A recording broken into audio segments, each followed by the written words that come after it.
Testing, testing. We on? We up and running? Yeah, I think so. That looks good. Okay, perfect.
Welcome to Newlands, and we are here for the Division 1 clash in the Professional Women's League of the Cricket South Africa.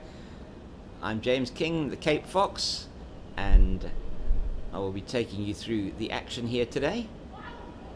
As we see Kayakazi Mate of the Garden Route Badgers just letting that one slip a little bit down the leg side for the first extra of the innings, and that is the first wide. Kayakazi bowling a very good first over, just the one shot through the covers from Babette de Leda. And the news here from the toss is that the Badgers won the toss and inserted Western Province into bat, and Babette de Leda making the most of that short delivery from KK Mate, and it's through to the square leg fence for 4 runs, and signalled there by umpire Warren Weingard at the Kelvin Grove end, and the other umpire is Waldo Latergan standing at the Weinberg end. We are broadcasting here the compliments of Pitch Vision, CSA, and we also have a sponsor for this broadcast, which is Dry Force, and we'll be bringing their banner up for you during the day today and tomorrow's broadcast, when we'll have a full bench of commentators. I'm expecting some people to join me during the day, and hope that you're going to enjoy this broadcast from a beautiful Newlands. A little bit of cloud on the mountain this morning, but overall it is a lovely day. Well played by de Leda with number 1 on her back, Babette de Leda, Netherlands international, and she's opening the batting today with Faye Tunnicliffe, who is the captain for Western Province today in the absence of Leah Jones. Leah Jones, as are a number of players from both of these teams away in Zimbabwe with the South African Women's Emerging 11, and they are playing tomorrow. I think it is their first game of that 5-match, I think it is, series against Zimbabwe. Should be very good for them. So it's KK Mate finishing her second over, 2 overs 0 for 9. Julia Hole is opening the bowling with her from the Weinberg end. And Julia Hall, who didn't bowl last week in the victory over the Lions, and in to Faye Tunnicliffe, and Tunnicliffe just plays that out into the offside. Haroline Rhodes does the fielding in the covers. For Julia Hall, we have a third man, backward point, cover, extra cover, mid-off, mid-on, mid-wicket, square leg, and long and fine leg, and that's in the air, but it's actually going to fall safe away from Michelle May, who's in there at square leg, and coming around from fine leg. I just want to see who that is on the boundary. It is Tabitha Lagrange, or Lagrange, I'm not sure. I'm going to have to just find out how to pronounce that, but for this stage we'll call her Lagrange, and Tabitha on the boundary. Maybe we'll call her Lagrange. We'll find out how to pronounce the name, sorry. And we're just trying to get the camera sorted out here. Technical team here from Pitch Vision working feverishly behind the scenes for you to get the pictures of this match. As I say, Newland's looking an absolute picture. It has been a very wet winter here in the Cape, and Julia Hall is going to be running away from us here for the fourth ball of her second over. That's wide down the leg side. Good work done there by wicketkeeper Manyanga. Ketso Manyanga, and wide signal by Wadu Latakhan at the Weinberg end. And adds one to the score. First wide from Julia Hall. Total now 17 without loss in the fourth over.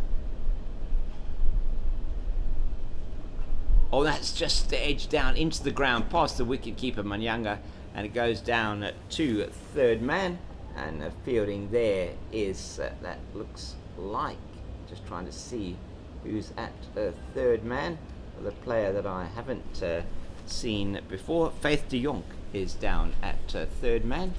So just I'll run through that SWD Garden Route Badgers team for you shortly. A couple of changes from last week's team, as that's played forcibly through the fielder. That's at mid wicket, and that is fielder there, Bianca Figeland, and that is another 4 for Faye Tunnicliffe, her second boundary, and takes the score into the 20s for Western Province, who've been asked to bat on what looks like a very good batting surface here at Newlands. We're just trying to get things sorted out here. So it's a hole in again. Over pitched, but just floating a little bit in the air, and Faye Tunnicliffe trying to hit that one through the covers to the railway stand, doesn't make contact. It's well taken behind by Manyanga. So just looking at the team for the Garden Route Badgers, a number of changes which have been forced on them by the emerging 11 squad that has gone through to play Zimbabwe. So there is no Anari Dirksen, there is no Mika Derrida, Janae Winster also not playing today, and so those are, and there's one more change to the team that played last week, and I will get to that now. I'll give you the lineup for the Garden Route Badgers during this over. We're just looking at that team. Leader just plays that to Michelle May at mid-off. The field for KK Mate is a wide-ish slip. You can't see the slip in your picture, so almost a fourth slip, which is Haroline Rhodes. We have Yolandi Simon down at third man. Backward point. It's just backward point. Cover coming in now. It looks like that is Chantal van Schoor. At her customary extra cover position, Tasman Brits. Michelle May at mid-off, mid-on, mid-wicket, square leg right in front of the umpire, and there is nobody at fine leg, so this ball has to be outside the the off stump, and it is, and it's nicely guided by De Leerde down to third man. That's Yolandi Simon, and she just tosses that one in to wicket keeper Manyanga. And just to give you, I just want to get to that team from last week. So 4 changes for the Garden Route Badgers. I don't have the previous team for Western Province from their match last week. I'll try and get those changes for you, but I will give you the lineup shortly. But a number of the emerging 11 players not here. That's nicely played by Tunnicliffe, but that's straight to Tasman Brits, and you're not going to take a run to Tasman Brits. Outstanding fielder. And this Garden Route Badgers team, who took some brilliant catches last week against the Lions. Really outstanding stuff, particularly in the 20 over game, which they, for their part, unfortunately lost to the Lions, who've been dominant this season in the 20 over game. It's beautifully played, but what fantastic fielding by Chantal van Schoor in the covers, diving to her right and stopping a certain boundary, hit crisply by Faye Tunnicliffe, the Western Province captain for today, into the covers. And my goodness, Chantal van Schoor, who is really an outstanding fielder. She showed us last week, or showed me last week, first time I'd seen her. She's a real terrier in the field. This time into the covers again, straight to Tasman Brits at extra cover. There is no run. So just having a look at that emerging squad for the Proteas women, emerging squad that's gone through to play in Zimbabwe. We're going to have a look at that now. So Nobulunko Bonetti from the Garden Route Badgers, Annery Dirksen, Mika Derrida, also from the Garden Route Badgers. We have also there Asake Nyovani and Janae Winster. So 4 players from the Garden Route Badgers team, all who played last week, are in that lineup for the SA emerging team. Asake Nyovani, also outstanding fielder, and she last week middle order batter, who unfortunately last week didn't have the best of games against the Lions, but no doubt she'll be looking forward to playing against the Zimbabwean team and scoring some runs for the South African emerging 11. So those 4 changes, we'll run through them again now, as Hole is in for a second ball of her third over, and that's short, but De Leerde, or is that, let's just have a look, is actually not De Leerde, that is Faye Tunnicliffe, unable to make the most of that. Western Province have advanced in the 6th over to 24 without loss, and they're in the first power play. Only 2 fielders allowed outside the ring, and they are at third man and fine leg. Julia Hole. Just nice line on middle and leg stump, and that is fielded in the covers, at mid wicket by Bianca Figeland. So the 4 changes, as I said, for the Garden Route Badgers. So we have Tabitha Lagrange, Bianca Figeland, Koketso Manyanga, and Faith de Jonk coming in for... Oh, that's edged by... should we give her the benefit of the doubt there? Tunnicliffe head over the ball, maybe the outside half of the bat, although just judging from her reaction, I reckon that was a genuine edge, but not fine enough to go through to wicketkeeper Manyanga. And they take another single that moves her on to 11. Babette De Leerde on strike for who's 12, the Western Province wicketkeeper.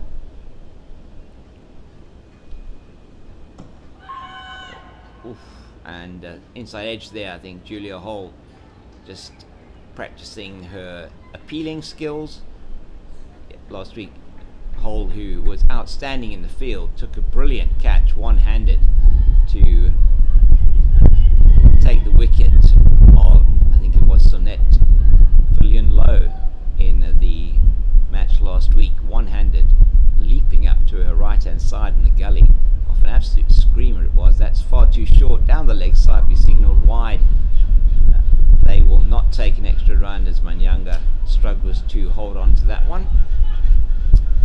Third wide of the innings, and they move now to 26 without loss. So Bianca Figeland, as we said, Faith de Jonk and Koketsa Manyanga, the wicket keeper. Manyanga in for Mika Derrida. Beautifully played into the covers, but Chantal van Schoor is not going to let that go past her at point and the end of the over, and 26 without loss. And that is Western Province, who were asked to bat by the Garden Route Badgers this morning here at Newlands. Quite a nice crisp southeaster coming through. The oaks are looking beautiful off to my right. The railway stand is off to my left. We're broadcasting from the South Pavilion here at Newlands at the Weinberg end, as some catering equipment goes flying somewhere behind me. And we have a few pigeons on the field. Harry the Hardidar not here with us today. It's going to be KK Mate who's going to continue the attack from the Kelvin Grove end. I should give you running past umpire Warren Weingard. That's Fullish, played straight down to the fielder at mid-on, and that is, looks like Julia Hole. It is indeed Julia Hole. The customary reflective sunglasses. Really played a very good innings as well in both the 50 over and 20 over games last week, and that's very wide, and Tunnicliffe reaching for it where she might have been better just leaving it alone, but saw the opportunity to play it through the covers to the Oaks, but not actually making good enough contact on that to get it through the covers.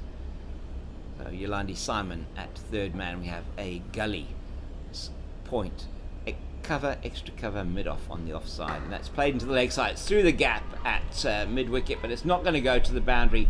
It's being chased there very nicely by, that's Lagrange, I think, and Figeland, and Lagrange does the fielding, tosses it up to Figeland, and they are through for two. Tunnicliffe moving to 13. These two putting together a 28-run partnership for this, the first wicket so far, and looks like a very good pitch for batting. Oh, that one into the body of Tunnicliffe. She's trying to play it onto the leg side, and comes off the pad, signalled by umpire Weingard at the Kelvin Grove end, and that will be the first leg bye of the innings. Just coming into the body, KK Mate, who really can make that ball move. We're going to put the glasses on her now and have a look. You're probably able to see that in the feed if you're looking at it.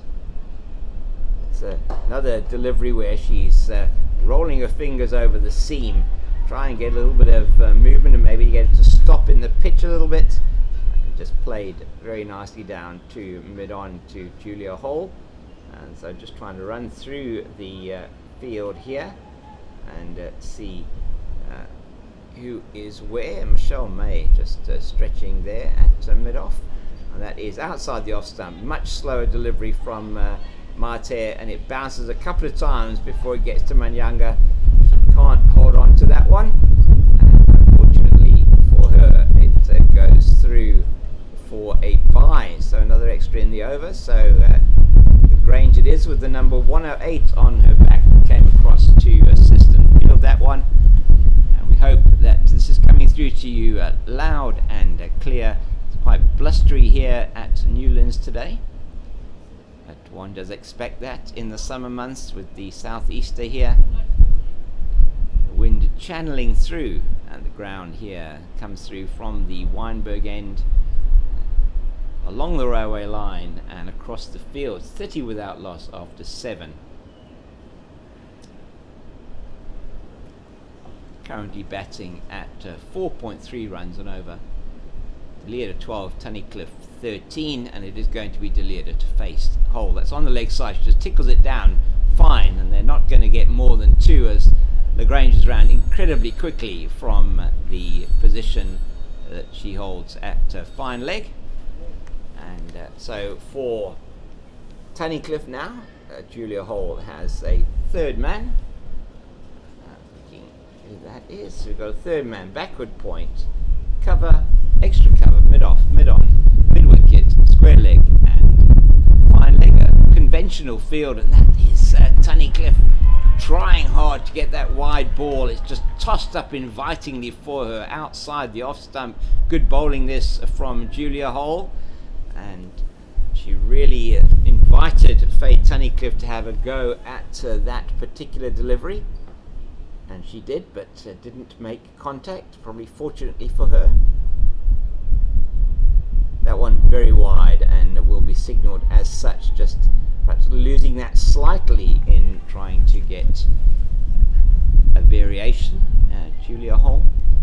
This Gardenry Badgers team had the privilege of being down in Oatsworn last weekend for those 2 games against the Lions.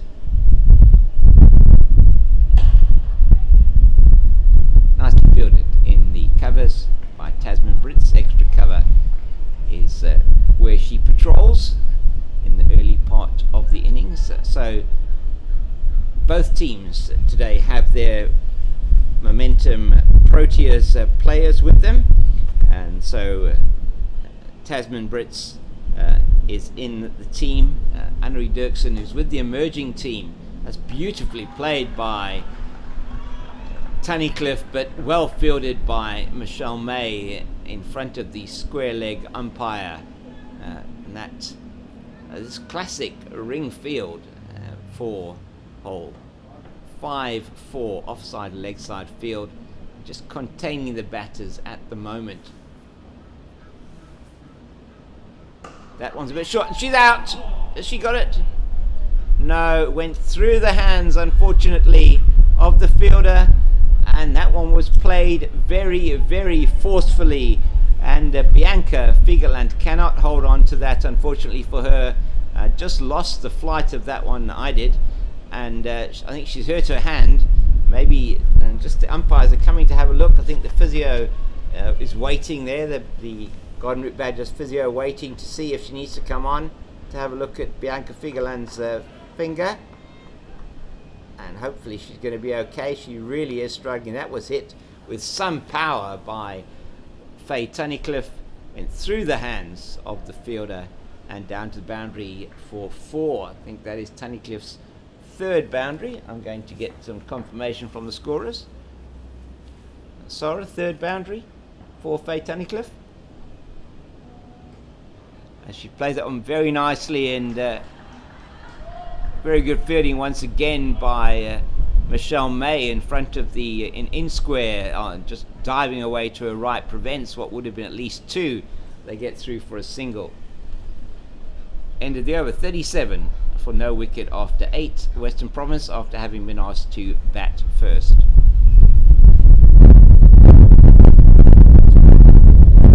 Just waiting to get some confirmation from the scorers, if you excuse me with that, in terms of the number of boundaries for both of these batters. Faye Tunnicliffe, anything short is going to be punished. Rocks back onto her back foot very nicely and plays that pull shot with exceptional power, and that's really what did there for Bianca Figeland. She's just getting some attention here at 3rd man on the boundary in front of us from the Badgers physio, as it's KK Marty in for her 5th over, the 9th of the innings, and just played by Tunnicliffe to the fielder at mid-on. That is Julia Hall. They're just running through that field for you now. Very similar field, just the gully in place here for KK Mate. She only got 3 fielders on the leg side, 6 on the off.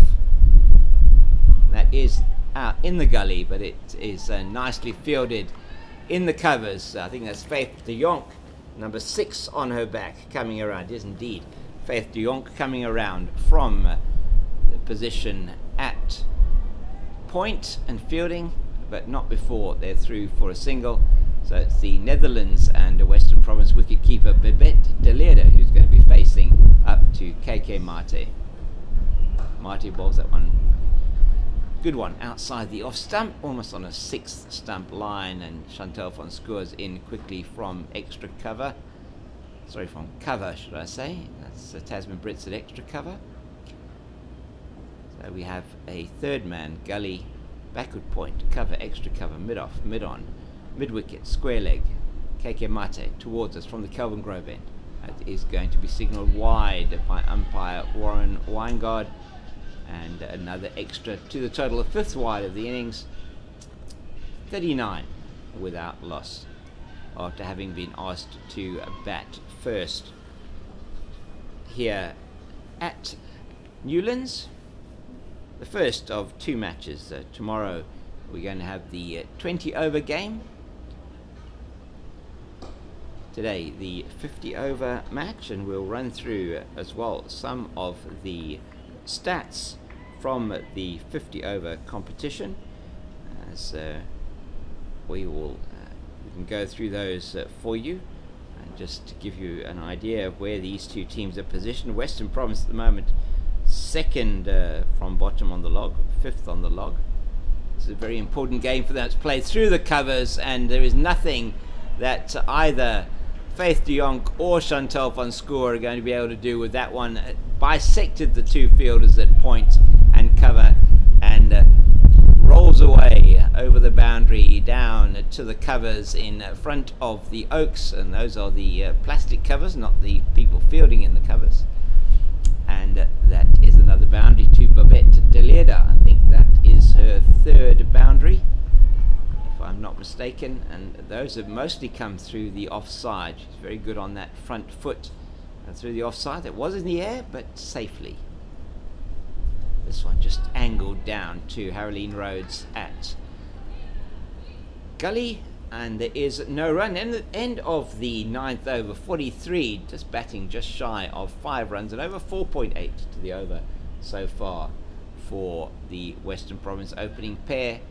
And they will be quite happy with this start, having been asked to bat. As we have a change of bowling from the Weinberg end, it is going to be Chantal van Schoor.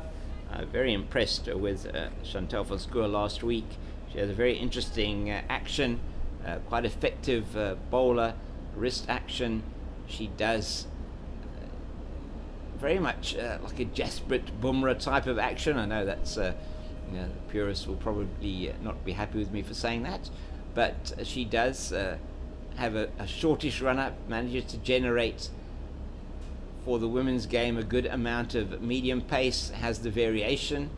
She's able to bowl the off cutter and the leg cutter, so she does have that variation. She's right arm over the wicket, and she's going to be bowling to Faye Tunnicliffe. We have Manyanga, Kuketso Manyanga, the wicket keeper, who is coming up to the stumps, and there is a slight change to the field now. The 10th over about to start. That's nicely played by Tunnicliffe into the gap between square leg, or more should I say a backward square leg, and the fielder at a shortish mid-wicket. So we've got a short third man, point, cover, extra cover, mid-off, long on, deep mid-wicket, short mid-wicket, and a person at a backward square. That's played out to the deep mid-wicket. Julia Hall is doing duty there, and strong arm she throws in to Chantal van Schoor. She's gone for 2 singles of the first 2 deliveries of her over. So on top of the 50 over log, having played 5 games and having 13 points, the DP World Lions, and that is enticingly tossed up outside the off stump, and as she's done once or twice before, Faye Tunnicliffe cannot resist going for that outside the off stump, the Western Province captain. I'll run through that lineup for you for Western Province shortly, as it's Van Schoor again. No run there as it comes down to Yolandi Simon at mid-off. I'm sure we will see the off-spin of Yolandi Simon into the attack in the not too distant future, and it's going to be interesting to see who else is going to be bowling in this lineup. One expects maybe Faith de Jonk. I didn't see her last week. It's a good running there from this pair. Western Province just tickled around the corner, in fact off the pad, as umpire Waldo Lateghan signals to us here. I'm sitting in front of the scorer's box, commentating for you almost directly in line with the pitch.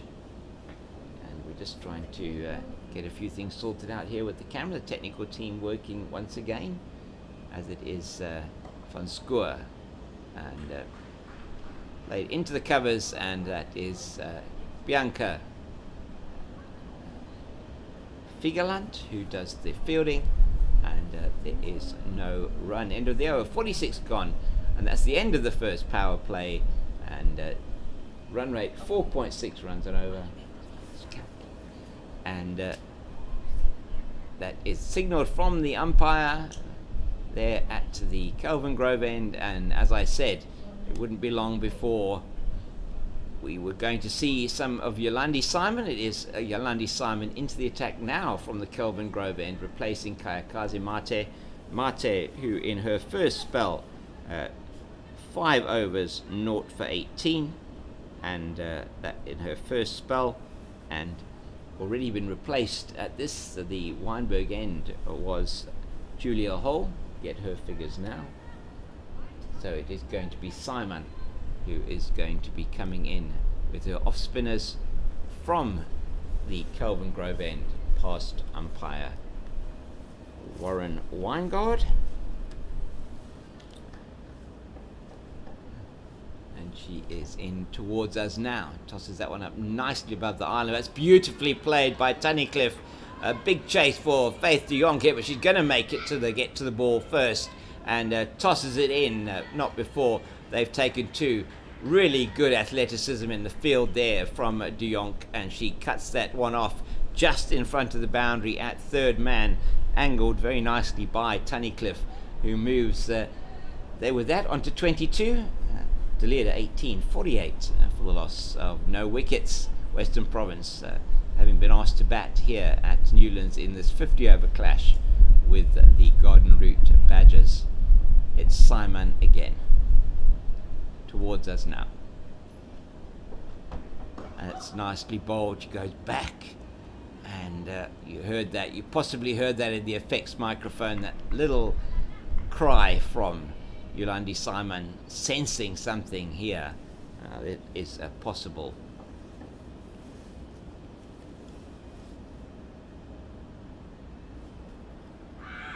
Oh, and ball angling in to Tunnicliffe, and she's moving away from her stumps, and is going back and across, dangerous perhaps to the off spin, and that's above the eye line. It's pitched up as she plays it down to long on hole with those trademark sleeves on, and she comes in and feels that one nicely. She does do a lot of diving around the field, Julia Hall, one of the best fielders in this team, and they do have some outstanding fielders, Garden Route Badgers, not least of which the Proteas, talismanic Proteas player Tasman Brits, who is playing now in her second season for the Badgers. That's nicely played by Deleda, but de Jong at backward point will field that one. So 3 off the over so far. It's been a good one. Just 3 off the over so far. Last ball coming up from Yolandi Simon. Going to give this one a bit of air again, no doubt, as she comes in. Pivots nicely around that front foot. It's very well played by Deleda. She just tickles it down towards third man. Outfield not perhaps as fast as it was in Oudtshoorn last week, but Faith de Jong once again around very quickly from her position at backward point. Her and Kayakazi Mate converging on that ball, and she manages to pick it up and tosses it in. And that is the 50 for Western Province. 51 of 71 balls came off the last ball of the 11th over. 51 of 71 balls at 6 fours for Western Province in that 50, and they'll be happy with the start they've got. 4.6 and over. Always a chance potentially to accelerate. A main thing, as we've seen in 50 over cricket, wickets in hand are absolutely crucial.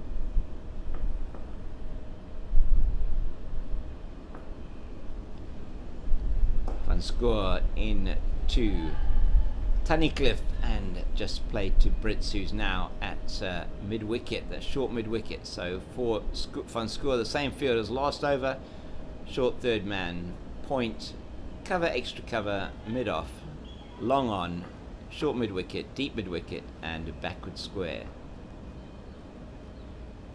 That's played nicely down the ground, but KK Mate will come in here. Kaikazi Mate 62 on her back, and she's coming in and just tosses the ball back to the bowler underarm. Just a single, as one would expect, down to long on. Score. Nothing to report there, as it's down to live wire in the field of Faith de Jonk, who's now at the shortish third man position. We have Bianca Figeland at cover, Haroline Rhodes at extra cover, Tabitha Lagrange at Tabitha Lagrange at extra cover, Bianca Simon at mid-off. She's just taken the ball thrown into her from Bianca Figeland. Kaikazi Mate long on, Tasman Brits at mid-wicket, at deep mid-wicket Julia Hall, and then backward square leg is Michelle May. It's very nicely played, but Haroline Rhodes doesn't let those go past her in the covers, and she comes across nicely from cover and field. 52.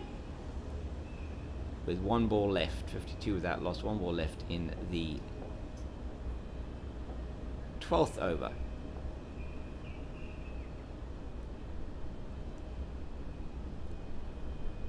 Oh, once again outside that off stump, and perhaps not getting up anywhere near as much as Babette de Leerde thought it was going to, and just misses that one. 52 without loss then after 12.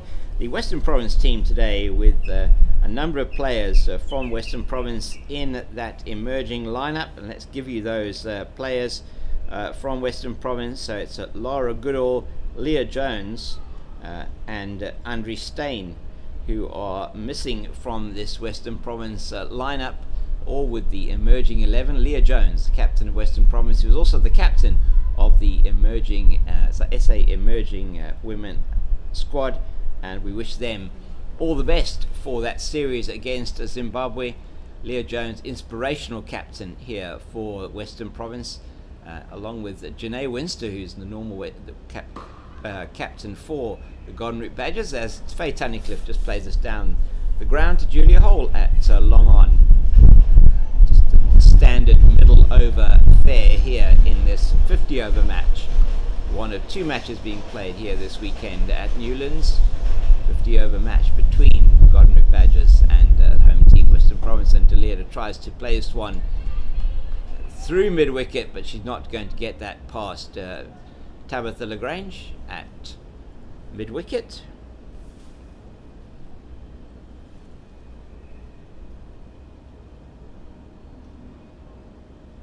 Oh, just trying to get cute there with that shot outside the off stump. De Leerde played it very successfully in the last over of Simon down into a vacant third man position for two, but nothing doing this time. Simon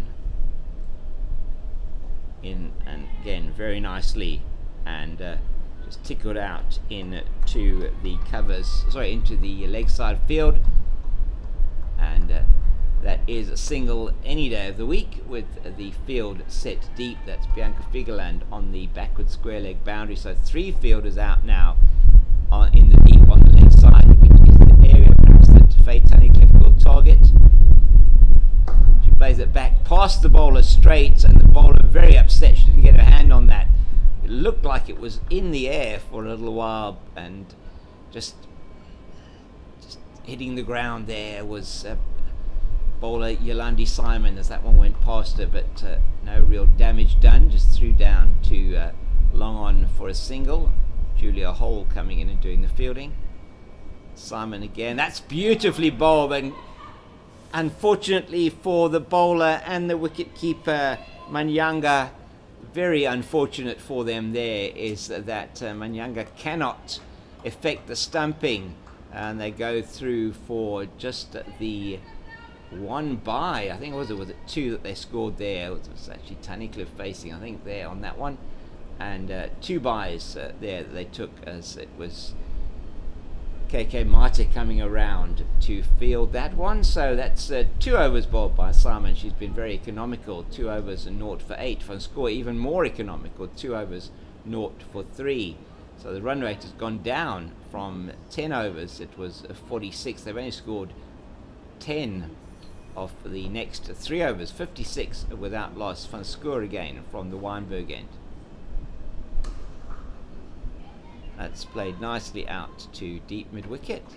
Hold as the fielding, and there is only the single. So the Western Province team, Tunnicliffe, De Leerde, Adams, LaRue. This is not the batting order, but Verzi, Reiniger, Molefe, Mangala, De Klerk, Tucker, and Weingard.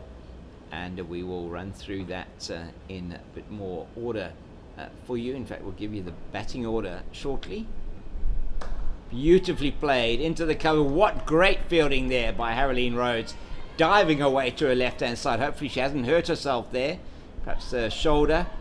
She's just holding that right shoulder, the neck maybe, as she cut off a certain boundary. Played forcefully into the covers by Faye Tunnicliffe.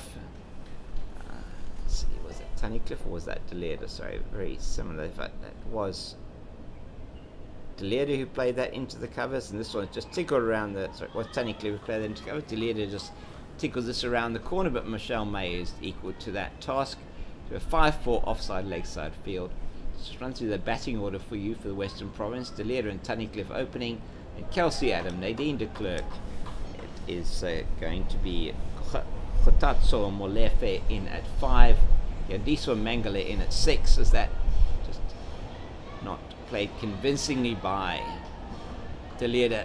Just had to wait for that one. A much slower delivery from Van Schoon. She has the ability to mix up her pace. As we said, the leg cutter, she bowls particularly effectively. That wrist position is very interesting when she bowls. She's taking the Bumrah back step, and then she comes again. That's wide outside the off stump. Comes across. The umpire is happy that one was inside the red line. We've got as far as Yandiswa Mangala. Kayla Reiniger in at 7. Dalmi Tucker at 8. Tatum LaRue at 9. Sipho Verzi 10. Caitlin Weingard at 11.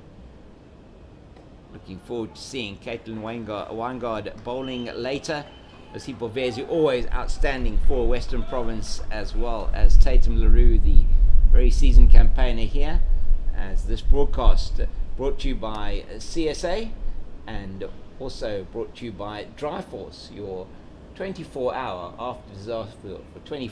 after disaster management, and the phone number up there on the screen. We thank them for their broadcast commentary sponsorship, and this broadcast brought to you by Pitch Vision on the CSA YouTube channel. It really is a privilege to be at a beautiful Newlands ground today, bringing you this match, as it's Yolandi Simon with her third over, and played very nicely by Tunnicliffe to hole at long on. They cannot get through for 2, as very, very quick Julia Hole, and the 2 fielders now on the boundary at long on and at a deep mid wicket. You've got Tasman Brits at deep mid wicket. You have Julia Hole at long on. The probably two of the best fielders in this team. That's floated up full. De Leerde can only play it back to the bowler. A sustained period of pressure here from these two. They have not conceded a boundary for what I remember in the 5.2 overs they've bowled so far. De Leerde just letting it go outside the off stump. Good work by Manyanga behind the stumps. So we have three fielders out on the leg side on the boundary. I'll go run through this fielding positions for you now, and that is played in front of square on the leg side. Oh my goodness, oh, Bianca Figueland is going to be so upset with herself there.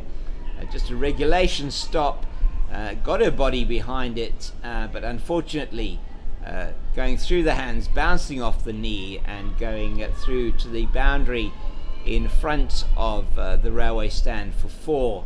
And a welcome boundary there for Babette de Leerde, 7th boundary of the innings for Western Province, 63 without loss. Sweep from de Leerde from outside the off stump. A cry from the bowler as she misses. Manyanga picks up very nicely behind. Manyanga in for Mika de Ridder, who is with that emerging SA team that has gone to Zimbabwe. Nicely played, but only as far as Michelle May at mid-off. May, who took a very good catch last week as well. I think actually she did catch Sinette Fillion-Low, so I did say earlier on it was Julia Hall, but Michelle May taking a very good catch earlier on in that game to get the first wicket for the Badgers, who were unable to unfortunately defend the 99 that they scored, but they did have a resounding victory in the 50 over game on the Saturday. Tasman Brits special of 124 off 96 balls, taking them to a defendable total of 220, and then bowling the Lions out for 128. Just a little bit short, but not able to pull that one round to square leg was Tunnicliffe. She finds Julia Hole at deep mid wicket, and there is only a single 64 without loss.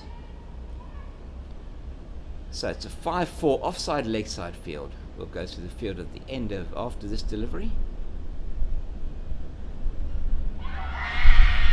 And she has got the edge this time, outside the off stump, and one has to say that wicket was coming outside the off stump. It's been difficult for these two outside the off stump today. Chantal van Schoor does deserve that wicket, and Babette de Leerde is out, caught by wicketkeeper Manyanga off the bowling of Van Schoor. Van Schoor deserves that wicket. She's now bowled 3.2 overs, 1 for 6, and the first wicket goes down with the score on 64. So it's 64 for 1.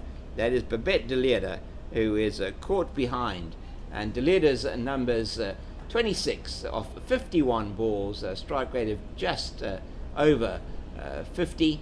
38 dots, 4 fours for Babette de Leerde. A good partnership for Western Province is broken, but these two bowlers, Van Schoor and Simon, are really been putting a squeeze on Western Province, and as a result of that, you have seen the wicket of de Leerde, and it really was a good. It's been a very good bowling spell. That partnership, 64 off 53 minutes of 97 balls. And it is going to be Delmi Tucker coming out to bat. So a change in the batting lineup. We were expecting Kelsey Adams, but a chance perhaps for, is it Kelsey Adams or is it is Tucker? Is it coming out to bat? So she will be joining her teammate and captain Faye Tunnicliffe. Both of these players, Tunnicliffe having also played for the Proteas women previously. Delmi Tucker, incumbent Proteas player. As I'm going to just grab this bottle of water here, which is so kindly given to me by the team here at Western Province, and just have to say thank you to the entire team here at Western Province. I under Francis Philem, on the media side here at Western Province, and all the ground staff and the team here. It's well played by Tucker, just to the right of Tasman Brits, who's at short mid wicket.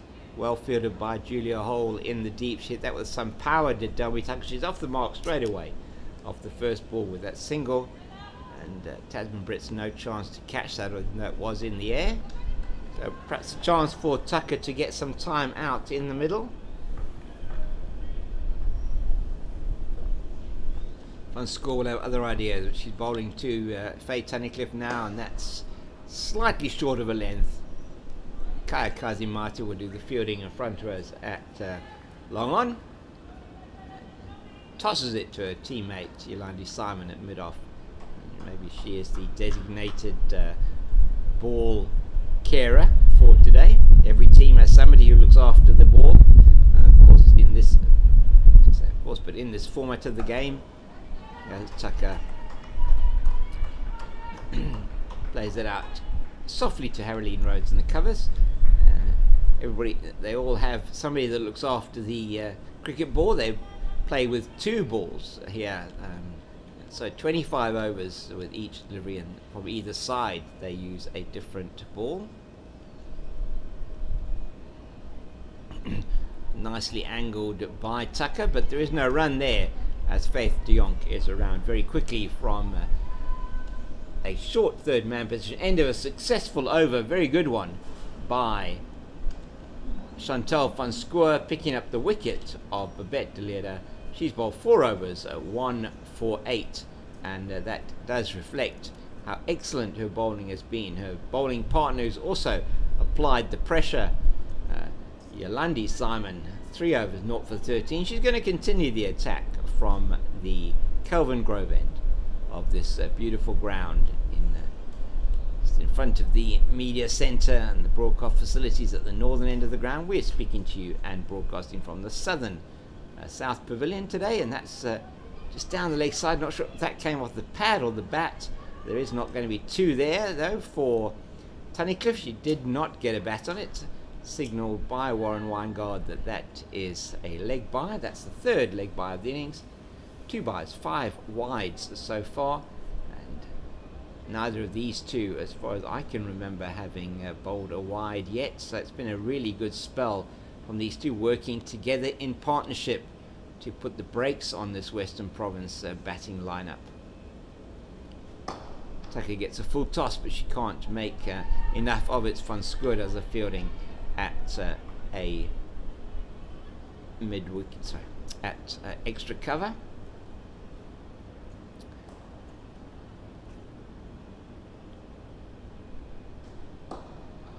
Nicely played, but that is Tabitha Lagrange does very good fielding at mid-wicket, and the good thing there from the fielder was she actually got her foot behind it. It just broke through the hands, but then her foot stopped what would have been a single. Tucker gets the edge, but it doesn't carry to KK Mate at short third man, and testing times these for the Western Province batters as Yolandi Simon is tossing that delivery up outside the off stump. Not much turn on offer, but there's dip, and certainly the wind helping the spinner here. She's bowling into the wind, and Tucker plays an unconventional shot there, but well played in the end, as that's down to Bianca Figerland at backward square. She fumbles slightly, but it doesn't cost any runs. They're through for a single. So Tucker trying to be inventive there, coming across outside off stump and playing that into the deep.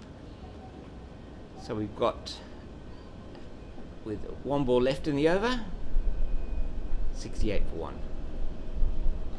Oh, that is off the inside edge of Tunnicliffe. She's going to go for 2 here, I think.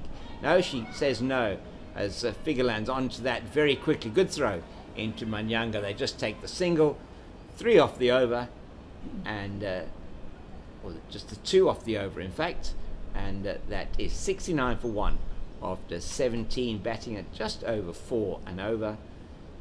Western Province, who at this stage now will be looking to these two to perhaps start to push on, but the bowling has been incredibly tight. Chantal van Schoor has been outstanding from this end. The Weinberg end, 4 overs, 1 for 8. And I will put the glasses on her now and see if she's getting any kind of purchase off the pitch.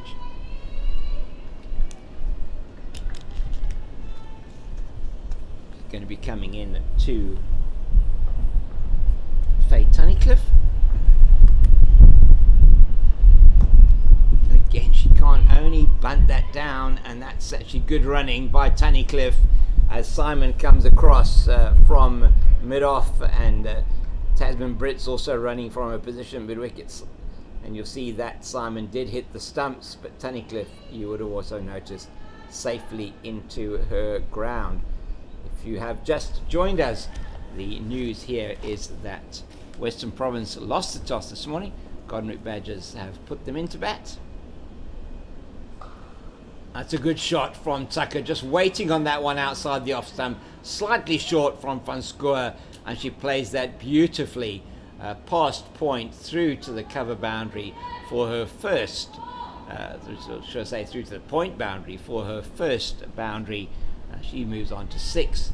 A welcome boundary for Western Province, who have been struggling a little bit to find runs of late. The first really loose delivery that I think Van Schoor has bowled, but Manyanga not able to hold on. There was no chance for stumping. Nothing else to report. It's a very good delivery once again. Van Schoor has been outstanding in this spell.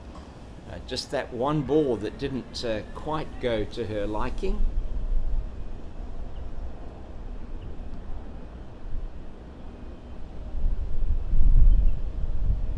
So Chantal Van Schoor. Oh my word, that has gone up and hit Manyanga on the shoulder. Don't know if she did get an edge on it. She might have actually got a top edge. That really shot up. Just hope the wicket keeper's all right there. They are. They're not going to check on her. She rubbed it a little bit. That one, Tucker not getting hold of it at all.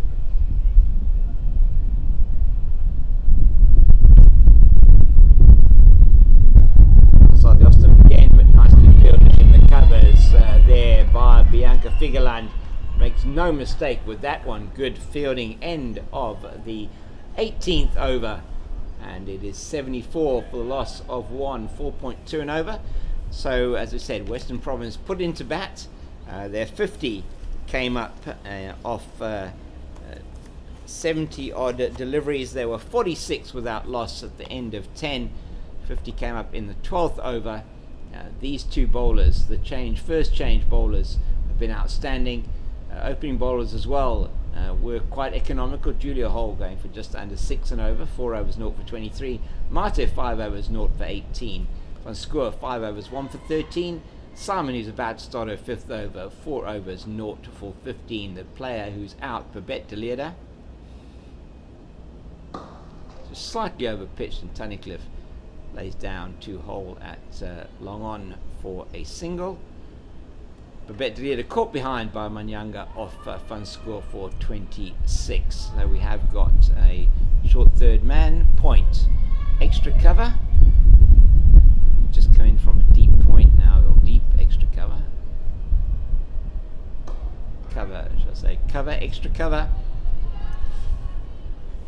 Mid off, long on, short mid wicket, a deep mid wicket, and a deep backward square, almost a deep square. She's slightly backward square there. Oh, Tucker again trying to play that one. Perhaps the length's not quite right. I'm not sure if she's premeditating the sweep. Length not quite there for her. And what I'm liking here from Simon is she's not scared to toss that ball up. Very effective in that, and that is a bit flatter, but nothing much to report as Michelle May is brought into action from mid-off. So both teams who have a number of players in that SA emerging 11, in fact 7 players from these two provinces. Played nicely down the ground. Julia Hole in from her position at long on does the fielding. They're through for a single. Tucker is on 7. Tunnicliffe 33. Faye Tunnicliffe captaining Western Province today in the absence of Leah Jones. And I will run through that entire lineup for you of the SA emerging team. Just enticing Tunnicliffe to go for that, and she kept it on the ground to mid-off, and that is good from the Western Province captain. That is Drinks, and I am going to just have a short break, maybe just to give you that lineup first. Let me just go through that emerging women's squad once again for you. So we have Nobulunko Bonetti, the quick bowler, Annery Dirksen, who's with the Proteas squad, getting a chance to get some more game time there. Impressive last week as well in watching her there playing against the Lions. Mika Derrida, Jenna Evans, who is really been outstanding with both bat and bat and fielding this season.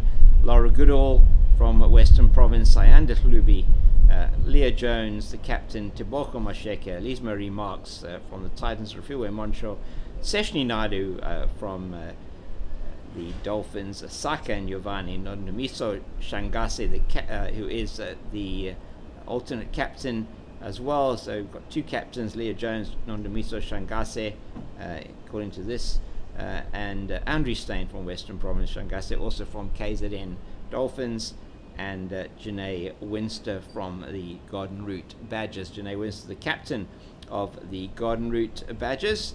So 4 players from the Badgers. Five players from the Badgers. Bonetti, who was injured and didn't play last week. Dirksen, Derrida, Giovanni, and Winster. And you have got then for this team as well from the Western Province, Laura Goodall, Leah Jones, and Andre Stein. So it is an interesting situation for these players and for these teams, as those emerging women's team players go off to Zimbabwe. As we say, wish them the best of luck. It's 76 for 1. The players are having a drink. 4 runs and over. Easy calculation there. 76 divided by 19 gives you 4.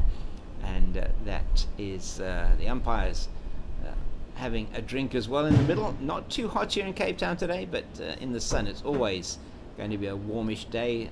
Lovely breeze blowing here, the typical southeaster, as we just going to go off air for a couple of minutes until the players get back into their positions.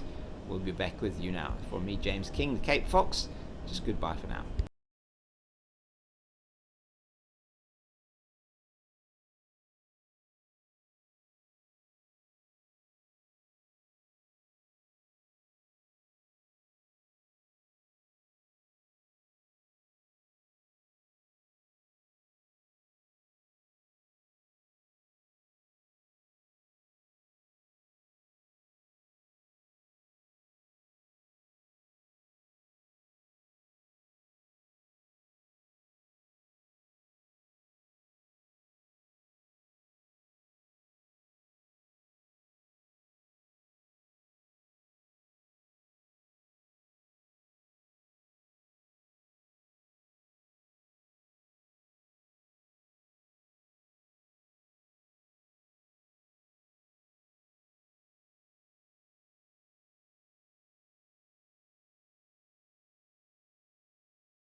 Back live, Chantal van Schoor from the Wynberg end.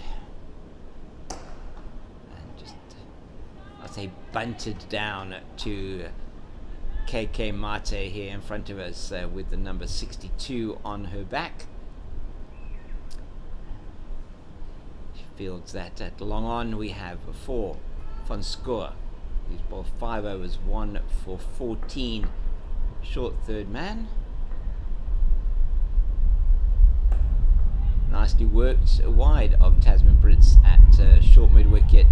Julia Holes in from deep mid-wicket, relay throw to the Proteas batter Brits, who is, one would think, going to be critical in the chase for the Badgers today.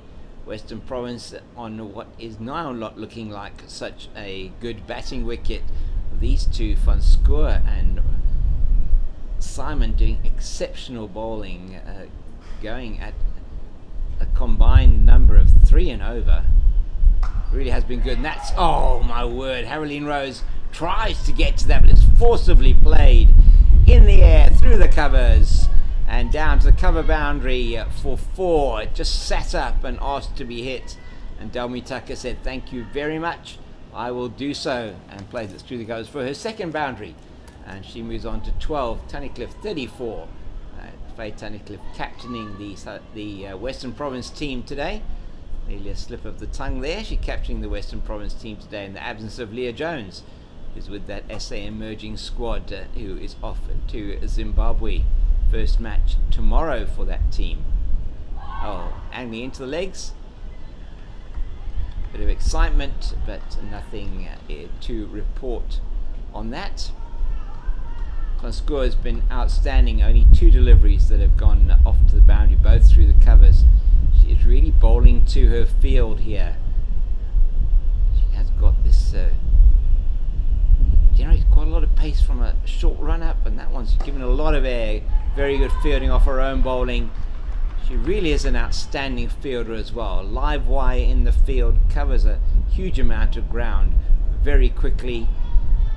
Very impressive in the field, impressive with her bowling, and really is one of the players here for the Garden Route Badgers who can make a difference.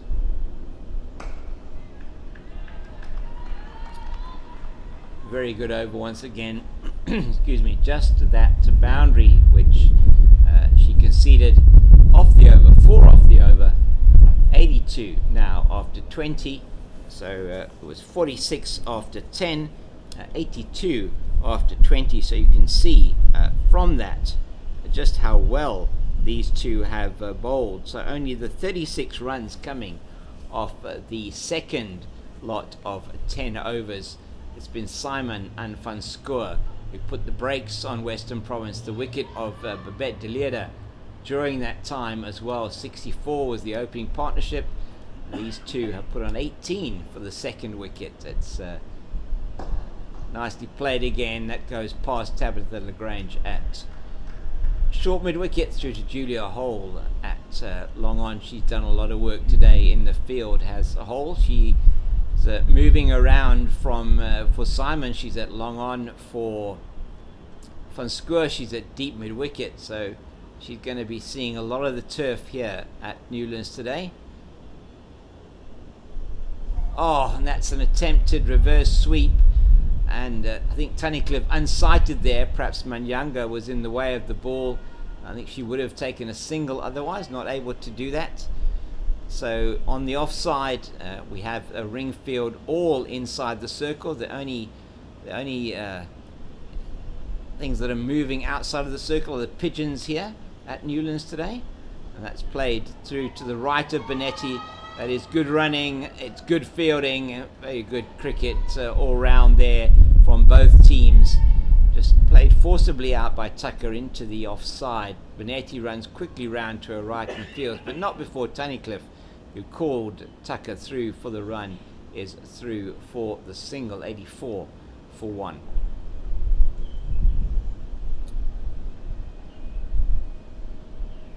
Onto the legs, and that's going down here to Figureland, who's come around very nicely from a position at backward square and manages to stop that one quickly round from her position. I must say, very athletic in the field as well. Bianca Figureland coming around, and a good fielding once again from the Garden. Once again for the Garden Route Badgers. She's bowled 6 overs, 0 for 22. Van Schoor has bowled 6 overs, 1 for 19, and these two have really been able to put the brakes on Western Province, who are now batting at 4.1 and over after having been at 4.6 and over after 10.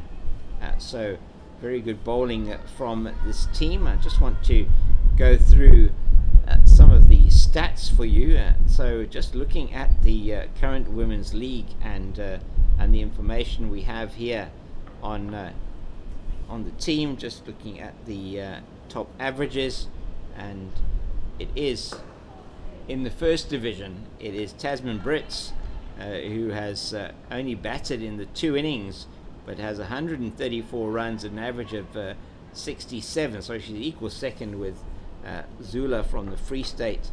In the total logs. Down to long on, and that's KK Mate doing the fielding. Physio, or not, sorry, not say physio, 12th man just there with some drinks. But she's coming up now into the circle. I think this is a good move, and it is going to be Tucker on strike. They've brought in the long on fielder. Is she going to be tempted to go over the top? No, because that one's wide outside the off. Well bowled again from Van Squir. She's got a ring field on the offside. Ring field on the leg side. Only one fielder out of the circle. That is Julia Hole at deep mid wicket. Let's play Tasman Brits at shortish mid wicket, and there is no run. Brits, who took a brilliant catch last week as well, an absolute skyer that went up so far in the air. I think it had snow on it when it came down, and just took an outstanding catch. Hands cupped upwards, and one would expect that from the South African player. And that is taken from middle and off stump and played very nicely from Tucker. A premeditated shot. She waited for it, and it goes down to the fine leg boundary for her third boundary. Dalmi Tucker, and the partnership moves to 28 with that. Van Squir, who has Tucker's played 2 boundaries through the offside, 1 on the leg side of Van Squir. Still, her figures look impressive. 6.5 overs, 1 for 24. She's taken the wicket of Babette Delira, caught behind well by Manyanga, trying to play the cut shot outside the off stump. And it is KK Mate who comes back to long on for the last ball of the over. And once again outside that off stump, she's been so dangerous there. Chantal Van Squir, good bowling from the Garden Route Badgers bowler, and just unlucky perhaps not to have taken more wickets. And Tasman Brits comes over to her, congratulates her on her spell so far. 7 overs, 1 for 24. Puts her arm around her shoulders and says to her young teammate, well done,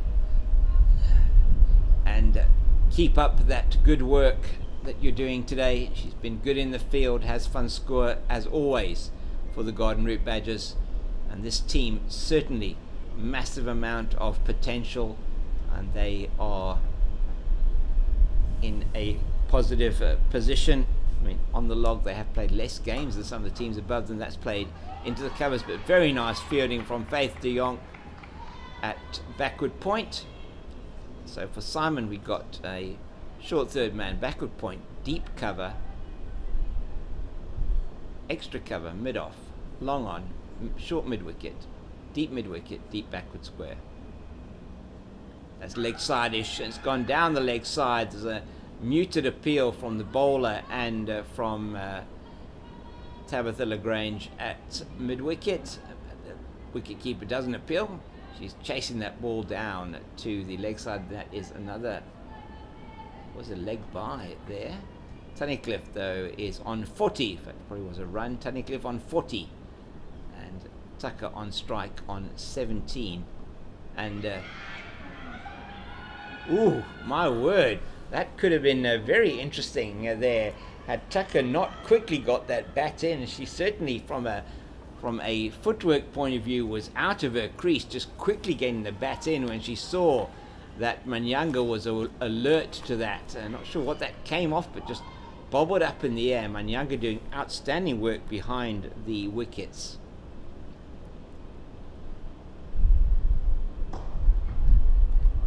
Oh, nicely stopped on the way for who have followed through by Simon. It really has been a very good spell from the off spinner. 6.4 overs now, 0 for 23.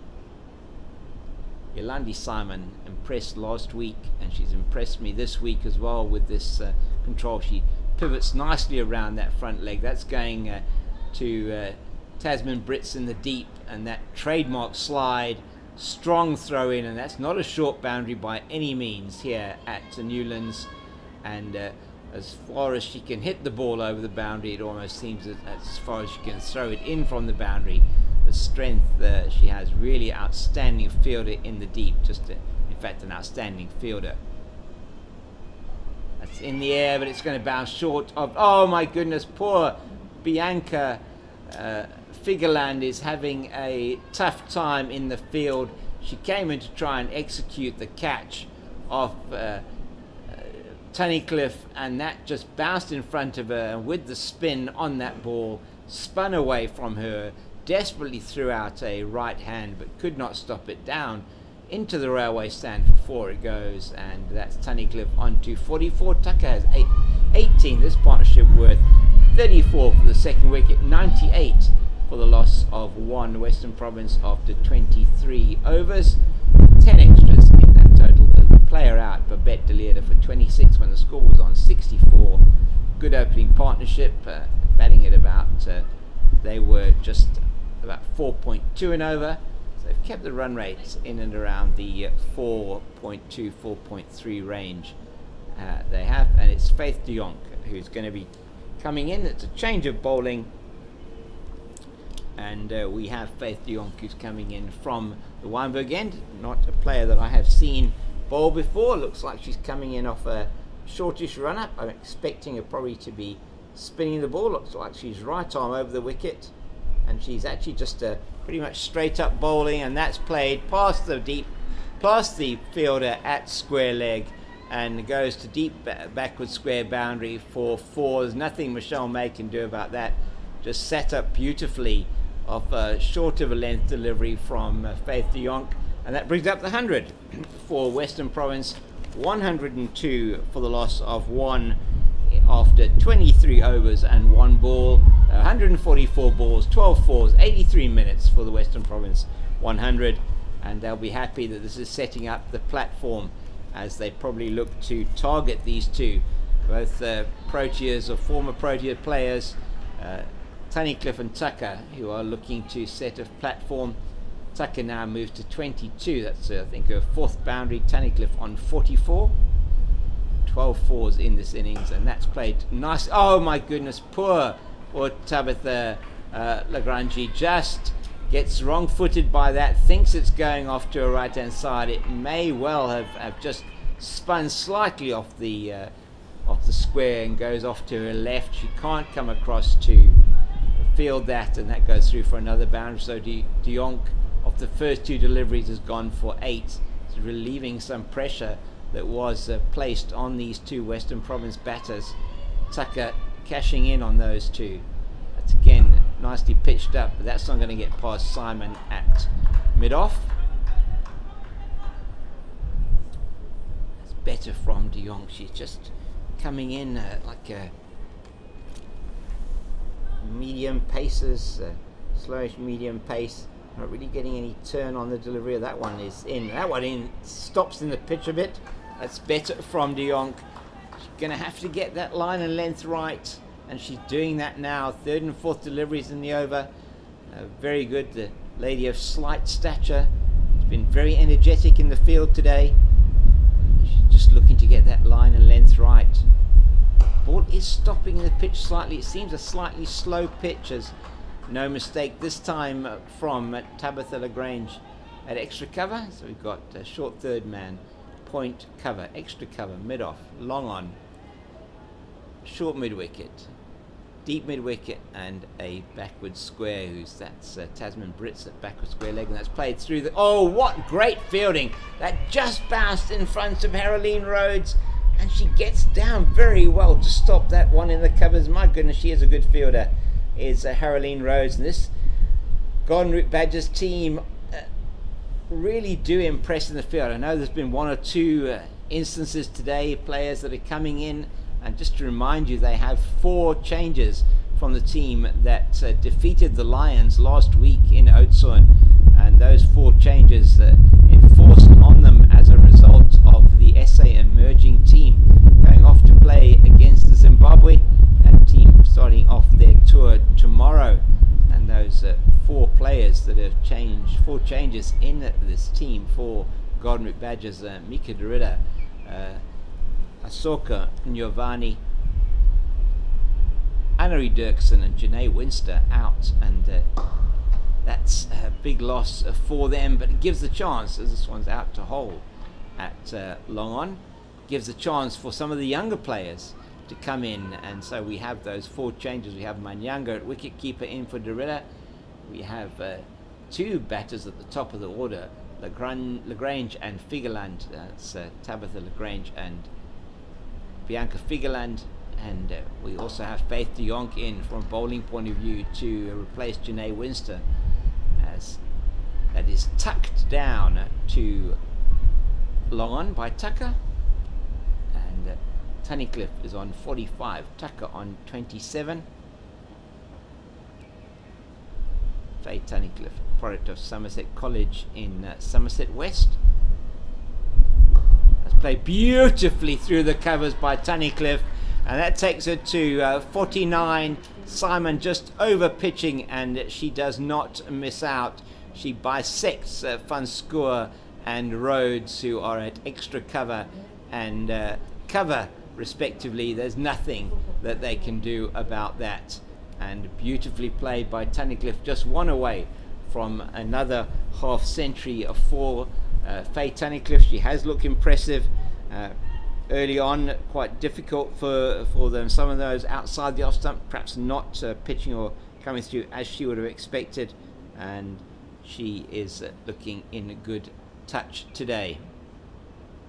Once again into the covers, but that's not going to go past Haroline Rhodes at extra cover. There's been a change. There's now a deep cover on the boundary, so short third man, point, deep cover, extra cover, mid off, long on, short mid wicket, deep mid wicket, and a deep backward square outside the off stump, and they appeal, which does mean that Warren Weingard doesn't give the wide, so perhaps that was a good appeal there from the wicket keeper. Not convincing.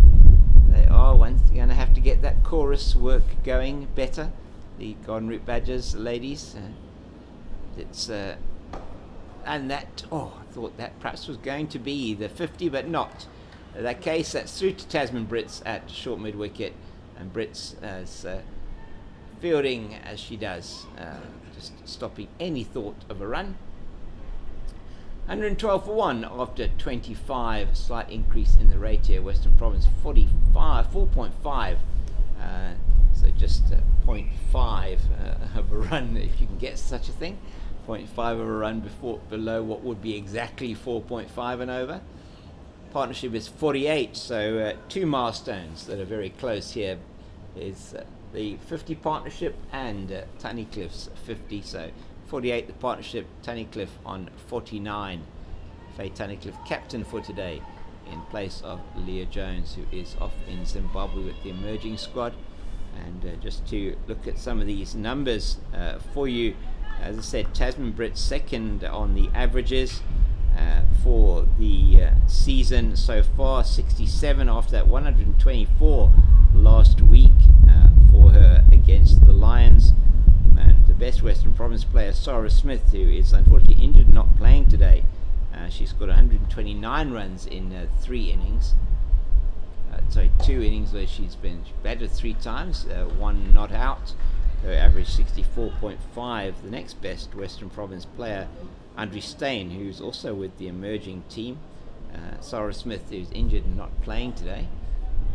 Just Faith Yonk's down to KK Mate here. That's 113 for 1. Yonk, that's better, and nothing that Tunnicliffe can do other than play it into the leg side, where Tasman Brits, who's now, instead of being in the deep, she's patrolling in that mid-wicket region. She does that so well. That was the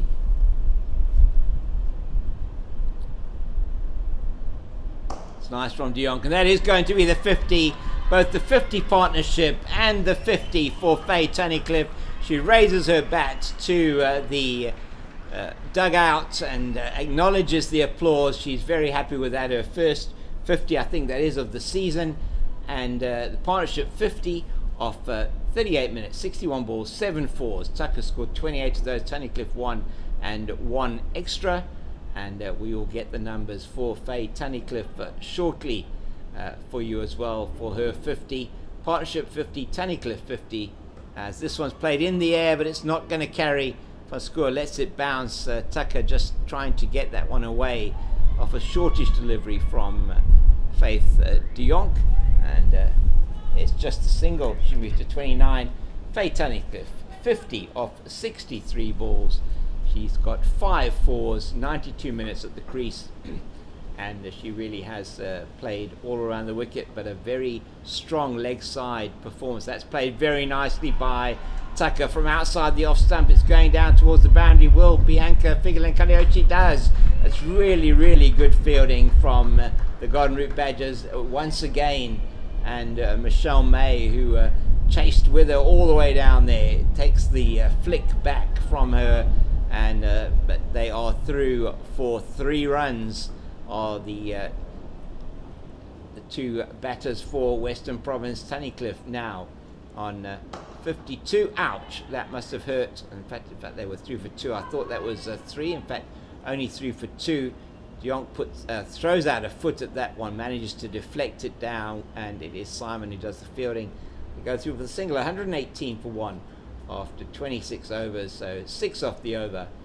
And Tunnicliffe going to her 50. So it was her that played that through the covers for the 2, and she got another single. So a good over for Tunnicliffe, good over for Western Province. Once again, they retain that 4.5 runs and over, and they certainly will be targeting a score of well over 250 here, one feels, with hard-hitting Kelsey Adams and Nadine de Klerk to come. Kayla Reinecker also in this lineup, who is a very strong batter, young under 19, South African under 19 player. Looking forward to seeing her bowling her leg breaks later. Oh, that is down the leg side, goes past the bat. I think the umpire signalling a wide, and back for 2 as well. So the wide +2 as umpire Warren Weingard signals that. And just down the leg side, Mayanga couldn't get across, went between her legs, and that is unfortunately going for 3 wides. So Yolandi Simon into her 9th over, 121 for 1. I don't know if that's right. Yeah, 121 for 1 is correct. Beautifully played through the covers, but that won't go past Chantal van Schoor. Deep cover. They're through for a single. Really, you probably heard that one coming off the bat. So crisp off Tunnicliffe's bat. She perhaps did struggle a little bit with the shortish or short of a length delivery outside the off stump early on, as a pigeon floats down in front of us and settles on this lush turf here at Newlands. That's a very good reverse sweep from Tucker, but you can't get that past Faith de Jonk, who's been very good in the field today for the Garden Route Badgers.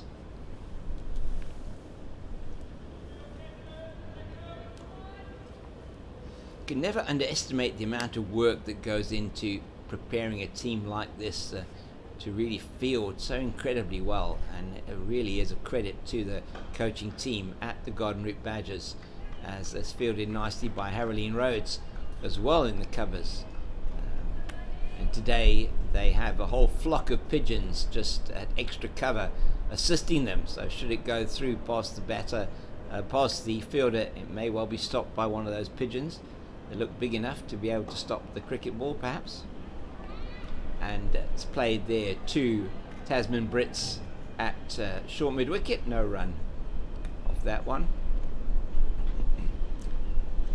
3 fielders out on the boundary, all on the leg side for Yolandi Simon. Off spinner comes in again, pivots on that front foot nicely, and that's beautiful sliding stop. That's just such a trademark of Tasman Brits' fielding. You might have seen that in the corner of your screen as she came across. Just beautiful how she gets in behind the ball, slides in, picks up, and then can be ready to throw with one action. That's very well played this time by Delmi Tucker through the covers. There's nothing Haroline Rhodes can do about that one. Beautifully finds the gap, and that has gone down into the boundary in front of the Oaks. Chantal van Schoor does the retrieving of the ball, and it's 27 overs gone. 126 for one. Simon, who's now bowled 9 overs, 0 for 42. Perhaps just tiring slightly at the moment. A few more coming through over pitched. Just a bit of variation. I mean, she was so much on the mark earlier on. Was going at less than 4 and over after her 6 overs. Now approaching that 5 and over mark. She has been really good for her team today. Her and Chantal van Schoor bowling in tandem, really putting the brakes on Western Province. These two, with this partnership of 62, after the partnership of 64 for the first wicket, just showing you how important it is as we have a substitute fielder on. 12th man for, or should that be 12th woman for the 6-gun grill Garden Route Badgers. I'm not sure if that is, that was just in the air for a while from Tunnicliffe, but no chance that Yolandi Simon has of effecting a catch. Not sure if that's Dasone Albertine or Cheyenne de Villiers. No number on her back, so really difficult to tell. If I do get that information, I will let you know.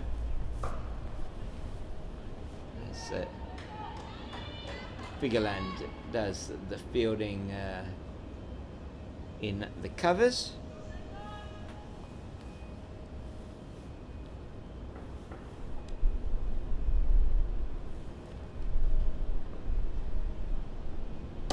That's a full toss, and it's played down the ground, but Marty comes around, and they won't take 2 there, even though there's a slight knock. She's hurt herself here. They do actually take 2. She's sliding to stop that, and did a brilliant job of getting around to it, and the physio is looking a little bit concerned. KK Mate just hobbling a little bit here at long on. She came around very fast and slid across the ground. She looks like she's hurt her hamstring. She's getting the physio talking to her. Faith Yonk is in again. And this one won't get as far as her because it's Tasman Brits coming around from wicket to field. Tunnicliffe 56, a very good 50 from her. Strike rate up in the 80s, and Tucker is on 33. In fact, Faye Tunnicliffe's strike rate before that delivery was exactly 80. I just dropped slightly below that, 56 of 71 deliveries. Tucker 33 of 46 deliveries. Yonk into her 3rd over. This has been a much better over from the young Garden Route Badgers bowler, and that one is played down to Mate. She's just testing out that right hamstring as she feels that one and bowls it to Yolandi Simon at mid-off, end of the over. And 28 gone, 129 for 1, 4.6 runs and over. Western Province are batting at, and they will be looking potentially at targeting the highest total so far in the competition, which is 275 for 4 this season for the Titans against the Badgers in Oudtshoorn. Yolandi Simon is going to finish her spell. And last week we were very fortunate to witness the highest innings of the tournament so far this season. Tasman Brits is 124 off only 96 deliveries last week against the Lions, which took the team, her team to victory over the Lions in that 50 over match. And had they not done that, I mean, the Lions would have been certainly well ahead in terms of their the log. They're still top of the log after 5 games, 13 points, but there is a number of teams below them who've played less games. It's going to be interesting to see what happens here. That's in the air, but it's straight through the gap between Point, who's De Jonk, and extra cover, who is Rhodes. It's down to Van Schoor on the boundary at deep cover. Tucker facing Simon.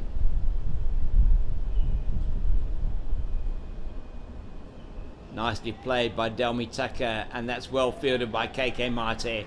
She wakes her way around to her left-hand side, still struggling a bit with that hamstring, which does excellent work as she comes around and fields that.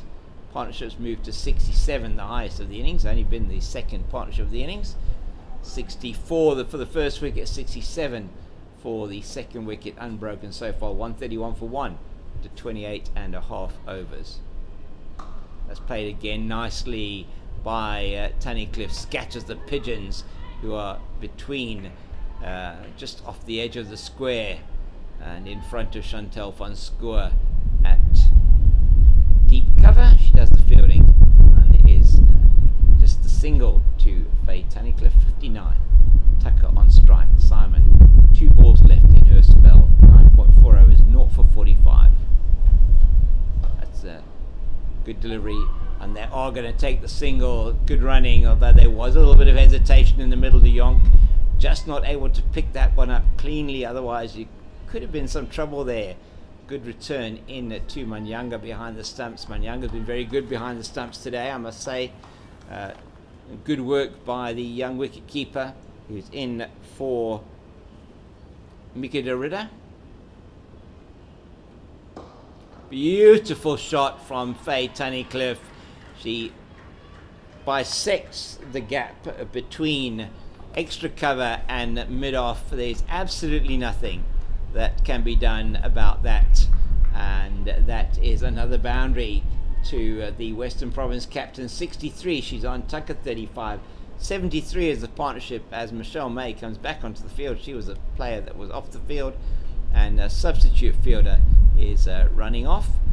Doesn't have a number on her back, and as she runs through the flock of pigeons, they scatter once again. And they really are enjoying this lush outfield today here at Newlands. It's a beautiful day. Partly cloudy in Cape Town, probably in the early 20s, mid 20s, the temperature. De Jonk away from us now at the Wambo again. That's played slightly aerial, but they should be able to come back for 2 quite easily there. They don't run into each other, and that's good fielding in the deep. Julia Hole throws that one in, a couple of bounces to Manyanga, but not before they're back for 2. Tucker having a good chance here in the middle today. She's on 37. Partnership 75. Tunnicliffe with her 63. Opened the batting with Babette de Leerde this morning. Oh, it's beautifully played into the covers, but equally well fielded. Just managed to, almost like a goalkeeper style, turn it around the caller, Haroline Rhodes, as that was played to her right hand side. She's at cover. Still got a ring field on the offside. Nobody out on the boundary on the offside. 3 boundary riders on the leg side, as they just change that slightly now, as it's Tabitha Lagrange going out to deep cover. Just try and prevent any thought of a boundary on that offside. It's Tunnicliffe 63 of 76 deliveries, Tucker 38 of 49. This broadcast today and tomorrow brought to you by Pitch Vision on the CSA YouTube channel, sponsored the commentary today. That's played beautifully through the covers by Drive Force, and that certainly was played with force by Faye Tunnicliffe, captain of Western Province, and that was played exceptionally through the offside once again, this time rocking back and playing a beautiful back foot drive. She's played some lovely shots off the front foot. That one off the back foot, it's already been an expensive over for the Garden Route Badgers.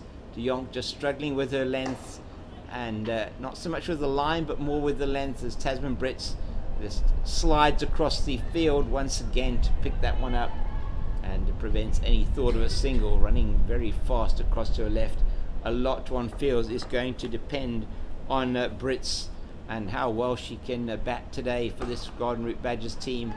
Much better from De Jonk that time, and nothing Tunnicliffe can do, trying to play forcefully, but it really did hang in the air for quite some time. Just giving it a bit of air, a bit of dip. 5-4, offside leg side field. Beautifully played and dragged down a little bit by De Jonk. Beautifully played by Tunnicliffe to Julia Hole, who once again relays that to Tasman Brits. It's the end of the over. fourth over for De Jonk is up now. It's 4 overs, 0 for 25 for her. Bowling figures are so far: Julia Hall, 4 overs, 0 for 23. Yolandi Simon, who's finished, so we are going to have a bowling change at the Kelvin Grove end, as Haroline Rhodes is going to be coming in to bowl her spinners, also off spin, and she'll be replacing Yolandi Simon. Simon, 10 overs, 0 for 50. Her figures actually don't give the full story of how well she bowled. Just the last few overs, as the Western Province batters have been really getting into their art and hitting the ball to all parts of the ground. She was just tiring a bit towards the end, one feels. 10 overs, 0 for 50, as you might hear. The Simonstown train is going past us there, and we are seeing Chantal van Schoor, very good bowling at 7 overs, 1 for 24, as Haroline Rhodes is in. That's tossed up high, and that is a feature of Haroline Rhodes' bowling. She really gives it air. It's just played down to long on. Hold as the fielding. It's continuing with those bowling figures. Excellent bowling from van Schoor. The only wicket, that of Babette de Leerde, caught behind by Banyanga. De Leerde out for 26. That is a massively high, but it's full toss, played down towards the boundary at the railway stand in front of the scoreboard, and this time Tasman Brits cannot cut it off. It really was well played. She just came down, dived away to her right, and that's the 150 for Western Province coming up after 30.2 overs. So that third 50 coming in a really quick amount of time. The third 50, it's only off 188 balls, 108 minutes. And again, I played into the covers. Oh, and that bounces past Faith de Jonk. I think that might run away to the boundary. It's Chantal van Schoor off. No, she can't get there. So unfortunate for her. And the spin once again doing for the fielder there. She did not expect to anticipate the spin to be so much going away to her left-hand side. You have to feel for her and for the fielders out there. Chantal van Schoor giving her everything to stop that one from going for a boundary, which she couldn't.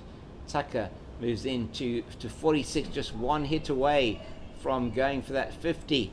And just to give you that, the 150. Oh, she got her! She has got her this time. A great catch from KK Mate at a short, fine leg position. What a good catch that was. And 46, it's Tucker gone for 46. An outstanding partnership of 90 for Western Province. I think they're going to take a drink, potentially. No, it's there's a drink coming out for the fielding team as Kelsey Adams comes on to the field.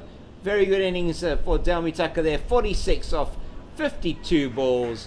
She hit 8 fours in that innings, and she hit those boundaries all around the ground. 8 fours, as I say, in that innings, and just could not clear the fielder KK Kayakazi Mate at a short, fine leg, and she takes the catch. Outstanding partnership, very good batting from these two, really put in the acceleration, and Western Province now batting at 5 and over thanks to that Tucker Tunnicliffe partnership. She's getting the applause from the dugout. Is Delmi Tucker, caught by Marty, bowled by Rose. The bowling change, which was really enforced because Yolandi Simon finished at 10. Haroline Rhodes tossing it up as she does, getting it above the eye line, making it a little bit more difficult. Played aerial to the fielder at short, fine leg. Well taken by KK Mate. A reverse cup catch above her head, and those sometimes not that easy to take, and the breakthrough.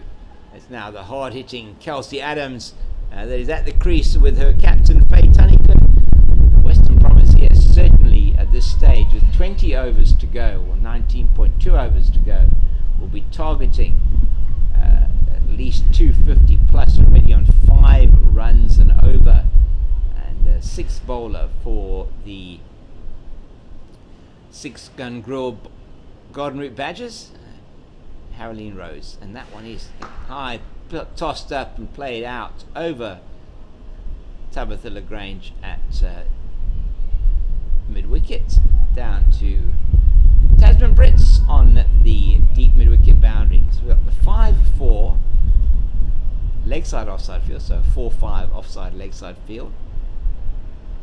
Rhodes again, that one again in the air, and this one's played very forcefully by Tunnicliffe down to Figureland at backward square in front of the railway stand, and there is a single. So the over went for 11, but the key thing for Haroline Rhodes was that she took that wicket of Delmi Tucker. 46 of 52 deliveries. It really was an outstanding innings for Delmi Tucker. And just a reminder that you are watching this broadcast, official broadcast from CSA with me, James King, the Cape Fox, and Delmi Tucker, 46 of 52 balls. Faye Tunnicliffe still there, 70 not out of 82 balls. It was Babette de Leer, the first wicket to go. She scored 26 of 51 deliveries with 4 fours. Delmi Tucker 8 fours, and it's nicely played by Tunnicliffe, but only as far as Haroline Rhodes at extra cover. So the field is for de Jonk, who's into her 5th over, 0 for 25. Give you that field after this ball. That's way too much on the leg side, and the pigeons will disperse as Yolandi Simon can only go and fetch that ball from in front of the North Pavilion here at Newlands, and they get another boundary. Faye Tunnicliffe gets her 8th boundary, and she's now 74 of 84 deliveries, the Western Province captain. So Bet Deleda, as I say, first out for 26, caught behind by Manyanga. Delmi Tucker out of the last over from Haroline Rhodes, caught by Mate at a short fine leg position, as Long On does the fielding here. It's KK Mate, the fielder who took that excellent catch to see the end of Delmi Tucker, trying to lift it over the fielder at short fine leg and could not do so. She was only 4 away from her 50. 46 she scored off 52 deliveries. Adams plays that very nicely into the covers, and although Figureland dives to her right, she can't get that one, but it is out into the deep, and Lagrange does the fielding there in the deep. Tabitha Lagrange with number 108 on her back, and I'm not sure what the significance of that is. Maybe we can find out for you during the lunch break, as it is that's beautifully played by Tunnicliffe. You just hear it coming off the bat, and Simon, who does a very good job there of playing that one. She passed it off her. I wonder if she's left-footed or right-footed. I think it was the right foot. She managed to deflect that into the path of Julia Hall. Hall picks that up, no boundary, which saved 2 runs with that nifty footwork, and that takes Tunnicliffe to 77. Brits is not going to allow her to get her 78th run, as de Jonk finishes another over that went for 8 runs. So 4, 2 singles and a 2 off that over by de Jonk. She's bowled now 5 overs, 0 for 33. Just to look at that scorecard again, Deleda caught Manyanga bowled Van School for 26. Tunnicliffe not out, 77. Tucker caught Mate, bowled Rhodes for 46, and Adams is now Kelsey Adams not out 2. Next batter in is meant to be Nadine de Klerk. Kelsey Adams will be hoping that she will be able to continue, and just 2 that she's got off 2 deliveries. Very good so far at rotating that strike. Faye Tunnicliffe with her 77 off 87. Once again, the tossed up nice fielding by Tabitha Lagrange at short mid wicket. It's a catching position there that she's in.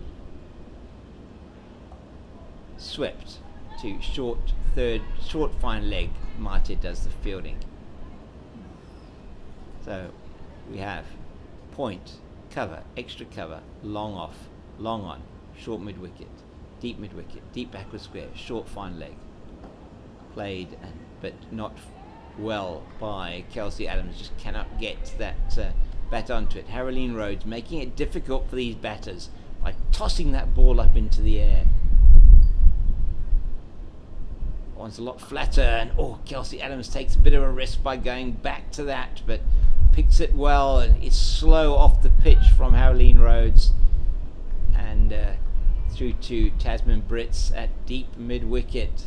165 for 2, Western Province in the 33rd over. Tunnicliffe waits for it and pummels it out to Brits, and that's just really quick cricket, if you like. 2 bounces to Brits. Throw comes back in almost as hard as the ball went out to the boundary from Tasman Brits. She has that tracer bullet-like throw in. That is massively high, that full toss, and but does dip on the batter. Chantal van scores it backward square on the boundary, deep backward square, and they take a single. Only 3 off the over. Good one from Haroline Rhodes. 2 overs, 1 for 14. The important wicket of Delmi Tucker, who was just getting going. Tucker, who scored that very good 46 off 52 deliveries, and was Babette de Leerde, who scored 26 off 51. 90th partnership for the second wicket between Tucker and Tunnicliffe off only 93 balls. So you can see fantastic acceleration from those two. This partnership as well now between Adams and Tunnicliffe, almost at a runner ball, 13 off 14, as Adams plays this delivery from De Jong to Tasman Brits at short mid-wicket. Cloud just coming over the ground at the moment, but it's high cloud. It's just still a very pleasant day here in Cape Town. De Jong here, just getting her length right here to Kelsey Adams, giving her nothing to hit necessarily. She's going to have to make something of it. She's not going to be able to just stand in her crease with this type of length. Adams just having a look at the delivery. Only been in for about 9 balls, and that one is too short, but it's not. I don't think that's going to make the boundary. No, it doesn't. Oh, does it? No, it doesn't. Very good work by Bianca Figerland in the deep. And so difficult for the young lady. She came around, stopped it from going to the boundary for a certain 4, sort of knocked it on slightly, knocked it on again, and managed eventually to get that ball just before it went over the boundary. Well done there to her. She's really been active in the field today. Had a torrid time with some of these, and that's a little bit over pitched. So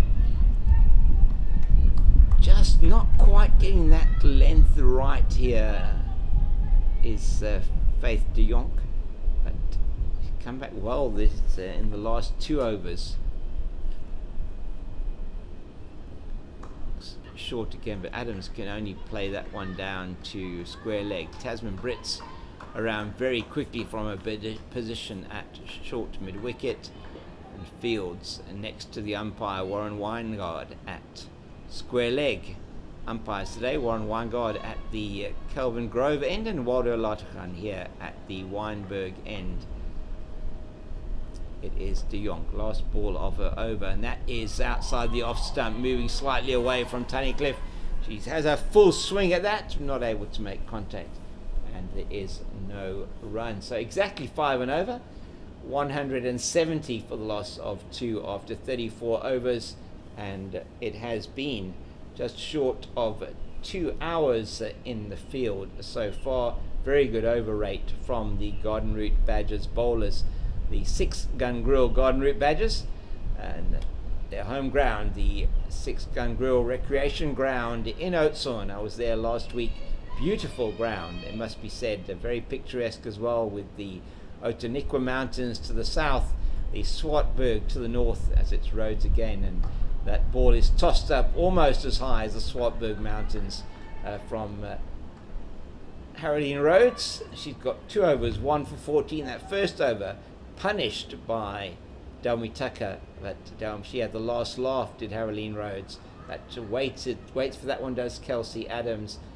Chantal van Schoor Fields at backward square on the boundary, deep backward square. interesting field for Rhodes. She set it so that she has got protection in the deep. 4 players outside the ring for the power play between the 10th and 40th over.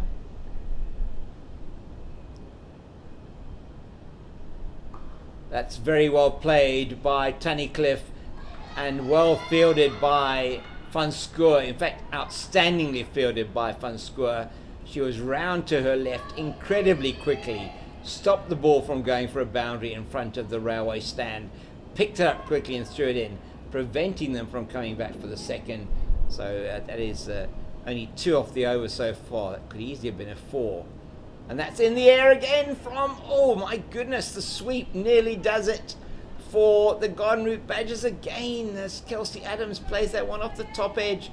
KK Mate running around from her position at fine leg, short fine leg, cannot make the catch, just bounces in front of her. And that one's massively in the air. That one on again in the air, but she's got it past Mate this time, has Kelsey Adams. I don't think it's going to go to the boundary. Van Schoor brilliant in her attempts to stop that one, and she does actually stop it. They're back for 2, and both the umpires are happy that that was a clean stop. Looks like it from here to us that Chantal Van Schoor got across and managed to get that ball away from her body before her body went over the boundary. Great fielding again from the young player from the Garden Route Badgers, and that is massively in the air down the leg side, first wide from Haroline Rhodes off the last ball of her 3rd over. She's going to have to bowl that one again. So 5 off the over so far, the last ball, and that's played straight down to Tabitha Lagrange, and Kelsey Adams will feel she missed out there. Haroline Rhodes, the feature of her bowling, and noticed this as well last week, is just how much air she does give that ball, and probably depends on the batter. Probably can have the opportunity as a batter to wait for that. Let's say another 5 off that over though.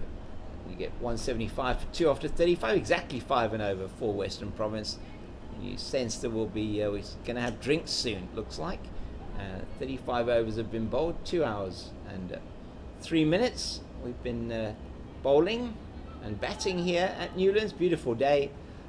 Slight cover of a high level cloud, but it's beautiful. Mountain off to my left as it's Faith Young short outside the off stump, but Faye Tunnicliffe moving away to the leg side has no power in that. It's fielded by Van Schoor in the covers, and there is no run. 5 for offside field, entirely up in the ring on the offside for Tunnicliffe. They are asking her to hit it through the offside.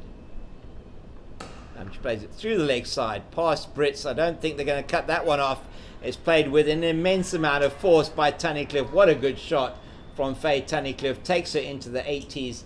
She's on 83 now off 92 deliveries, so her strike rate is going up into the 80s. Remembering that when she was on 56 off 70 deliveries, exactly 80 her strike rate. Now increasing that, so she's well into the 80s now, looking to accelerate this innings. She's taken 4 off the second ball of the over. Once again, it's short out into that leg side, but Bianca Figeland gets behind everything behind it and tosses it in, and it's fielded one-handed by the relay thrower, relay fielder Tasman Brits. Looks like she's warming up. Maybe Tasman's going to have a bit of a bowl. She's the captain today for the Garden Route Badgers, in the absence of Janae Winster, who is with that SA emerging team in Zimbabwe, one of 5 players from the 6-gun grill Garden Route Badgers. 2 balls left in the 36th over, 5 and over. Western Province batting at Kelsey Adams, plays that through the covers. She uses the length, which is slightly short, and just plays a back foot shot through between cover and extra cover and down to the boundary for 4. And she'll be happy that she got bat on ball well onto that one. Partnership already 30 for these two, and that's come in quite quick time of only 32 balls. Thank you very much, scorers. for that information. 17 minutes, 3 fours. Adams 14 of those, Tunnicliffe 15. Just Rhodes does the fielding at extra cover. There is no run, and umpires are not yet taking a drink, just noting down. We've bowled 36 overs, 184. Run rate now 5.1 and over. Now, how much are Western Province going to be able to score in these last 14 overs? Could they get the highest score of the competition so far? That at the moment sitting at 275 for the Titans against this Garden Route Badgers team in Oudtshoorn. And really is a privilege to be bringing you this broadcast today. I'm James King, the Cape Fox, and this broadcast today and tomorrow brought to you by Dryforce, your 24-hour after disaster management team. You saw that come up on your screen, and they are sponsoring the commentary today here on the videos coming to you from Pitch Vision, the production here from Pitch Vision. We have Shirley and Danny here from Pitch Vision, team here at Newlands. Always a pleasure to be here as KK Mate replaces Haroline Rhodes from the Kelvin Grove end. That's beautifully played by Faye Tunnicliffe. It's work to be done in the deep once again by Bianca Figeland. That's Haroline Rhodes on the boundary out there at cover, deep extra cover. Sorry, a very good fielding by Haroline Rhodes. She really made ground out there and stopped a certain boundary, cut it down to 2. Tunnicliffe to 86, and she will be eyeing a century here today as Captain Brits makes some changes to the field. KK Mate bowled her opening spell of 5 for 18. 5 overs, 0 for 18 from the Weinberg end. She's towards us now from the Kelvin Grove end. Forcefully into the covers, Brits does the fielding at at extra cover, then makes to throw it in towards Tunnicliffe at the batters. At the batter, and smiles all around there on these two players who know each other, I'm sure, very well. That's beautifully played by Tunnicliffe over mid-off, and has that gone all the way? It has indeed. That's the first maximum of the day. Faye Tunnicliffe goes into the 90s with that shot. Played it over mid-off up inside the circle, so she knew she could take that chance of going up over Michelle Mayer mid-off, and that just clears the boundary in front of the North Pavilion, in front of the media centre here at at Newlands, and beautiful Newlands cricket ground.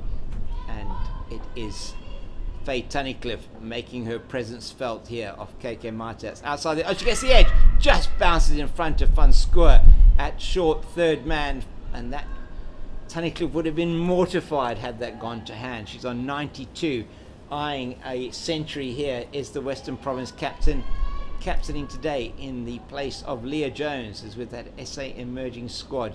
Both the captains of these two teams, Leah Jones and Janae Winster, are away with that squad. Beautifully played again. That really has been hitting the ball crisply, has Faye Tunnicliffe, and it's down to Julia Hall at long on.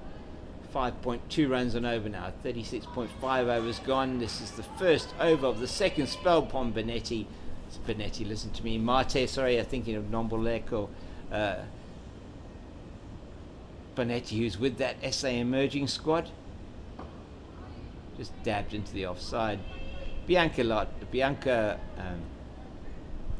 Figeland does the fielding, and they do not take a run. Partnership now 39 between these two at what must be close to a run a ball, and they are going to take a drink, and I am also going to take a drink, and it is with the score on 193 for the loss of 2, batting at 5.2 runs an over. Adams and Tunnicliffe at the crease. Adams 14, Tunnicliffe 93 off 98 deliveries.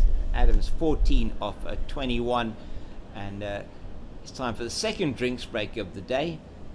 It looks like a big score in the offing here for Western Province, and I'll come back on air for you just before they come back from drinks, just to give you the bowling figures and the batting lineup. But for the moment, it's goodbye from me, James King, the Cape Fox. I'll be back with you shortly.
A change of bowling from the Wynberg end. It's going to be Chantal van Schoor, who's coming in to replace Faith de Jonk, and she has got by far the best bowling analysis of the innings so far for the 6-gun grill Garden Route Badgers, taking the wicket of Babette Delera, who was caught behind by Manyanga off van Schoor for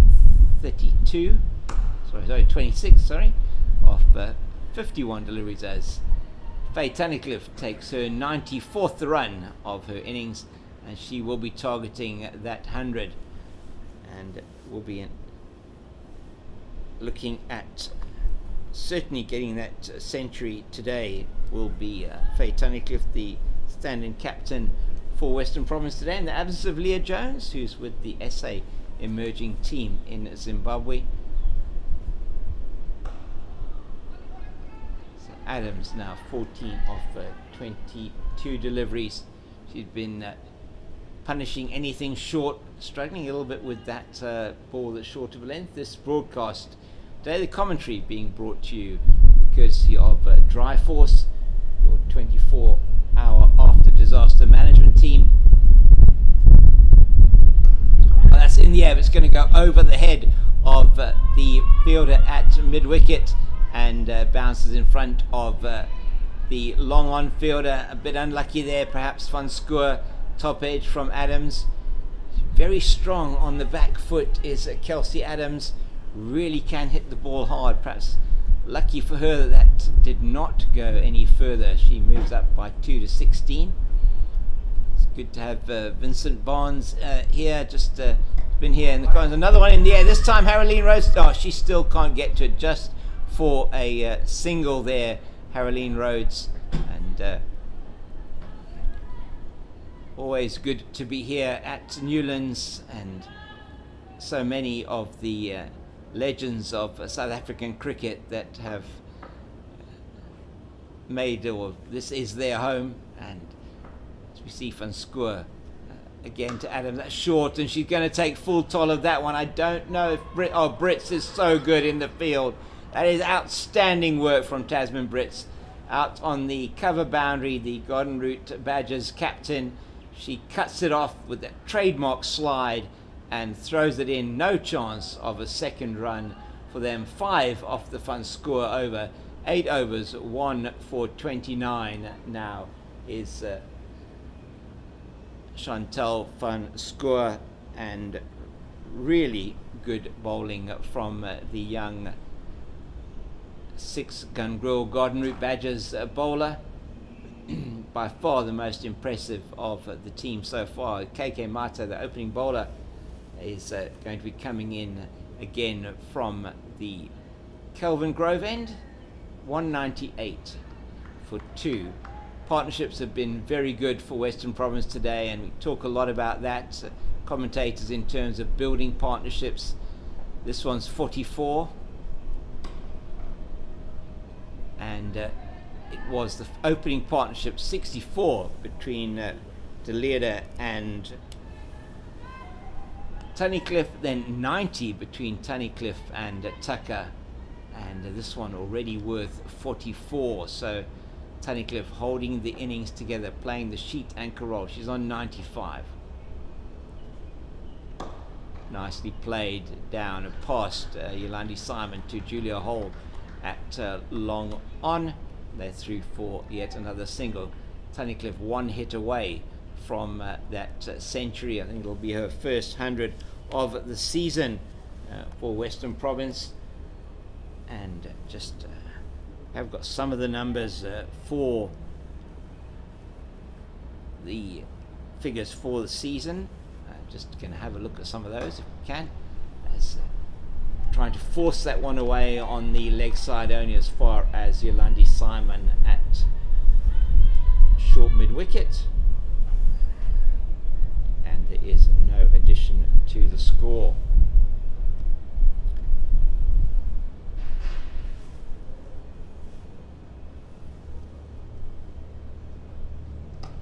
Oh, that's edged, very thick edge, and Van Schoor will cut that off.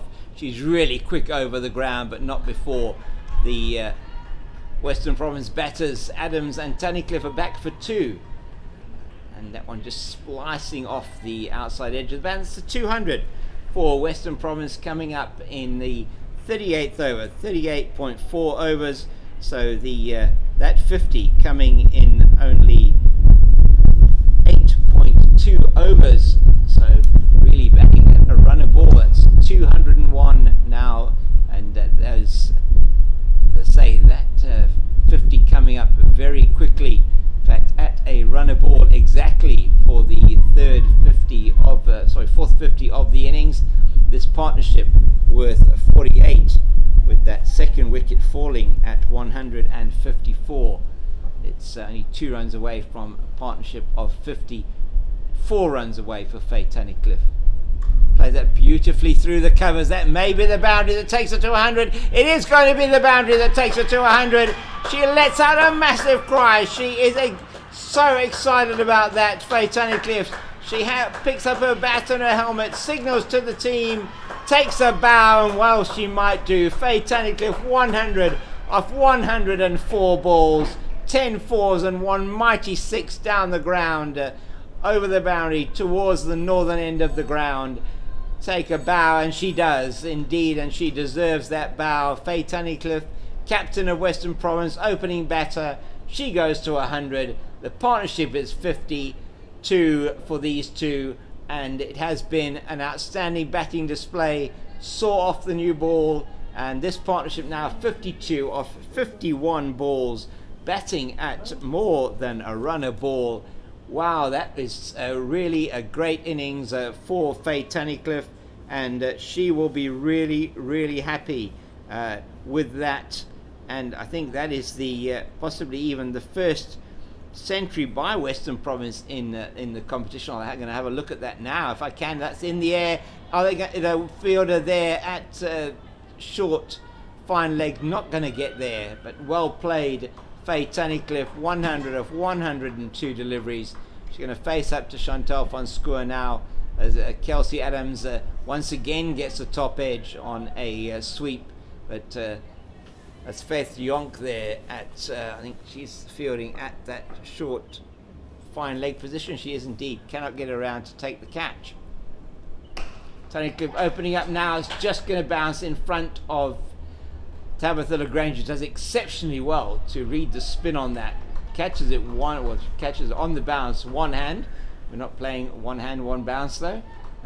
So it's well fielded though in at that deep cover position. It's Adams again facing up to Van Schoor. Short again. That's gone through though, and that's not going to be cut off. It's flat batted past the fielder Bianca Figerland at extra cover, and it goes to the boundary for 4. Western Province accelerating here onto 5.4 runs and over. They are chasing there to get the highest score of the tournament so far, and that is the 275 by the Titans against this self-same 6-gun Grill Garden Route Badgers attack. That's Van Schoor away from us now. Adams plays it in the air, but it's safe down to Tasman Brits at deep mid-wicket, and it's just the single this time. They really are opening up these two. One senses Tunnicliffe looking for every opportunity now to score. Partnerships move up to 59 in this over. It's been an expensive one, 7 off the over so far. By far the most expensive over, I think, from Van Schoor. That is tossed up, perhaps just dips a little bit on Tunnicliffe. She's through for the single. 102 off 106 deliveries for her. Adams, who was at one stage batting 14 off 21 deliveries, she's now 26 off 30, really increased her strike rate. You just cannot bowl short to Kelsey Adams. She is really strong, anything off the back foot. Nicely pitched up. That's where you have to bowl that short of a length and to her, and Haroline Rose does the fielding coming around from short mid-wicket. End of the 40th, it's 214 for the loss of 2. It's going through the bowling figures for you. Julia Hole, 4 overs, 0 for 23, opening with KK Mate. Haroline Rhodes, 3 overs, 1 for 19, took the wicket of Delmic Tucker, caught at short fine leg by KK Mate off her bowling. She's getting a top edge, going for a boundary for her 50. She was out for 46. Simon, 10 overs, 0 for 50. Van Schoor, 9 overs, 1 for 37. De Jong, 7 overs, 0 for 45. Martin now 7 overs, 0 for 35. And it will be Mate to continue the attack from the Kelvin Grove end of the ground. Umpire Warren Weingard, who is at that end of the ground. We have umpire Waldo Latergan here at the southern end, the Weinberg end. Nicely turned around the corner, but Faith de Jong does the fielding very well at that short, fine leg position. Lovely day here in Cape Town today. Mountain quite clear off to the left-hand side from what I can see of it, looking towards Devil's Peak from this side of the mountain. And a change of line now for KK Marty, coming around the wicket to Faye Tunnicliffe. Tunnicliffe plays it straight down the ground. There is a fielder there at long off. That looks like May. It is indeed Michelle May. Comes around and fields that on her right hand side. She'll come back over the wicket now to Kelsey Adams. 215 for 2 in the 41st over. We're in the power play, the final power play. You're allowed 5 fielders outside the circle. That's in the air. It's going to bounce halfway between the wickets and the fielder. That's Lagrange at deep mid wicket, and it is just the single. She's struggling to get hold of them today. Her timing just not quite there, Kelsey Adams. And you feel for this Garden Badgers team, if she does manage to get her timing right in these last 10 overs, it could be a lot of runs on the board that she's going to score. Around the wicket again to Tunnicliffe, just off the pad. And there is no run, fielded by the bowler on her follow through, 2 balls left. As you might see the umpire signalling to the fellow umpire. One thing you will notice with umpires is they always signal to their partner at square leg, and likewise when there's 2 balls left in the over. Good over from Marty so far, just the 2. Nicely played by Tunnicliffe out into the deep, and Rhodes is around quickly. They do come back for the second. That's good running, understanding that it's going to take a relay throw to get that in. Haroline Rhodes, quite a long boundary out there on the offside for the right-hander, and Haroline Rhodes was never going to get that one in on the full. Has not got that strong arm that Tasman Brits certainly has. Played forcibly down to Julia Hole at long on, coming so crisply off the bat. Faye Tunnicliffe's been an outstanding innings today from her. She's now on to 106 off 111 balls with her. Kelsey Adams 27 off 32. Better over from KK Marty, just the 5 off it, and these two have done really well. Partnership of 65, second highest of the innings, and the partnerships have been what's been impressive today for Western Province. They really have done exceptionally well in getting to the 3 partnerships so far. 64 for the first wicket off 97 balls, just establishing the platform by De Leerde and Tunnicliffe. Tunnicliffe and Tucker 90 off 93 deliveries on this one. At better than run a ball between Adams and Tunnicliffe, 65 off 63 deliveries. It really has been outstanding from Western Province, building the partnerships and getting to what looks like it could be a really imposing total. That one not too short, and it's played around the corner. It's going to be Britt sliding in to pick up, and what a throw she's got. I mean, last week it was really good to see both her and Sinette Fillion Low fielding on the boundary. And if you're looking at 2 fielders in the country that have probably got probably the strongest arms from the deep, those are the 2 fielders that you would want to see. And javelin-like throwing in from the deep from these 2, both athletes, and Sinette Fillion Low, as that one just played into the covers. Michelle May does the fielding, both athletes and both javelin throwers. Sinette Fillion Low getting a silver medal at the Olympics. That's unfortunate, bounced just in front of Haroline Rhodes. It's good fielding by the 6-gun Grill Garden Badgers fielder at mid wicket. So we've got a 5-4 offside leg side field for Van Schoor. Short third man point, deep cover, extra cover, long off, long on, mid wicket, deep mid wicket, and a short fine leg. That's in the air. Will Tasman Brits take the catch? No, she isn't quite able to get there. She does just get her hands up. She's really upset with herself. And for her standards, that will be she's really upset. Those are ones that she expects to take. Seen her take some incredible catches, Tasman Brits, and that was one that she would have, as I say, expected herself to take, and just slipping out of the hands as she dived to her left to take the catch.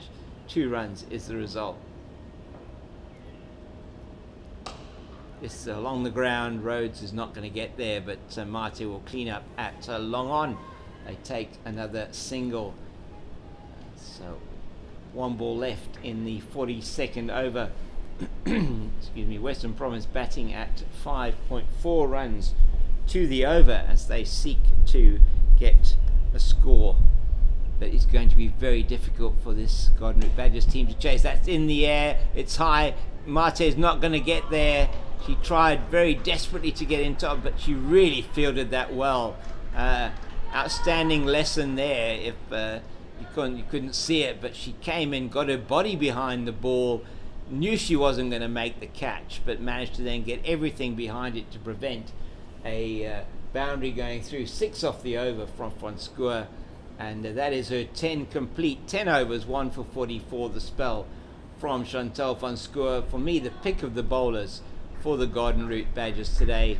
6-gun grill Garden Route Badgers who asked Western Province to bat on what looks like a pretty good batting wicket.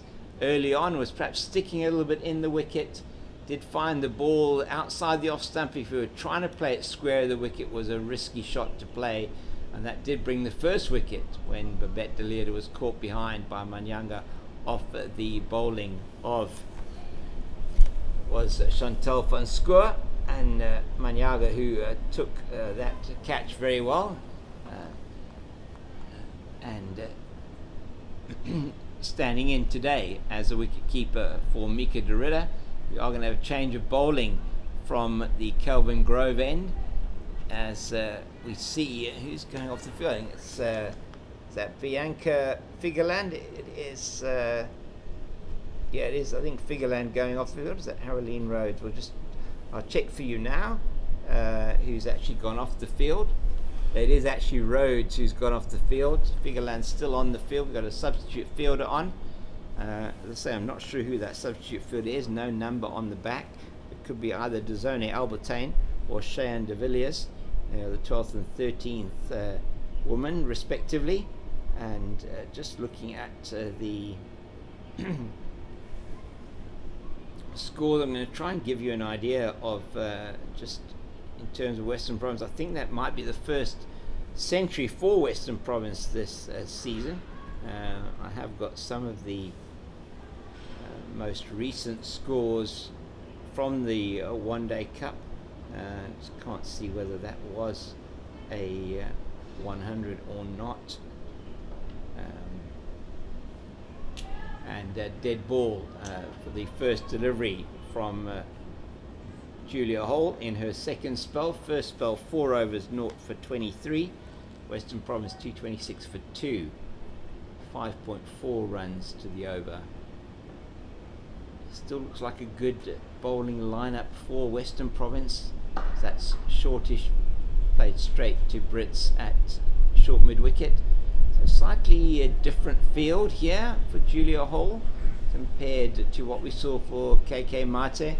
Got 5 for offside leg side field, similar on the offside. Got a short third man, point, deep cover, extra cover mid off.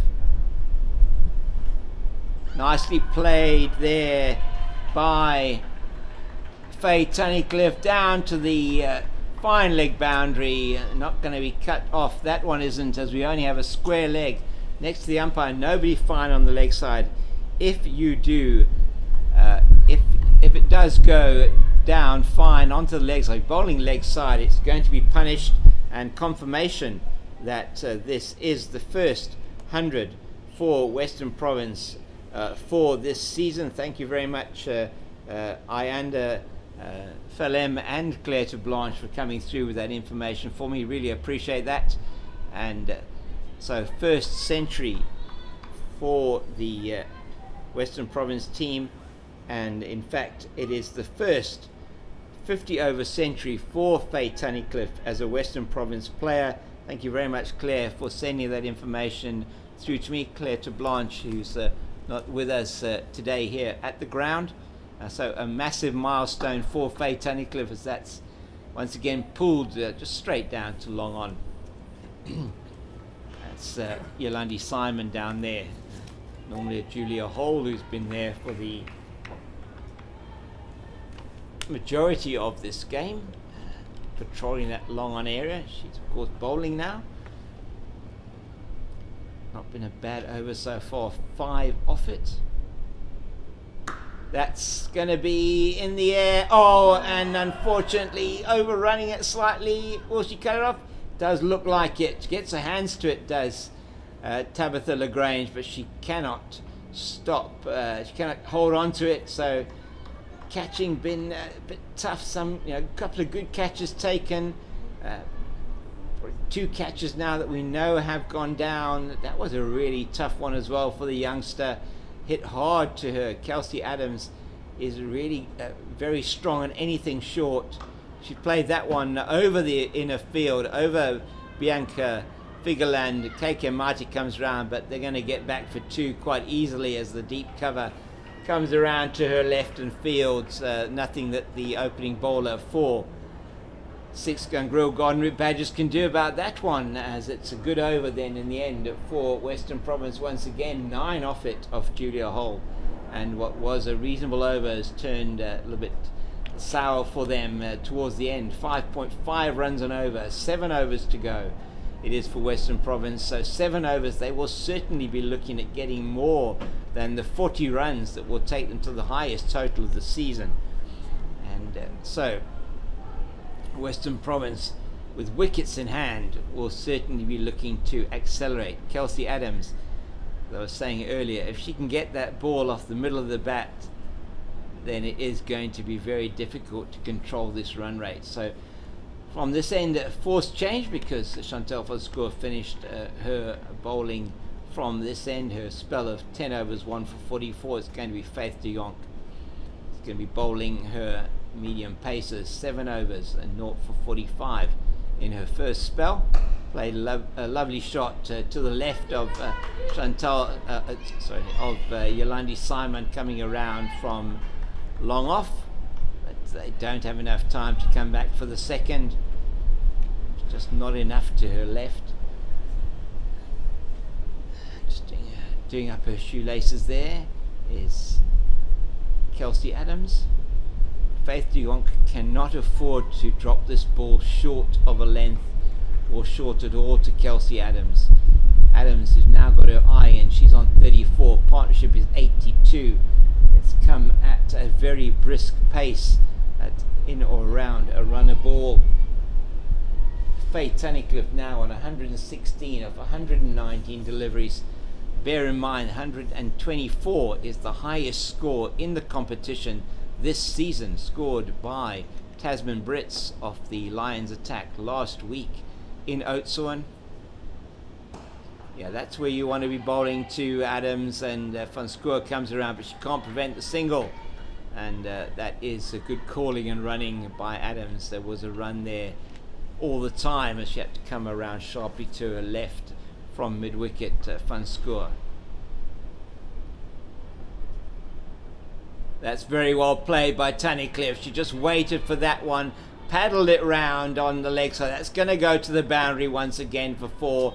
That's the second time she's played that shot, once off Hole and now off de Jonk, and she just waited for it. Came across her stumps early, ball angling into middle and leg, and she just plays it beautifully down the leg side. She's bringing out all the shots here, Faye Tunnicliffe, onto 120 off 120 balls.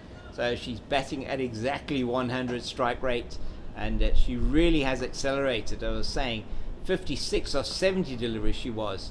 That's outside the off stump, just pulls it around towards long on. KK Mighty does the fielding. She'll perhaps be a bit disappointed that she didn't make more of that one, short by Faith de Jonk.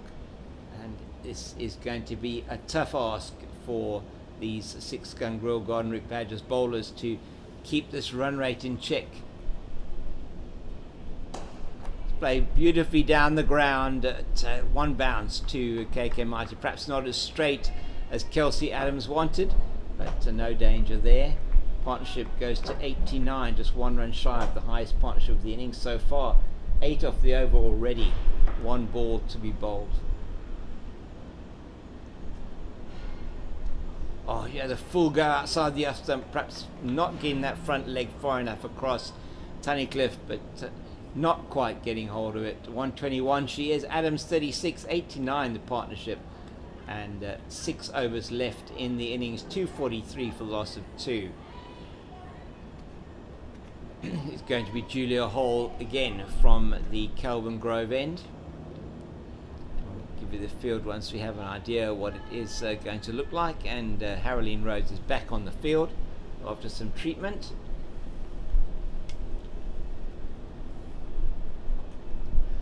So we've got a short third man, we've got a point, deep cover, extra cover, long off, long on, mid wicket, just off the edge of the circle, deep mid wicket and a square leg.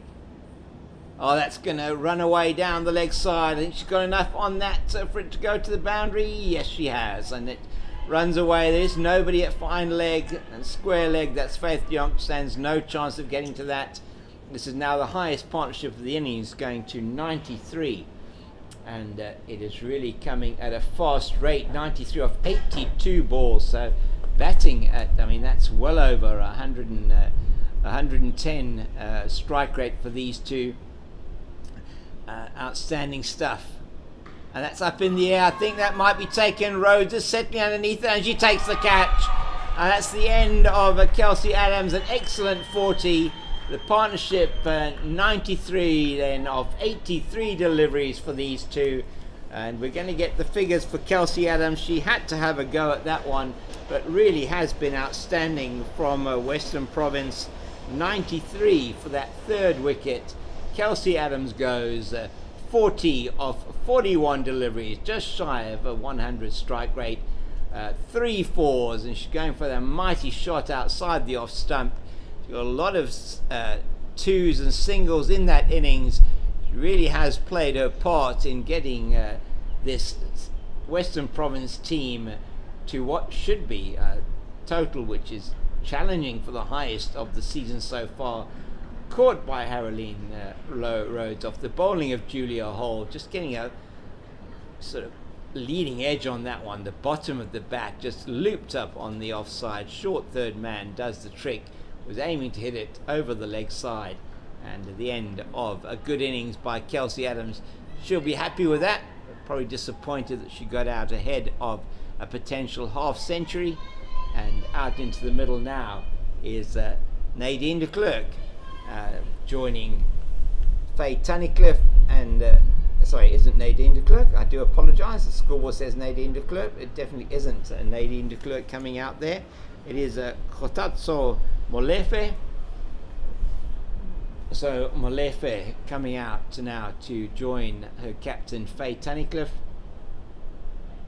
Kotatso Molefe going to be facing Julia Hall, and she'll just be wanting to try and probably get a single to get herself off strike. That's down the leg side.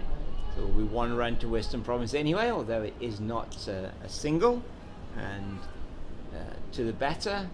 So just 2 runs away from the 250, and that's come incredibly quickly for Western Province in about close to 6 overs if they get that within the next couple of deliveries. Just play back down to the pitch. So it really has been an acceleration, and we look at the fourth 50 came. Third and fourth 50s were both very quick coming in. The third 50 coming in 7 overs, fourth 50 coming in 8 overs, and this one has been now 6 overs. That's played very nicely by Molefe. Kotatsu Molefe playing that one through the cover. That's a single. Takes the score to 249 for the loss of 3, 44.4 overs. And it is going to be Tunnicliffe on strike. She's on 121. Remembering the top score of the season so far is 124 by a player that's on the field at the moment. Tasman Brits last week against the Lions, that's played down the ground, and that will be Brits who does the fielding at long on. Patrolling that area now. She replaced Simon, who was down there in the previous over. Brits just moving herself around the field where she expects it to be hit the most.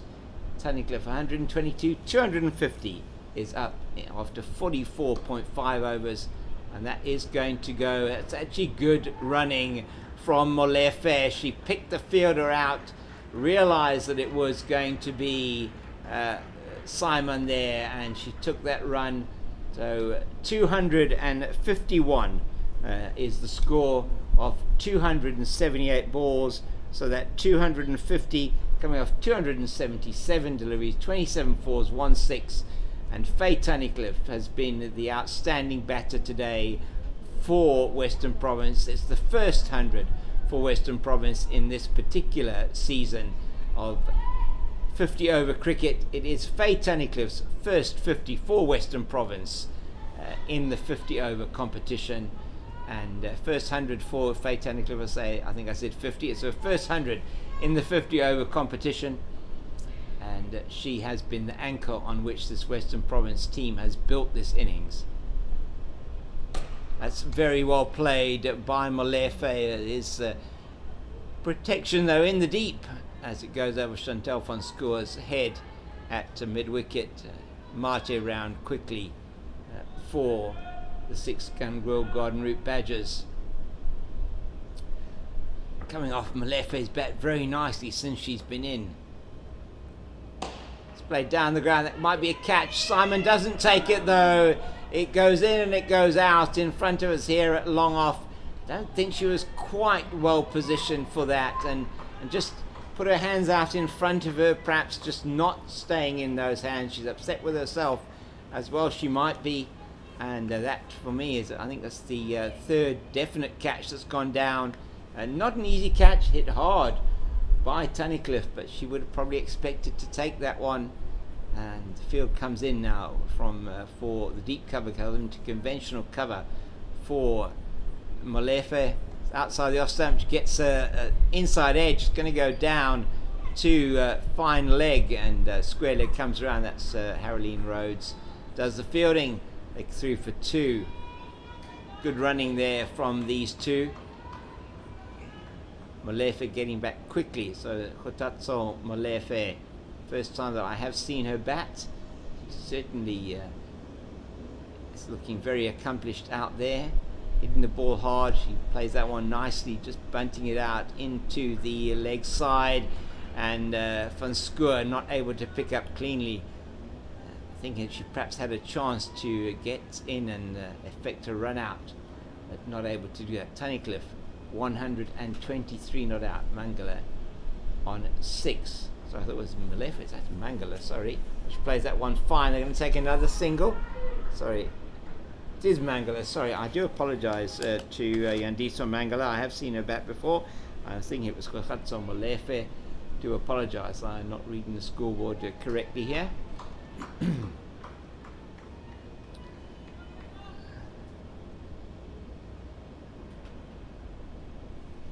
Was broadcast on Pitch Vision. The visuals brought to you by Pitch Vision on the YouTube channel of CSA. The broadcast commentary brought to you by Dry Force, your 24-hour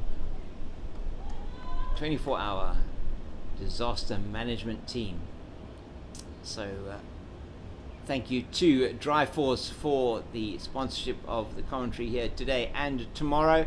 Tomorrow we have a full team of commentators in for you. Lauren Beckman Jacobs coming in with Vincent Barnes, and Avedia also going to be here tomorrow with you. It's good to be with you today. I'm James King, the Cape Fox. 6 off that over from De Jonk as 46 gone. 257 for the loss of 3. Faye Tunnicliffe facing up to Julia Hall. She's on 124. She's equal highest score of the season, now with Tasman Brits in the 50 over competition. That's played through the covers, but there is protection in the deep. KK Mate does the fielding as Mangala wants to go through for the second. And once again, apologies that I had the name wrong, saying it's Molefe out there, Mangala, who's out there at the moment. Yandiswa Mangala with Faye Tunnicliffe. Hold. Just played into the gap between a square leg and mid wicket. They're through for the single. That's good running from these two. Mangala's been excellent since she's come in taking the singles, giving Tunnicliffe the strike. Tunnicliffe seeing that ball exceptionally well. She's going to want to carry her bat here, one feels. It's 5-4, offside, leg side field. It's played in the air and it's dropped again by Simon. That's the second catch she's dropped off Tunnicliffe. This looks like it might be a run out, but it's not. And Julia Hole, who was actually going to the correct end in as it was, and so that was all round an interesting events there. You might have seen some of the running on your feed, but you didn't see the drop catch, and the second drop catch in 2 overs from Simon, both off Tunnicliffe, as she now moves to the highest score for this season in the 50 over competition, and takes the single. And Mangala is going to go through again for the single. If Simon had hit there, she was definitely out, but taking a chance that the fielder was not going to hit it directly, and in fact that was the case. Tunnicliffe 126 now on strike, 126 of 127 balls, facing up to Julia Hole. That's very nicely played through the fielder at point, but they're not going to get more than one on that, and Bianca Figeland unable to stop that one, but she did actually get a hand on it, so prevented the boundary, and KK Mate cleans up, coming around from deep cover. Tunnicliffe 127, Mangala 8, partnership 15. There are 3 overs and 1 ball left in this innings. That short played back straight down the ground, and it's only going to be 1 because Tasman Brits is doing the fielding, and that bullet throw from Tasman Brits would be coming in if they were thinking of taking the second, but they don't. Mangala keeps the strike at the end of the over. It's 47 gone, 263 for 3, and that target of 275 by the Titans is certainly looking to be one that is going to be threatened and is going to be surpassed by this Western Province team unless something exceptional happens. So kudos today to Faye Tunnicliffe, 127 of 128 deliveries.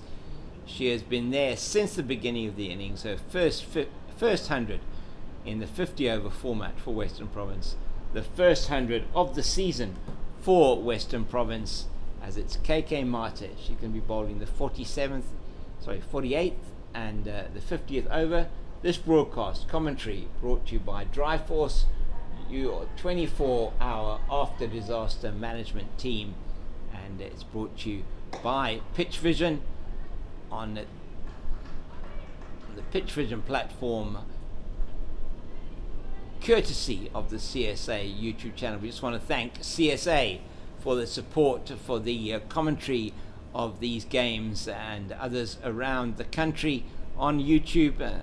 Titans game happening at the Tshwane University of Technology today, also being commentated on and broadcast. Just want to thank the sponsors there for that, and CSA and Pitch Vision for bringing these visuals to you and the commentary. We hope you're enjoying our coverage of this game at the beautiful Newlands Stadium.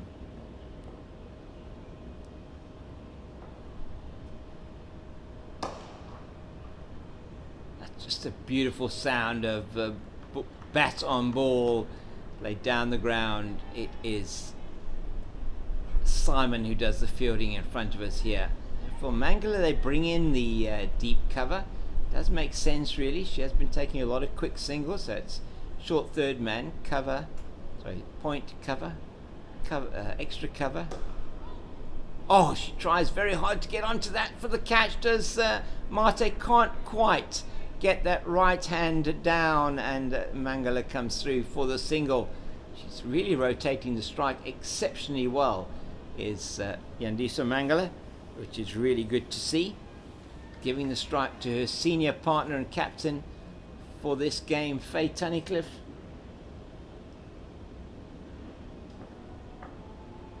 Kaikazi Mate from the Weinberg end. Nicely played by Tunnicliffe. They're easily through for the single though. Mangala running well. She anticipated that well, did Yandiswa Mangala through, and Haroline Rhodes can do nothing. Is that Rhodes, or is that in fact Faith de Jonk over there? It is actually Faith de Jonk that is there at that short fine leg position. They've dropped Tabitha Lagrange onto the short fine leg. That's down the leg side. I think she got a pad on that, so not signalled as a wide. And that is the end of the over. A good one by KK Mate. Only 4 off the over, 4 singles off that over. Really good over for the 48th over from Kaikazi Mate. And Western Province are going to be looking at really hitting this ball a lot harder and getting boundaries off the last 2 overs of the innings. 20 of 23 deliveries is this partnership so far, and of Mangala and Tunnicliffe after that brilliant 93 partnership of just 83 deliveries between Adams and Tunnicliffe. And Faye Tunnicliffe accelerating massively in her innings. She's now 129 of 131 deliveries. And Disa Mangala 11 of 13. It's going to be Julia Hall who's going to be coming in from the northern end of the ground, the Kelvin Grove end, to Faye Tunnicliffe. That's wide outside the off stump and will be called wide. And that is umpire Warren Weingard. At the Kelvin Grove end, we have umpire Waldo Lateghan here at the Weinberg end of the ground here at Newlands. Off to our left, we're broadcasting from the southern end of the ground, the Weinberg end in the South Pavilion. Very nicely played out into the deep by Faye Tunnicliffe, and Diswa Mangala is going to come back sensibly for the second run, as it is Tabitha Lagrange on the boundary at deep mid wicket, just not quite picking that one up cleanly enough, Lagrange, but good fielding from the youngster. She had to make quite a lot of ground as Tunnicliffe moves into the 130s. Been a very good innings here from the Western Province captain. Played into the air. This again dropped by Yolandi Simon. Now drops Faye Tunnicliffe for the 3rd time, and that one goes through to her. This one low one in her position at mid wicket. She just can't take the catch. Unfortunately, she's at a wideish sort of position between mid wicket and mid on, and she is feeling terrible at the moment. Her head is bowed, hands on knees, and you can understand why. You just have to feel for a fielder like that. 2 difficult chances. That one probably the easiest of the 3. Hands on hips. She must be feeling it terribly. Down the leg side, wide signalled and acknowledged by the scorers behind me. Excellent team here at Western Province. Scorers are sitting in the scorebox behind me, and the team from Pitch Vision, just to say thank you to them for the work they do here. Julia Hall is 5 off the over so far. Just played straight to Simon. If that hits, she does hit, and that is out, and she took the risk. Did Yandiswa Mangala. It's what she had to do. She's been outstanding with her running today, and she is running off the field now. You cannot blame her for that in terms of the run. She wanted to get Faye Tunnicliffe back on strike. She achieves that, but the sacrifice of her own wicket, she took the chance of the run to Yolandi Simon. Yolandi Simon, take a bow, though. You have picked yourself up from dropping those 3 catches and a direct hit from almost square of the wicket. Really good fielding there from the Six Gun Grill Garden Route Badgers player, and well done to her. Her hands were on her hips and she was feeling it, and now it is going to be Kotatso Molefe coming to the wicket to join her captain, and she'll want to do exactly what her teammate Andiso Mangala was doing, just to keep her captain on strike. A good run out there, and the fourth wicket goes down with a score on 272. 11 of 14 balls for Yandiso Mangala. She did her job.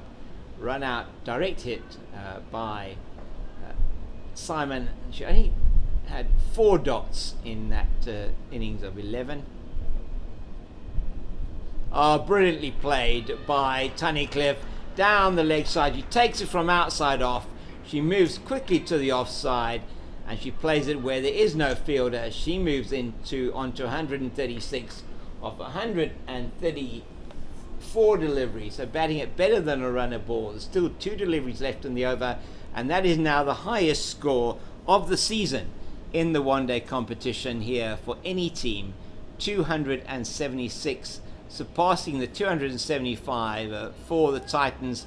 Momentum multiplied Titans against the Six Gun Grill Garden Route Badgers at Oatsthorn earlier in the season, and it's going to take some catching getting this total, as it's whole again, and she does the same thing, but she's bowled, and that's good bowling from Julia Hall. She kept her line right. She goes and hits the middle and leg stump, and a great innings from Faye Tunnicliffe comes to an end.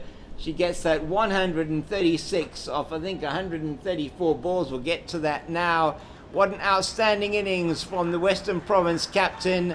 She opened the batting. She's out with 1 ball left in the 49th over.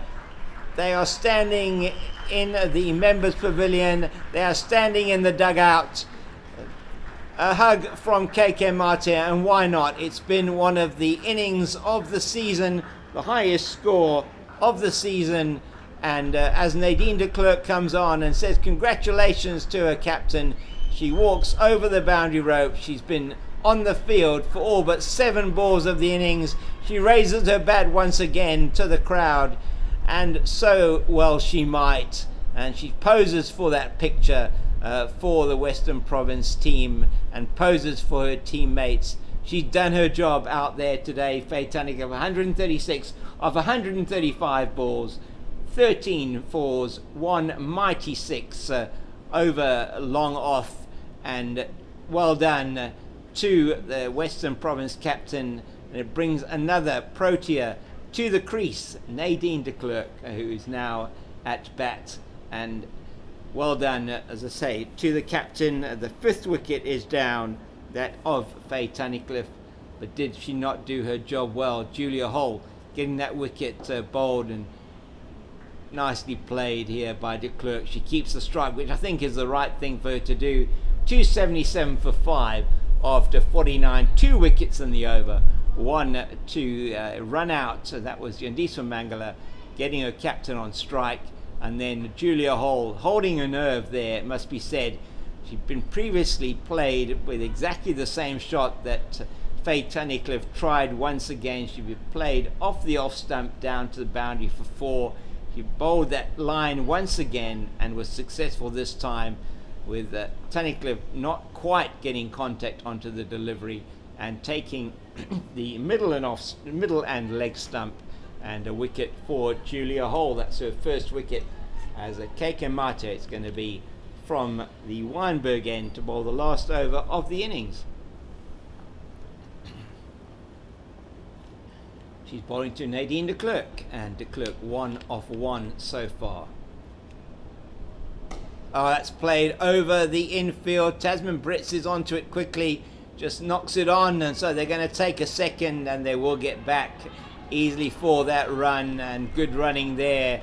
It is from the lady with 00 on her back, and that is Kotatso Molefe, and coming back for the second. And is Molefe. It is indeed coming back for the second. Mate to de Klerk. And that's played over the bowler's head, They're going to also try and come back for the second again here, and she does come back. I don't think she's going to make it this time, though. Yes, she does, because the throw is wide to the right, and good running there, it must be said, by Molefe. She was prepared to sacrifice herself for her team. She's been the first 2 deliveries of this over. She's come back for 2, and that's 4 already off the over. De Klerk goes away to the offside, cannot hit that one to the leg. She's upset with herself. Slightly slower delivery, I think, from Mate. Clever from the 6-gun Grill Garden Route Badgers opening bowler. 3 balls left in the innings. How much more are Western Province going to make? That's played into the gap, past the fielder at short mid-wicket. Is going to be a wicket this time, as it is Molefe who sacrifices herself, and it's Tasman Brits who throws that in.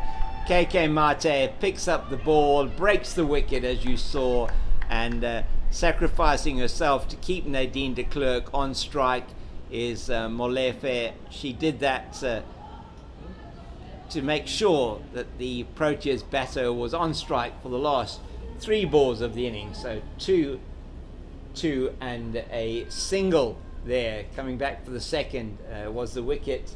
Sorry, 2, a dot and a single coming back, but a wicket taken. So another run out. This one goes to Brits and Mate. It is, and the 5th wicket is down at 282. So a flurry of wickets in the last 2 overs. It is Kotatso Molefe didn't face a ball, but she has played her part. As to the crease comes Kayla Reinecker. That's beautifully played over the fielder at extra cover. That's Michelle May, down to the boundary for 4 by Nadine de Klerk. And that is why Kotatso Molefe, as a team player, sacrificed herself to get Nadine de Klerk on strike. The Proteas all-rounder, who's been in outstanding touch with the bat this particular year, both for province and country, has played that over Michelle May for 4, taken Western Province closer to 290. Play that one straight to Tasman Brits. They won't take more than 1 this time. Reinecker comes through for the single, and that is that for the Western Province innings. KK Mate finishes her 10 overs, 0 for 54. More importantly, though, Western Province have finished on 287 for the loss of 6 in their 50 overs. Their run rate just over 5.7 and over. That is going to take some catching. It's actually 5.74 runs to the over, 287. And this innings here anchored by Faye Tunnicliffe's 136, her first century for Western Province in 50 over game. The first century for Western Province in this particular competition this year, and the highest score of the season in the competition for any batter. So just running through the scorecard, which is on the scoreboard at the moment, it is Deleda, 26. She scored off 51 with 4 fours. Tunnicliffe, 136. So she was the 5th batter out off 135 balls, 13 fours, and the only 6 of the innings. Delmi Tucker, 46 of 52, a great partnership of 90 between her and Faye Tunnicliffe. Kelsey Adams, 40 of 41 deliveries, 3 fours. She put on 93 with Tunnicliffe for the 3rd wicket. And then Yandiswa Mangala, who unselfishly ran herself out for 11 of 14 deliveries. Another good partnership for her with Captain Tunnicliffe. Just into the double, in fact, into the 20s for that partnership. It was Kotatso Molefe who ran herself out as well to keep Nadine de Klerk on strike. That combination of Tasman Brits and KK Mate, the run out of Mangala was executed by Yolandi Simon, who's had a torrid time in the field, and then the not out batters at the end. Nadine declared 11 off 8 with 11 off 7 balls with the one boundary, and with her there at the end, Kayla Renica, who will probably play more of a role with the ball, certainly will. She only did not face a ball, was there for 4 minutes, that totaled 287 for 6 and off 50 overs. And we'll just run through the partnerships for you now. Once we can get those up on the board, if we can do that. Scorers, I'd really appreciate it. Just to run through the partnerships with you, and we'll see when those come up on the board, and then hopefully we'll have the bowling figures as well for the team. So just if I can ask, if we can put the partnerships up on the board, please. Yeah. Thank you very much. And that's going to be coming shortly. So just the partnerships there. Delia and Tunnicliffe for the first wicket, 64 off 97 balls. Tucker and Tunnicliffe, 90 off 93 for the second wicket. Adams and Tunnicliffe, 93 off 83 for the third wicket. That really put the momentum into the innings. Mangala and Tunnicliffe, 25 off just 28 balls. Outstanding running from Mangala, it must be said. Really playing the role for her team. Molefe and Tunnicliffe, 4 off 2 deliveries, with Molefe sacrificing her wicket. Tunnicliffe there out, eventually out caught, and then it was Molefe, bowled, should I say, by Hole. Trying to turn that ball down the leg side, not caught.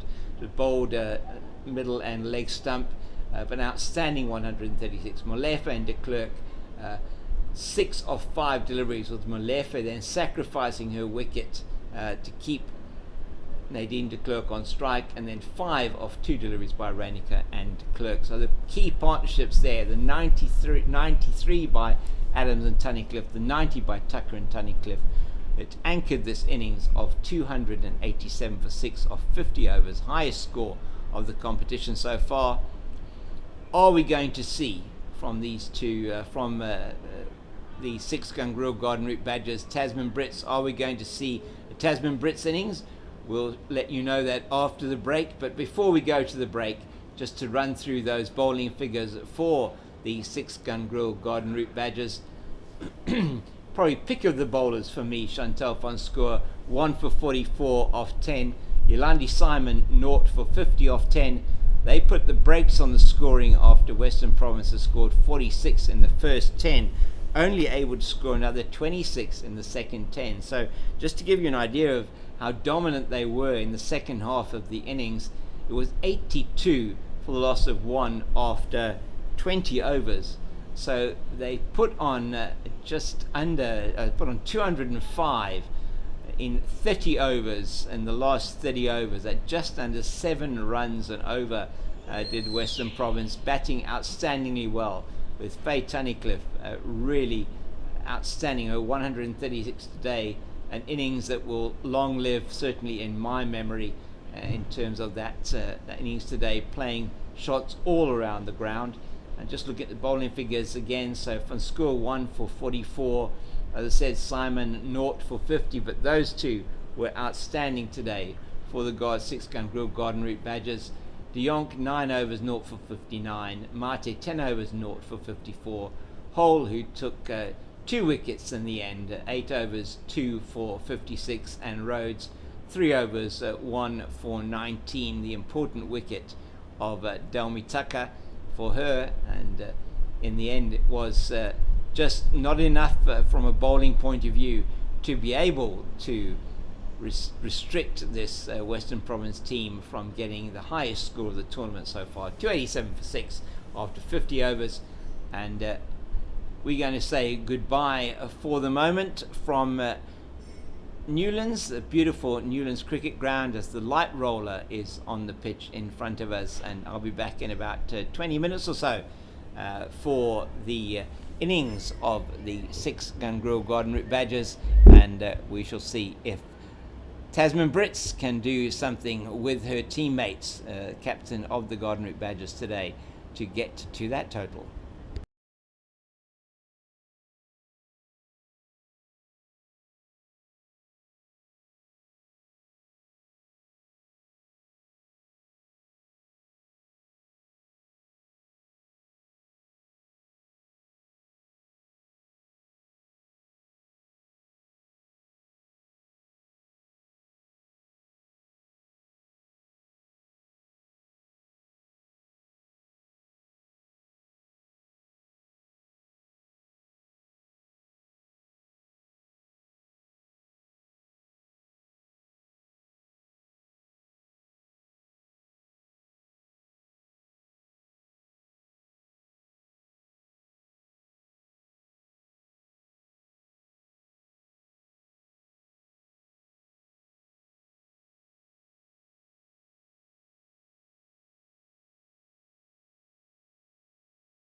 Welcome back to Newlands Cricket Ground for the innings of the 6-gun grill Garden Route Badgers, who are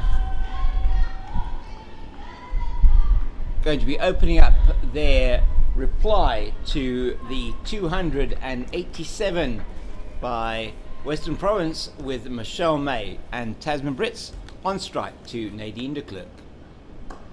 And first ball, no danger there for Michelle May, just played out nicely into the offside.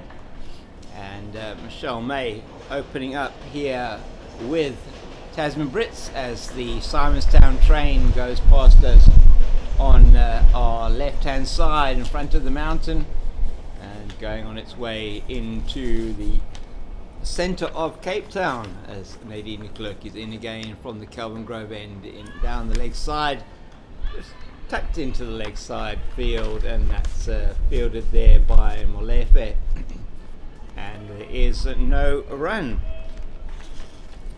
So for Nadine de Klerk and the captain Faye Tunnicliffe, who is at slip, so we do have a slip. We have a third man, I think that's Lasipo Vezi down here. We've got point, that's Delmi Tucker. We have a cover, which is Kelsey Adams. Got extra cover mid-off. Well played by Michelle May, back to the bowler. Just defensive at the moment for Michelle. Let's just have a look and see who we've got to wear here. So we have extra cover, that is Kelsey Adams. We have a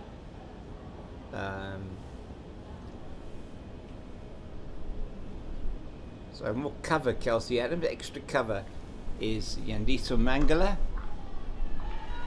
That's just defended to Adams in the covers. 2 balls left in the over, and that is indeed Mangaloo is just passing the ball there to Tatum LaRue, who is at mid-off. Mid-on. We have mid-on, and that looks like Caitlin Weingard. We have a mid-wicket, that's Kayla Reinecker. And then here to my left at third man, just trying to see who that is. That's Molefe down there. Koketso Molefe, and yes, to my right here is Nosipo Vezi, who's likely to be opening the bowling from the Weinberg end of the ground. Looking forward to seeing her bowling. Oh, that is edged and just goes past Faye Tunnicliffe at that first slip position. The first run off the bat there for 6-gun grill Garden Route Badgers to Michelle May. She keeps the strike at the end of the over, and it is one without loss, chasing 288 to win this match after Western Province, with an innings that was anchored by a brilliant 136 by Faye Tunnicliffe at just better than a runner ball. The captain today for Western Province, in the absence of Leah Jones, who's with the SA emerging squad that is playing in Zimbabwe from tomorrow. And it is Tatum LaRue that's going to be opening the bowling from the Weinberg end.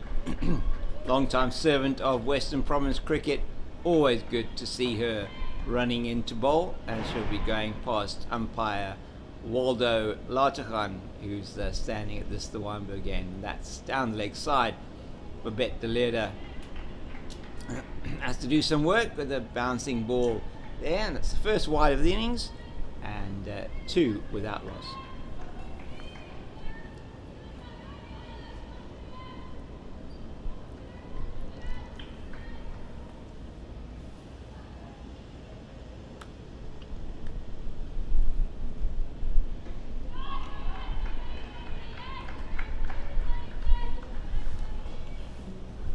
Just try and see who's in there from running in from extra cover to do that fielding. Looks like Yandiswa Mangala. It is indeed. It's LaRue in again. Nicely played by May down to Nadine de Klerk at fine leg. And they are through for one, just angling down the leg side, Tatum LaRue, and well done to the batter, just getting that down to fine leg. So for LaRue, and now it's going to be bowling to Tasman Brits. We have a slip, third man, point, cover, extra cover, mid off, mid on, mid wicket, and fine leg. That's again down the leg side. It's missed by Babette de Leda this time. That's going to go down for 5 wides, and it is signalled by the umpire, and that's a good fillip for the Golden Root Badgers. Now 6 wides already in this over. Tatum LaRue will not be happy with that, and neither will her captain Faye Tunney. Even though they are defending a very large total, they cannot afford to give away unnecessary runs. That is going to be probably a boundary from, is it? No, Nadine de Klerk doing brilliantly out in the deep there on the leg side. And sorry, not Nadine de Klerk. Well, I can't see very well. Nadine de Klerk actually is where? Oh, Nadine de Klerk here in front of me at mid-off. Sorry, I do apologise. That is actually Nosipo Verzi down there, who's doing the fielding there. And down at fine leg. Well done off to her own. That is, oh my word, that was hit with immense power by Tasman Brits. But and the ball, the catch was actually dropped in the extra cover position. But if she'd have taken that catch, Yandisa Mangala, that would have been the catch of the season, I think. That ball was hit incredibly hard by Tasman Brits. She must be feeling that.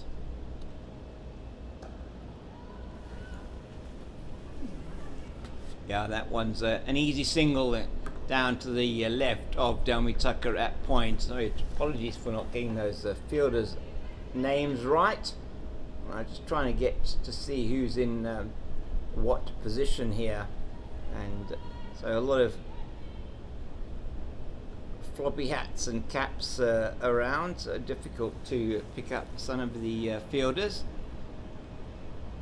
That's wide from LaRue. It's played beautifully through the covers and past point. Diving Delmy Tucker can't cut that one off, and that is the first boundary for Tasman Brits. And she is May. Sorry, that's Michelle May cutting that through the offside. Apologies. Again, Michelle May cutting that beautifully through the offside for 4. And that is a fantastic shot, and Proteas captain, the captain of the 6-gun girl Golden Root Badgers, Tasman Brits, will be very happy with that shot from Michelle May. Last week, not able to get off the mark in the 50-over match when she was out early on against the Lions, and she's hoping to make amends for that today. As now it will be Brits on strike, taking looks like a middle and off stump guard, and she'll be facing her Proteas teammate Nadine de Klerk. It could be a very interesting contest that we're about to see here. That over from LaRue, going for 14, as May made good use of that short delivery off the last delivery. Nicely played by Brits into the covers, and that is a packed cover field. Kelsey Adams doing the fielding there. So we've got a slips now been dispensed with. We've got that ring field on the offside, and this broadcast being brought to you by Dryforce in conjunction as the commentary brought to you by Dryforce. That's down the leg side from de Klerk. Well done by wicketkeeper de Leda, who's standing up to de Klerk. Just prevents anything going through for more than that. 7 wides already in the innings, 5 wides and 2 normal wides. De Klerk quickly through her overs. Oh, that's well bowled by de Klerk, and Brits just an inside edge onto the pad, picked up by Mollet. Molefe, that is in the mid-wicket position. Just to try and see what we've got here. So we've got a deep backward square, that's Kayla Reinecker. So it's a 6-3 offside leg side field. Oh, one bounce through to Tatum LaRue at mid-off. And that hit very hard by Tasman Brits. She really does hit the ball hard, does Tasman Brits. And outstanding last week and scoring that 124, which was at the time the highest total, highest single innings in the competition this season. Once again, nicely played, nicely bowled, good cricket all round here, and a lot of encouragement for the bowler from the fielders. So just run through that field again for you. There's a third man, point, cover, extra cover, cover, point, cover, extra cover, mid-off. So it's a packed offside field in the ring. Well left outside the off stump, just tempting Tasman Brits to go for that shot, and that packed cover field really is going to make it quite difficult to get the ball through. So not perhaps as conventional as one might expect it to be.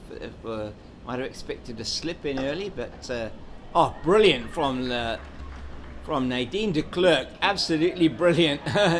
Oh, there's a bit of stuff going on there out there. Tasman Brits not happy with that ball that was tossed in, presumably by de Klerk to the wicket keeper, but it was stopped by Brits as the ball was flung towards her by Nadine de Klerk. De Klerk now bowled 2 overs, 0 for 2.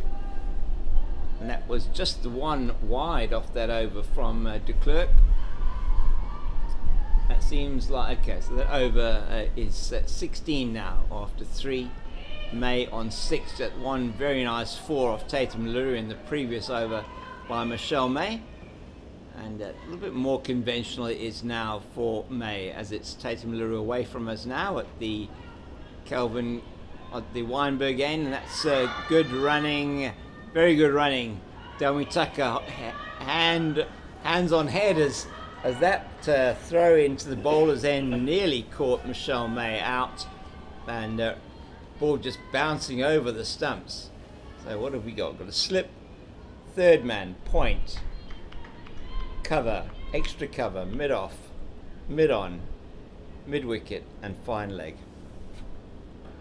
It's in the air from Brits, but wide of the slip down to third man, and there is a single that is Molefe down at third man, but Delmi Tucker at point, Adams, Kelsey Adams at cover, extra cover is Jandiswan Mangala, Caitlin Weingard at mid off, Nadine de Klerk at mid on,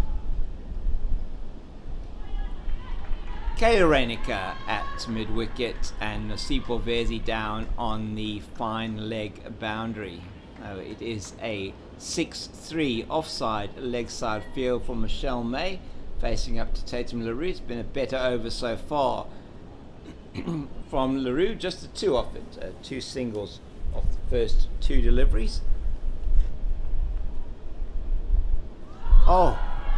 That one goes through on the look like the inside of the bat. There's Michelle May coming forward. Yeah, it's a better over so far from Tatum LaRue. She's finding her line. She's finding the right length now to Michelle May. You cannot bowl short on this wicket. We've seen that in the Western Province innings.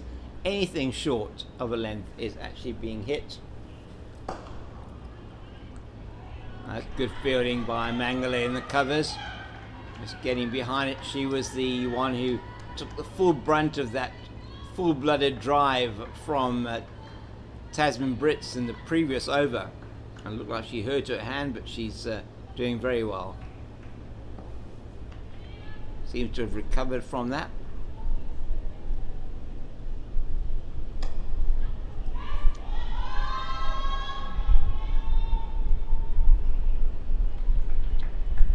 down to third man, and Malefa does the fielding.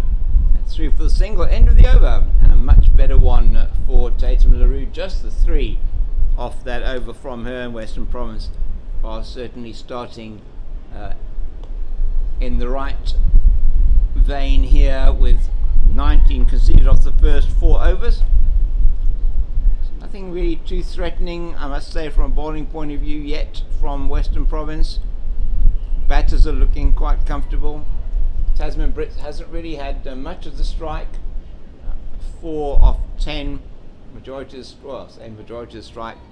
Michelle May 8 off 14. I think important for them to get a look at the bowling. We know how destructive Tasman Brits can be, particularly later in her innings. That's a good running there from Brits, calling her through. Deleta comes around to try and affect the run out of May, but she's well home and no problem at all there. So leg by to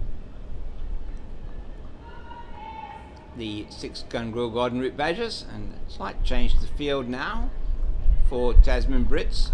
So we've got that ring offside field, 6-3 legs offside, leg side field, a deep backward square, mid wicket, and a mid on the leg side for Tasman Brits. And that's well bowled by de Klerk into the body of Brits, and she could do nothing but defend.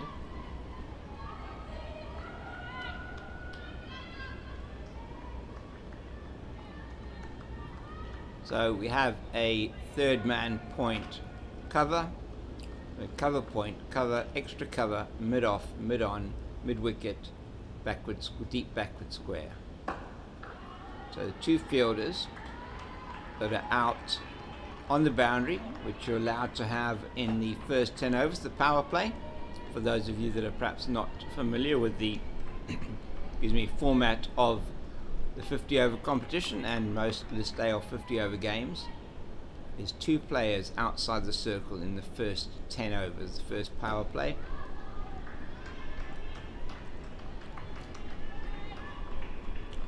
Then you're allowed 4 players outside the circle for the overs between 10 and 40, and 5 outside the circle between overs 41 and 50. So good cricket at the moment. De Klerk to her Protest teammate Brits. Oh my word! Oh my word! And that is a huge blow for the Badgers. Tasman Brits is desperately disappointed because that was given out by umpire Warren Weingard. She is not happy at all. She's indicating to the umpire how unhappy she is with some of the response perhaps from the players there. Tasman Brits, the captain of the 6-gun Grill Garden Route Badgers, that's a huge wicket for Western Province. They know it. Tasman Brits coming off a 124 last week. She's now been LBW for just 4 of 14 balls, and she needed to stay there, one feels, for the Badgers to be able to get into this game and chase what is a massive total. And she does seem very, very disappointed, Tasman Brits. One can understand that, not wanting to, obviously wanting to put in a contribution to make sure that her team got close to this total. It's 20 for 1 now, and Brits just those 4 of the 14 deliveries, as it's going to be Tabitha Lagrange, who's now to the wicket, 108 on her back, and Nadine de Klerk is looking at a wicket maiden here, 2.5 overs, 1 for 2. How outstanding has she been today? Warren Weingard giving that decision in her favour, and difficult for us to tell from this side of the field. The height at which that came through certainly looked adjacent from this side, but umpire's decision is final, as we have left-handed Lagrange that is in now and facing up to Nadine de Klerk. So 24-1 it is, and the wicket there was Brits, who went for 4 off 14. LBW to de Klerk.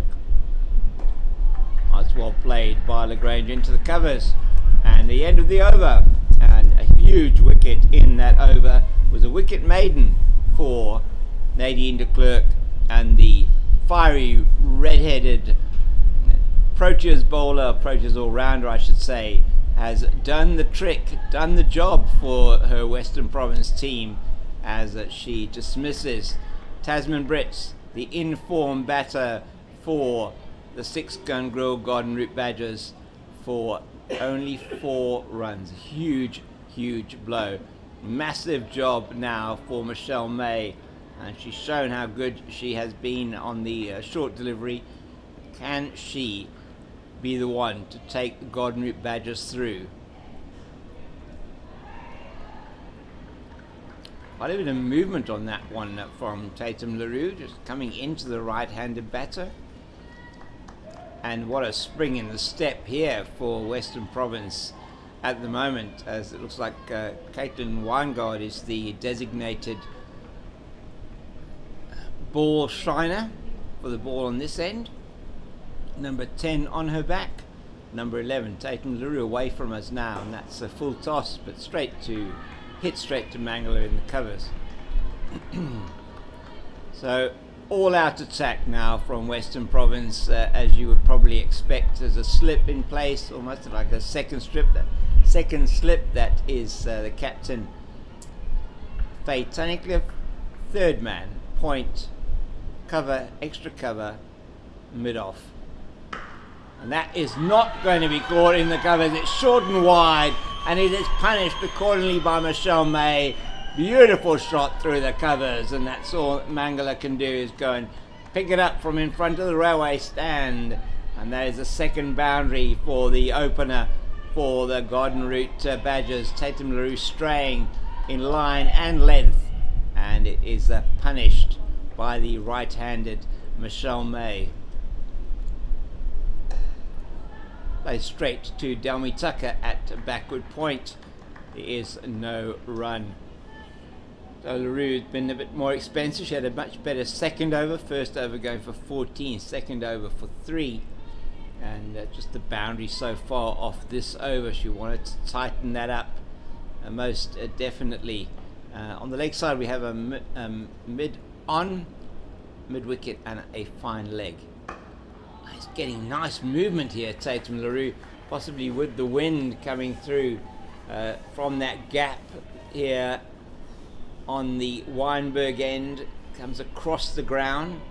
That is angling nicely in to the right-hander. You wonder if perhaps she's going to try the one that moves away.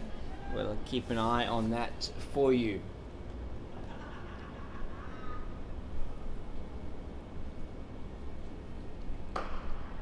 Oh, again, hit with some power, but Delmy Tucker does the fielding at backward point. Good fielding, and just the 4 off the over. 3 overs, 0 for 21, LaRue. 3 overs, 1 for 2 is de Klerk, and de Klerk will be continuing, no doubt, from the Kelvin Grove end. Number 32 on her back. Proteas all-rounder Nadine de Klerk, taken the key wicket of Tasman Brits for just 4, and already in trouble at 24 for 1 after 6 overs. Now needing 6 and over from here to win this match are the Badgers, and it's going to be up to these two to do well. Oh, great delivery, and Tabitha Lagrange just not able to get anything on that one. She did play at it outside the off stump, angling across the left-hander.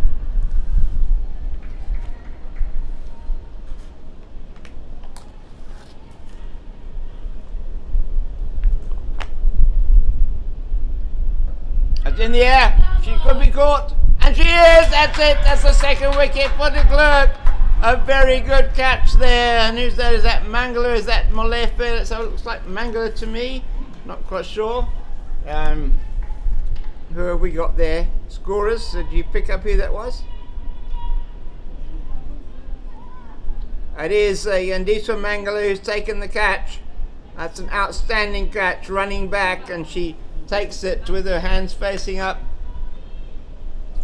And that's the second wicket to fall, and Lagrange has got to go.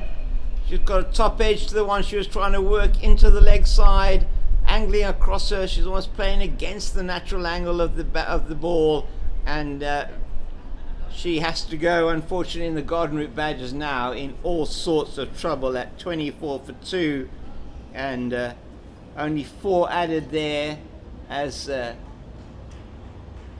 Tabitha Lagrange has to go. She was caught by Mangala, bowled de Klerk. She did not score. She faced 3 deliveries, and unfortunate for the young batter, she has got to go back to the pavilion. Western Province are all over the Garden Route Badgers like a rash here. It's really difficult for them as Bianca Figerland comes to the crease. She's trying to take an off-stump guard here against Nicole de Klerk, wanting to presumably get across to her and make sure she can protect those stumps, maybe get outside the line. It's not going to be easy for the number 4 here for the 6-gun grill Garden Route Badgers, and their worst fears have been realised with those 2 early wickets. Another good delivery from de Klerk, and she's across the field off her own bowling, just angling into the right-hander, and now is really going to be these two to make sure they can just get in, stay in, and not lose any more wickets over the next one field. If they can stay there for as long as possible and just give themselves a chance to get onto the change bowlers for Western Province. Good delivery from de Klerk outside the off stump. She really wants to be attacking the batter to make them play. Tabitha Lagrange probably a little bit unlucky, but she did get the top edge, trying to play against the natural movement of the ball going across her.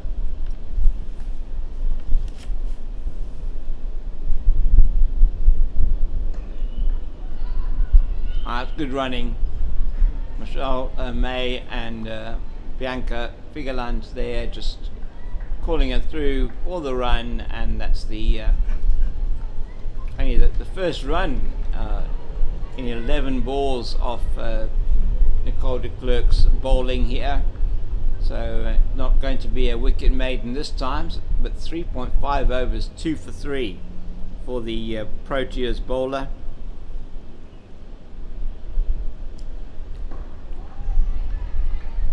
Oh, a real live wire in the field is Nadine de Klerk, and she's done an incredible job there for her team. 4 overs, 2 wickets, 3 runs, and 1 maiden in that.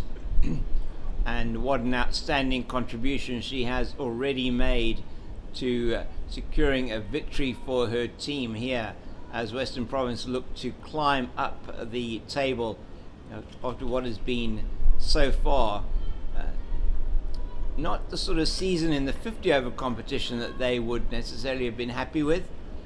Doing well in the 20 over competition, and tomorrow, as they always say, is another day, or in Afrikaans we say morgen nog 'n dag. Excuse my English accent on that one, but it's Tatum LaRue in to Figerland, and that's very well played. Ball is pitched up and just nicely played down to mid-on where de Klerk does the field. You can't keep her out of the game, Nicole de Klerk. Nicole, listen to me. No, it's not Nicole. Nadine de Klerk. Nicole de Klerk, of course, playing for the KZN Dolphins.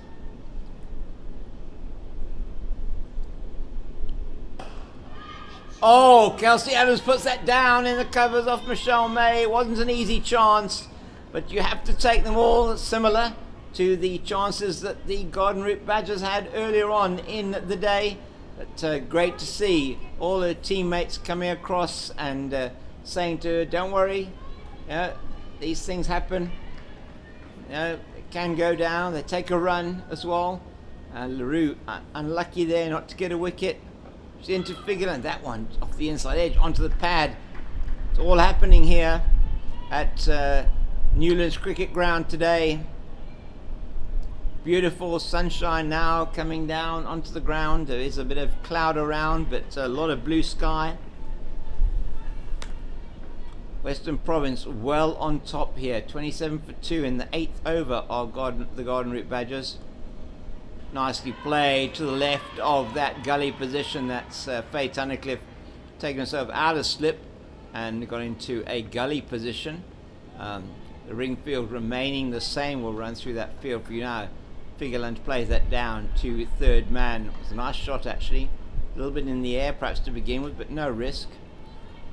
So what have we got? We've got a third man, a gully point. Cover, extra cover, mid-off. Oh, beautifully played straight through the fielder. Mangala can't stop that, and Michelle May is doing a great job for her team here. Anything that is there to be hit, she is hitting, and she's hitting it hard. And Tatum LaRue is going for nearly 7 and over, whereas at the other side, on the other end, her partner, Nadine de Klerk, has only conceded 3 runs in her 4 overs. So LaRue again away from us now. That's on the pads. Oh, she bowled her. She walked inside that. Completely did Michelle May. She missed it and it's bowled her. Taken the leg stump, and that's the 3rd wicket down. And Tatum LaRue, maybe she didn't get the catch earlier on in the over, but she said to the catchers, I don't need you. I'm going to just bowl this person out, and she did. So now Tatum LaRue takes her 1st wicket, 4 overs, 1 for 28. Garden Route Badgers now 32 for a loss of 3 after exactly 8 overs. Run rate is 8, and that is Michelle May, who is out for 17. And she got 3 fours in that 17 off 25 balls, and unfortunately she walks disconsolately back to the pavilion. She has to go, and Garden Route Badgers are in all sorts of trouble as Julia Hall comes to the crease. So Julia Hall last week, really good batting from her, particularly in the 20 over game where she saw them through to what was close to being a defendable total in the end, and they unfortunately not able to get there. She also gave great support to Tasman Brits when she scored that 124 last week.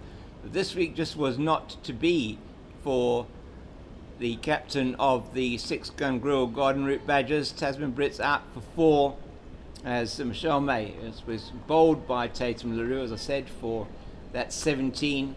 And she played a couple of really nice shots off LaRue through the covers for 4, but it's 32 for 3 after 8. And this is a mountain to climb.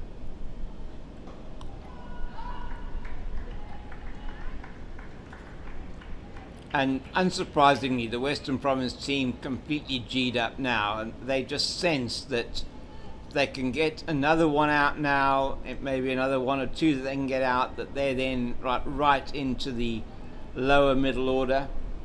So Manyaga and Rhodes, the next 2 batters for 6-gun grill West Garden Route Badgers, as in comes de Klerk. Oh my goodness, Figerland just nowhere near that one. Difficult when you're coming into a team, and remember the Garden Route Badgers here this week really are weakened by the fact that they have 5 players in that SA emerging team, and they're going to say to you that really isn't any excuse. That's nicely played, angling into the pads. Remember, she's taken that guard on off stump, so very much an off stump line. We saw that Michelle May walked across her stumps and exposed them to Tatum LaRue, missed that straight one that then bowled her. We definitely don't, sure Bianca Figerland doesn't want to do the same thing.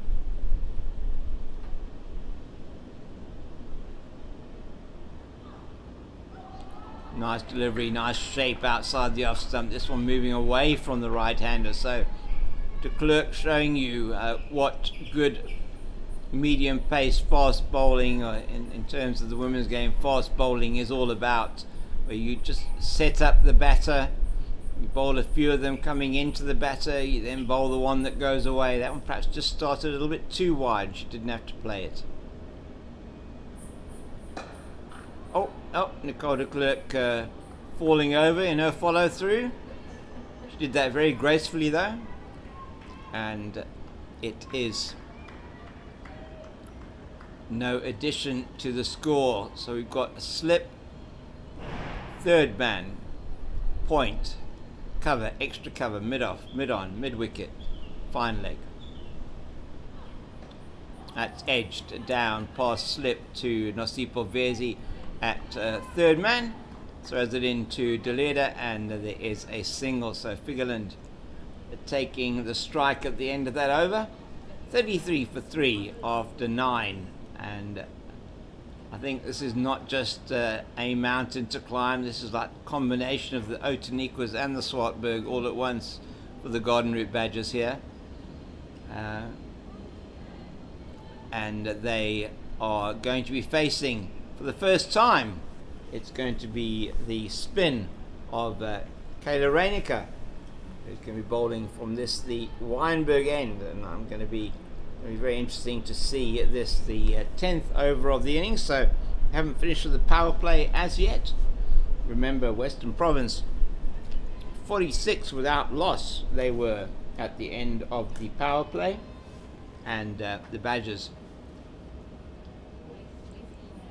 at this stage with 1 over to go in the opening power play, 33 for the loss of 3. The people out so far, the batters should I say out so far, Brits for 4, Lagrange without scoring, and May for 17. It has been very difficult for them. Really loving that action from Kayla Reinecker. She just concedes a single off the first ball, as that one, the conventional leg break, is turning away from the right-handed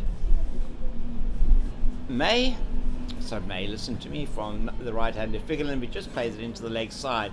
Probably pitched it a little bit too much leg side-ish. She'll be looking to get that line right. She's sitting with a 4-5 offside leg side field. She's in again. From the Weinberg end, that's a better delivery, and Hole just plays it out into the leg side, and it's from mid wicket. It is Molefe who comes around. So they're just changing the field slightly, and in fact they should be doing this, attacking more, bringing in the square leg. That's Weingard who's come into square leg. So we've got a short fine leg, square leg, mid wicket, deep mid wicket, and long on the boundary. Oh no, that is dropped, and that is Vezi there, is it, that's taken, dropped that catch, and that wasn't a difficult catch. Hole, I think that's first ball that she's faced. She played it straight to the fielder. It was a low catch, but should have been taken. Now she's playing the reverse sweep straight through the point. Really hit that well, Julia Hole, and she's immediately made Western Province pay for that drop catch, as Kayla Reinecker is played beautifully off the reverse sweep through Dami Tucker at point for 4 runs down to the deep backward point boundary, making her intentions known very early here. Slightly short from Kayla Reinecker, and she is punished. Overpitched, well, not so overpitched, but given a lot of air. Really nice, in fact, from Kayla Reinecker, and played down towards long on. And it is, in fact, the mid-off that comes around to field. Yeah, I think this makes sense, though, to bring in the long on. I think it does make sense. And Nadine de Klerk coming into a mid-on position. And that's the wrong one, just coming into the right-handed Figeland. She doesn't have to worry too much about that. And the end of the first Kayla Reinecker over, that she goes for 6. That beautiful reverse sweep that went down to the boundary for 4. So the end of the power play is 10 overs gone, and it's 39 for 3 are the Garden Route Badgers, and 3 wickets to fall. In case you're just joining us, it was Tasman Brits the first to go. LBW for 4 of 14 deliveries to Nadine de Klerk is going to continue from the Kelvin Grove end. She has been absolutely brilliant this afternoon. 5 overs, 2 wickets for 4 runs, and just been leading the attack. Has the Proteas pacer and looking outstanding today in her line and length. She's also been able to get the ball to both move away and come back into the right-hander, and they got her second wicket, that of Tabitha Lagrange, with one angling across the left-hander, which she tried to turn into the leg side, was only able to get a top edge and was well taken by Mangala, running back from square leg. Oh, that's straight through hole, and just off the pad though, says the umpire. A huge appeal from everybody out on the field, from slip, wicket keeper and the bowler, and it's umpire saying there, I think, to her that it actually just brushed the pad, moved away, it wasn't off the inside edge, just completely cut Julia Hall in 2 there, and perhaps lucky to, not say lucky to survive, but survive that one. And that one too short, and into the body, and played very nicely by Hall down to the deep square leg boundary for 4.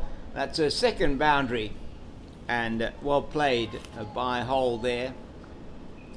Perhaps just overcompensating there. The first boundary off the bowling of Nicole de Klerk. Nicole again, why did I say Nicole? Nadine de Klerk, sorry, as Nadine is in again to Julia Hall. She has a full go outside the off stump, but that time the choir wasn't quite with her, so she was a solo performer, not able to get the appeal going. Umpire shakes his head. That's definitely not out.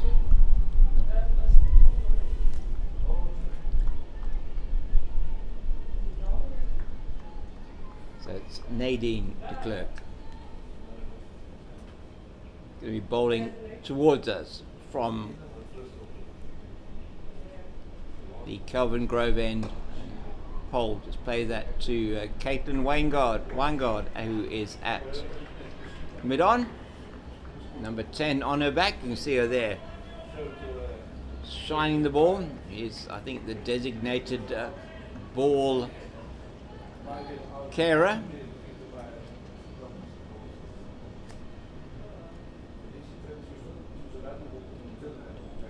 Clerk again. That's in the air. Will Delaney be able to take the catch? Yes, no! Oh my goodness, another one goes down, and she will be desperately disappointed about that. Could well have been swirling in the wind, but Julia Hall gets a life. Nadine de Klerk doesn't get her third wicket and go through for a single. Kalita call for it, which was the right thing to do. Was over her shoulder, not an easy catch ever to take, but with the gloves on you would expect it to take that. The Netherlands and Western Province wicket keeper.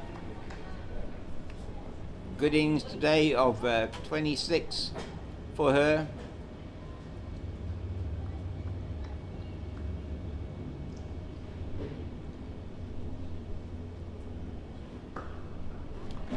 Bigeland just plays that into the leg side, picked up by Reinicke at that. Eh? Yeah, I could do with some help.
Oh, you join us as again, so we join you again, should I say, as Tatum LaRue knocks out the middle stump with that throw in, but Julia Holes safely back. And with me in the commentary now, I have Vincent Barnes. Always great to see you again, Vincent, and you'll be commentating tomorrow on the T20 game as well. Yeah, thanks very much, James. Yeah, it's an interesting game here. Interesting, and it's been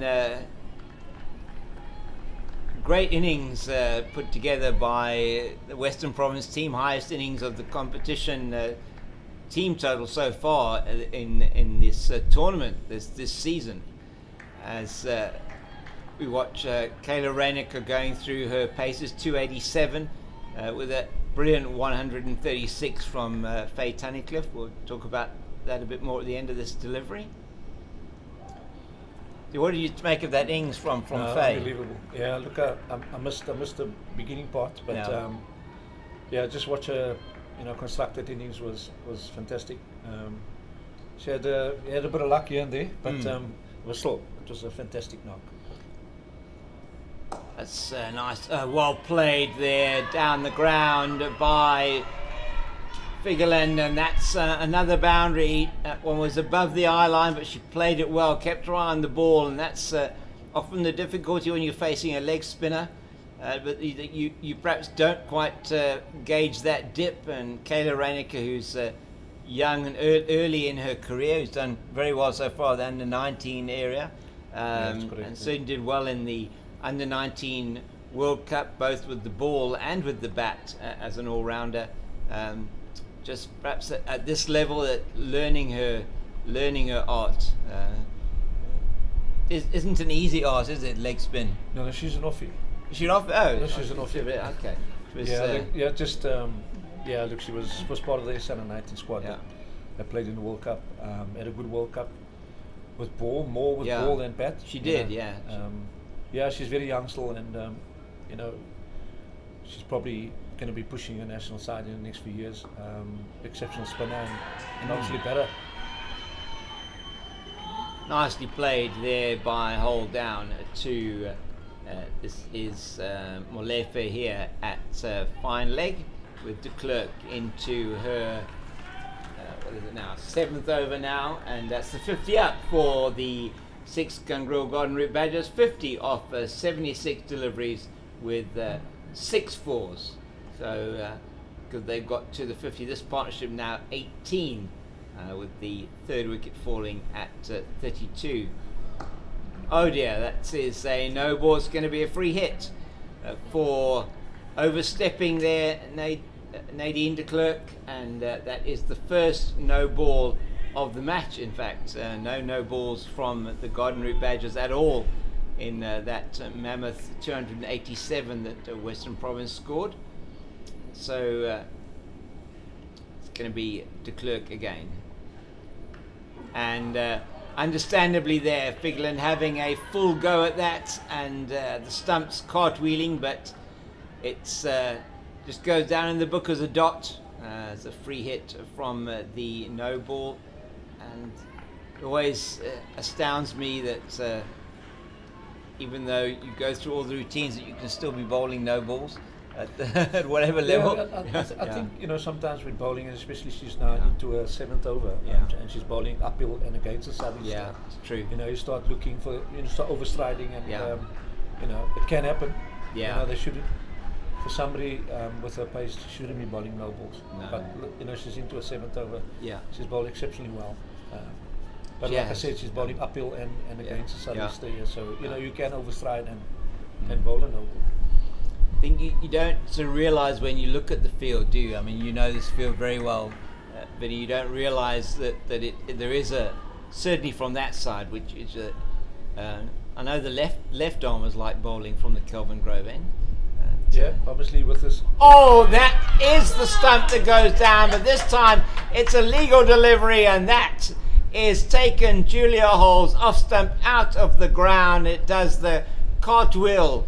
It's what I call a Simone Biles does the cartwheel after it goes over, and that is the perfect delivery to the right-hander She's been amazing today, hasn't she, Nadine? No, she has. She has. I think the big plus for her is the lengths that she's been bowling. Yeah. She's been consistent in the lengths and lines, and given batters really not much to score. You know, if they needed to score, they had to hit up the ground, which is great. Yeah. You know, and not square the wicket. You know, you got a short boundary on you know, to the leg side. Yeah.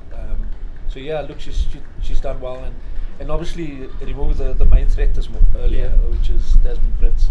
So yeah, it's obviously now just applying pressure, and yeah, she's bowled very well for her. So just to give you those numbers for Julia Holt, who's clean bowled by Nadine de Klerk, that off stump out of the ground, 12. She scored off 13 balls with the 2 boundaries. She certainly, after Tasman Brits, I would say, is the most accomplished and experienced batter in this lineup for the 6-gun grill Garden Route Badgers. And as we mentioned before, 4 of their first team personnel away with the SA emerging team. Does give a chance for some of the youngsters to come through, and not been easy for them at all with the bat in hand, and it wasn't easy for them either with the ball, with that brilliant innings from Faye Tunnicliffe. But as you said, Nadine de Klerk did her job. Tasman Brits incredibly dangerous. No, absolutely. Look, I mean, she's hit a few balls exceptionally hard, and for no runs, and dropped once in the covers. She was, which was an incredibly tough chance. I mean, the fact that Yandisa Mangala actually got anything behind that was credit to her. I mean, that was like, let me run for the hills rather than stop it type of hit. She's so powerful, Tasman. The last time Tasman played here was at the World Cup, and she played so well. She did. I mean, incredible. Yeah, so look, to remove her that early was obviously a big bonus for Western Province. Yeah. Because she obviously could. Yes. And the record at the moment in this competition. Outstanding. Outstanding. So just a bit of a spill there down here at third man by Nasipo Vezi allows them to get through for the 2, and Manyaga's off the mark with that 2. But an outstanding over once again by Nadine de Klerk.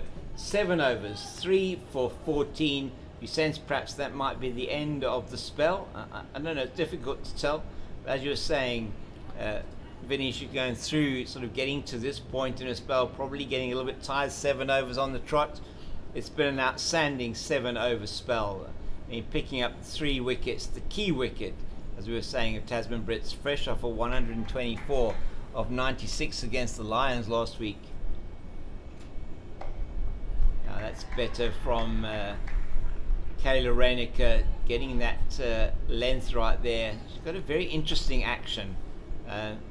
Nice upright when she delivers. What I do like about her is her ability to change the pace. Yeah. Vary her pace. During the World Cup, she bowled up front. Yeah. In the power plays, and could then fire it in, at the stumps.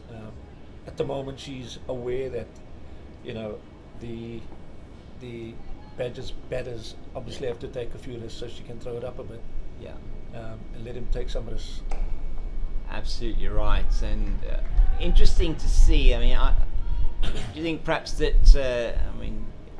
Talk about this a lot. It's been interesting to see in the 50 over World Cup for the men, and we'll talk about that a bit now, as that's an attempted sweep, and Figeland is a long way down the wicket. I think that actually hit the stumps.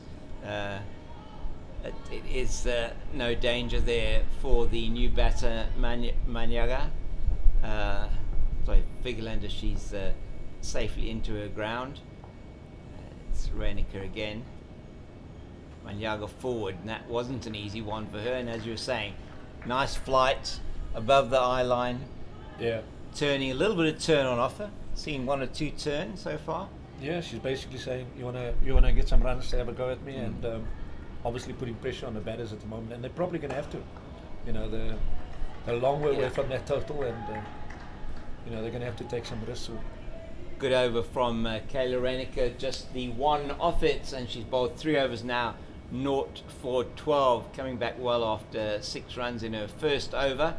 And she certainly, as you were saying, Vinny, one feels is one for the future. I mean, all-round performances, both bat and ball. She really has been an accomplished batter.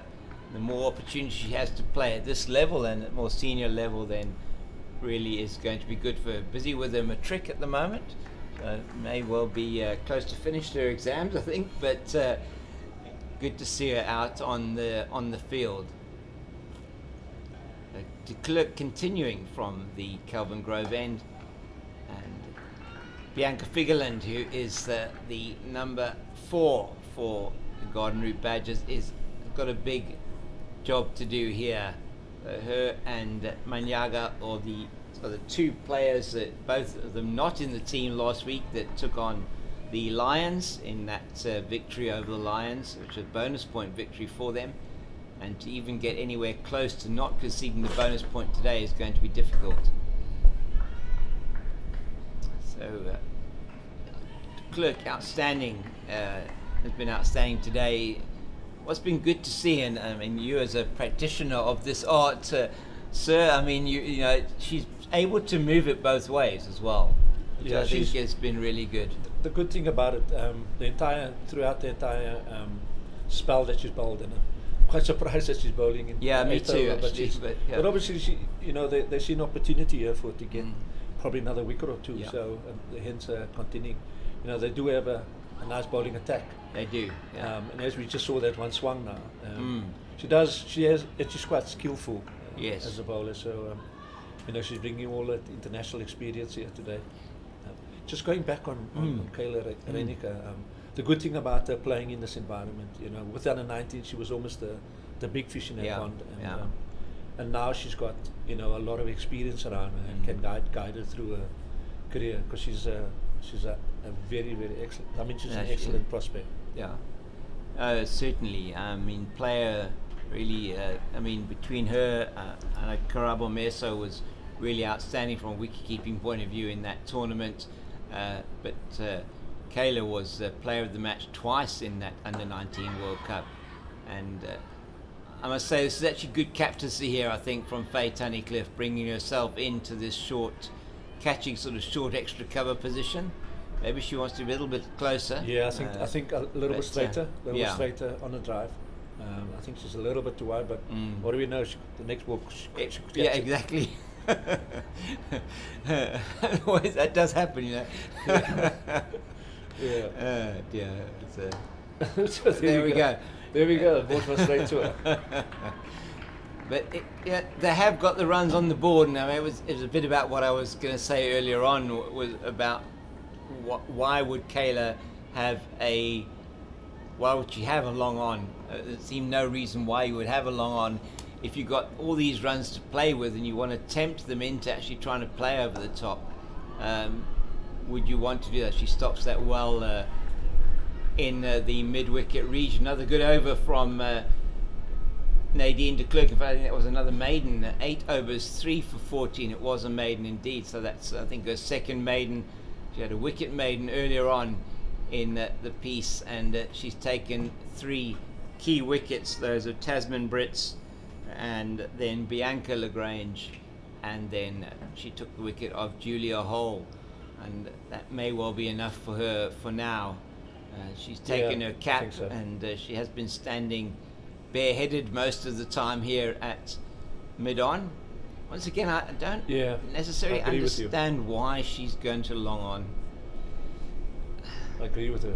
She might just want a drop of water. Maybe she wants a drop of water. Yeah, that's fine. We'll let her have that one.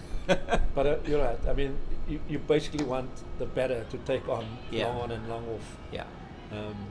And not knock the ball down for one.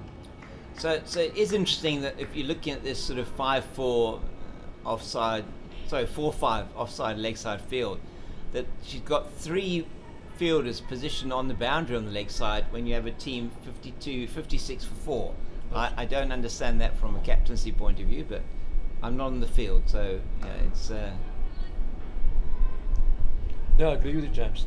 If you look at the 2 batters in at the moment, you know, they're not really taking on the bowling. So you know, to have 4 fielders on the boundary.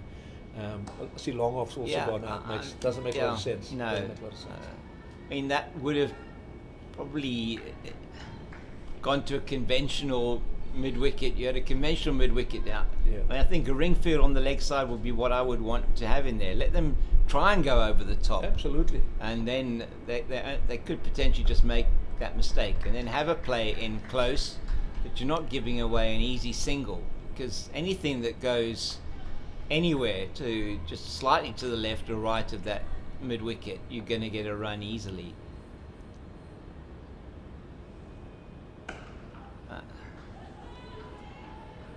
So it's played down to Kelsey Adams at deep mid-wicket, and they're through for another single. So just a 2 off the over so far. One feels that if you want to really run through a team now that you've got maybe inexperienced batters in, that you would want to keep that pressure up and make sure they don't know where the next run is coming from. Yeah. Rather Agree than with giving you, them an yeah. opportunity. I mean, 4 on the boundary, 4 Yeah. fielders out doesn't make sense. I can understand if you want mid-wicket out Yeah.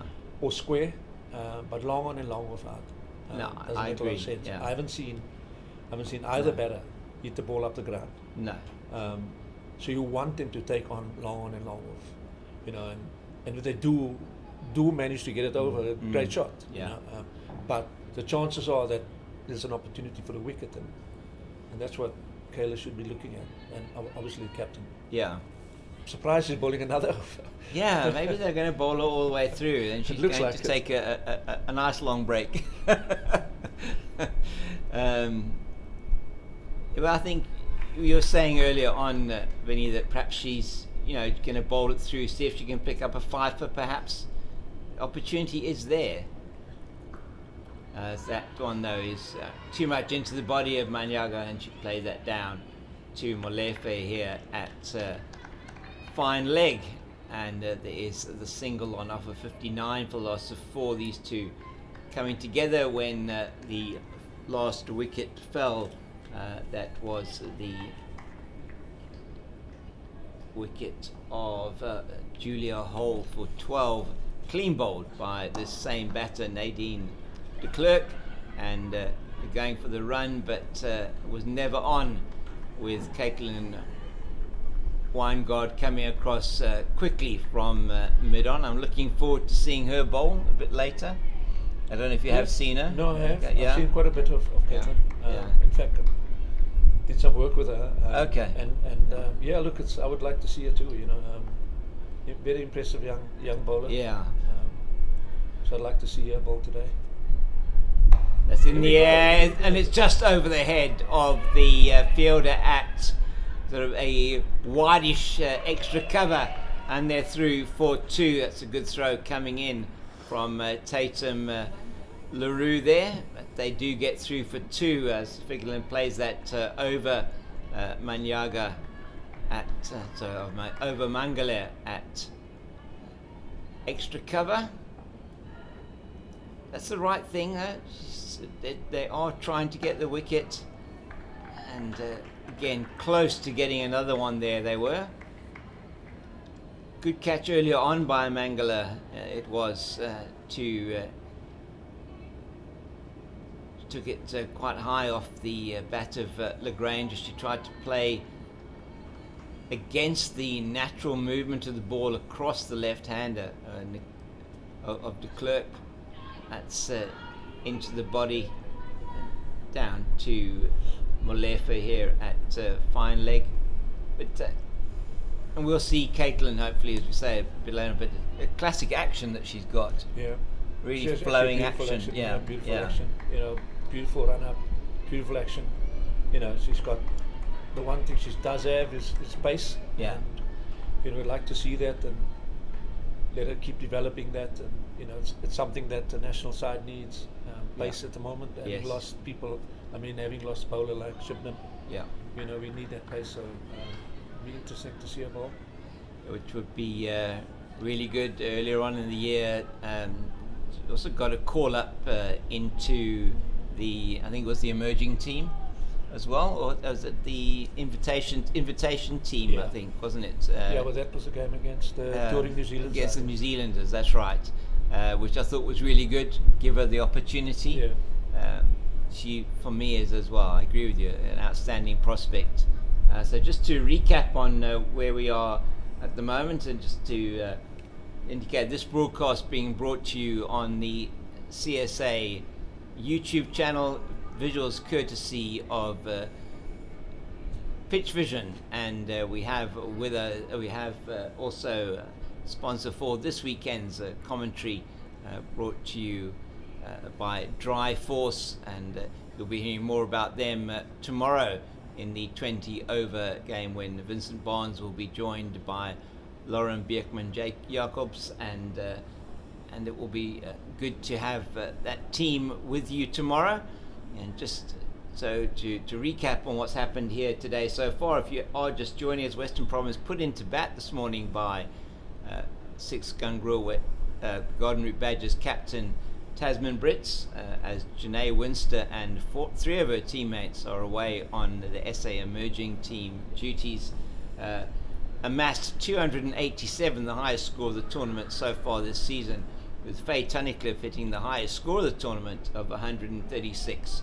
Her first century for Western Province at this in 50 over competition, and the first century this season for Western Province. And it is the Garden Route Badgers struggling at the moment, 62 for the loss of 4, with brilliant bowling display from Nadine de Klerk, 3 for 18 in 9 overs, and that includes the wickets of Tasman Brits for 4.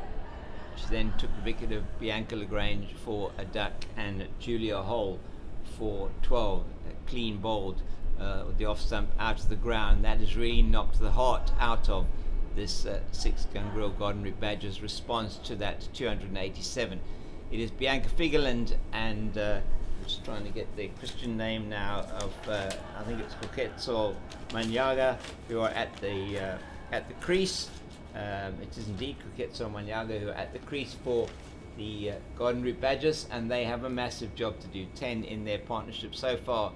They're going to need to make that 210, one feels, if they are going to stand any chance of getting over the line in this game. I have with me on commentary at the moment, a real pleasure to have Vincent Barnes here with me, and just been unpacking some of the features of the day, and particularly looking at the Western Province team and their bowling performance. That is an area that you spent a lot of time working on, Vincent. I mean, and you say you're working a bit with Caitlin at the moment, Caitlin Weingard. Yeah, she's I saw her a couple of years ago at in an under 17 camp, right, up in Johannesburg, and was very impressed then already. She's come through the system. Through the system, was part of the South African under 19 squad, but didn't play in the World Cup. Yes. Sorry, and has now pushed on. She's broken into the Western Province side as she is here at the moment, and I believe could be part of the Western Province under 19 team that's going to be playing in the Women's Week. So yeah, look, and I'm looking forward to seeing her bowl. She's got pace, which is great. She's just obviously got to ensure that she's got the control that goes with the pace. Yeah. Because and this is a conversation I've had with her. She, at the level she plays, at the under 19 level, she could bowl a bad ball and get away with it. Yeah. At this level, and she's aware that today she could have been bowling to Tasman Brits, and any bad ball goes to the boundary. As we have a change of bowling, and it's immediately going to bring a reward as Domi Tucker takes a wicket with her first ball, and that is once again played up into the air, and I think it is that same the same Mangala who takes the catch. Yandisa Mangala, I think it is there, that has taken that catch. It is indeed Mangala, and that's her second catch, second one that's been played up in the air, and she's taken it, and I'm afraid that is the end of the innings for Bianca Figeland. She is the top scorer. No, she isn't, sorry. She's got 15, and she is unfortunately going to have to make her way back to the pavilion. So the bowling change from the Weinberg end, bringing Delmi Tucker on in the place of Kayla Reinecker, the Proteas, Momentum Proteas bowler. First ball getting a breakthrough. Yeah, it's a good change. Dalmy is, international cricketer. Yeah. Very skillful as well, and obviously a lot of experience playing at this level, and it just showed. Yeah, but like I said, it's they're going to have to take on, they're going to have to get the runs. They're going to have to take some risks, and it wasn't a great delivery though. No, it wasn't. Was it? It wasn't a great delivery. Should have actually gone to the boundary. Yes. Just poor execution of the shot. Yeah. Probably just bounced on her a little bit more than she perhaps anticipated, and with the spin just coming into her slightly, she wasn't able to cover that. And once again, when you're playing at this level, it's actually, as we see, a left-handed batter coming in now, just running through the numbers for Bianca Figeland, caught, as I said, by Yandisa Mangala off the bowling of Tucker for 15 and 1-4 in that innings, and she really was trying hard. 38 balls for that 15, trying to just bat through and make sure that she could keep the innings going, as it's Haroline Rhodes now to face Delmi Tucker. That's a nice delivery, nice flight, and a bit of dip there. And to the left-handed batter, always good to have an off-spinner in your attack. I'd like to see them bring a slip in. There's an opportunity to bring a slip in. Yeah. Even the square. I know the deep squares out or deep mid wickets out. Bring them in. She's not going to. No. Or let her take the risk and play the shot. But Dalmy is now going to settle down, and I would love to see a slip get in there. I just tried to tickle that one around the corner. There is nobody fine on the leg side. We've got a 5-4 offside leg side field, and I must agree with you. And they're not attacking at all, which doesn't really make sense when you've got a team 62 for 5, chasing 288 to win. Maybe a really tight in-out field. I'll say in-out, but really close in fielders with people in the ring. Just gives them the chance to think, maybe I can hit over the top, because I'd have to do that, because I'm not going to get anything close to the wicket. And for me, it's I've seen this quite a bit, particularly at this level, where it seems like the fields are very standard. They work to a standard field, that there is work needed to be done in terms of the captaincy and in terms of field management or on-field management. I agree with you, James. We've just seen a new batter walk to the wicket, and basically almost the same field. Yeah. Bar the sweeper being out, which they brought in. I would have liked to have just seen a slip and a bit more pressure put on the batter. That's what she can do. She's going to protect the wicket. She's not going to. No. She's not going to have a go in the first over there. So let's even if she did have a go, there's an opportunity to get a wicket straight away. So. Absolutely, and that's the thing. Play on the mind of the batter. What do I do? What's my decision-making process? Good to see that Faye Tunnicliffe is a little bit closer in. We still have got the third man, the fine leg out. So the field is to the left-hander, angling across her. Last over, this will be for de Klerk. I'm sure she'd love to pick up 2 in this over. She'd take 1 if she could anyway. But we've got the third man, a point, extra cover mid-off, and you could bring that mid-off even in a bit perhaps. Slip. And there again, I just thought about it now. Why don't we have a slip in here instead of taking, instead of having Faith Tunnicliffe at short mid wicket? You're right. Get her into slip, and there we go. Because it's going to be the straight one, isn't it? That's going to catch her at that short mid wicket position. But the slip angling across the left-hander, second slip. It's not going to go to first slip, is it? Because it's unlikely. Yeah. She's moving it away from the. It's very interesting. They say that the on-field art or management, and there again, this one went through square leg, a more of a sort of closer infield. You may well have had somebody in that position would have cut out that single or 2 that they took there. So Manyaga taking that 2, and she's on strike again to Nadine de Klerk. 2 overs left in her spell, which has been 10 overs straight. Outstanding bowling from the Proteas pacer. Oh, it's well fielded in the covers by Kelsey Adams.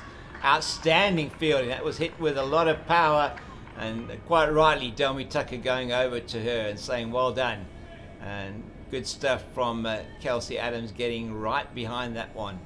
And that's not an easy one from a women's fielding point of view. And I've watched a fair amount of the women's cricket. Let's talk a bit about that now. And that's well played. Well played. Great spell there from Nadine de Klerk. But that was a very good piece of fielding from a women's cricket point of view. They fielded very well, the Western Province team. Some of the shots that Desmond played up front, was hit very hard and across the square, and it was stopped. That was a great stop by Kelsey. It was smacked through the cover area. So Nadine de Klerk has finished her spell, 10 overs, 2 maidens, 3 for 22. What a brilliant piece of bowling from the Proteas pacer. She has been in outstanding form for both province and country this season. Tucker's in once again, and we do have one fielder out on the leg side at deep mid wicket.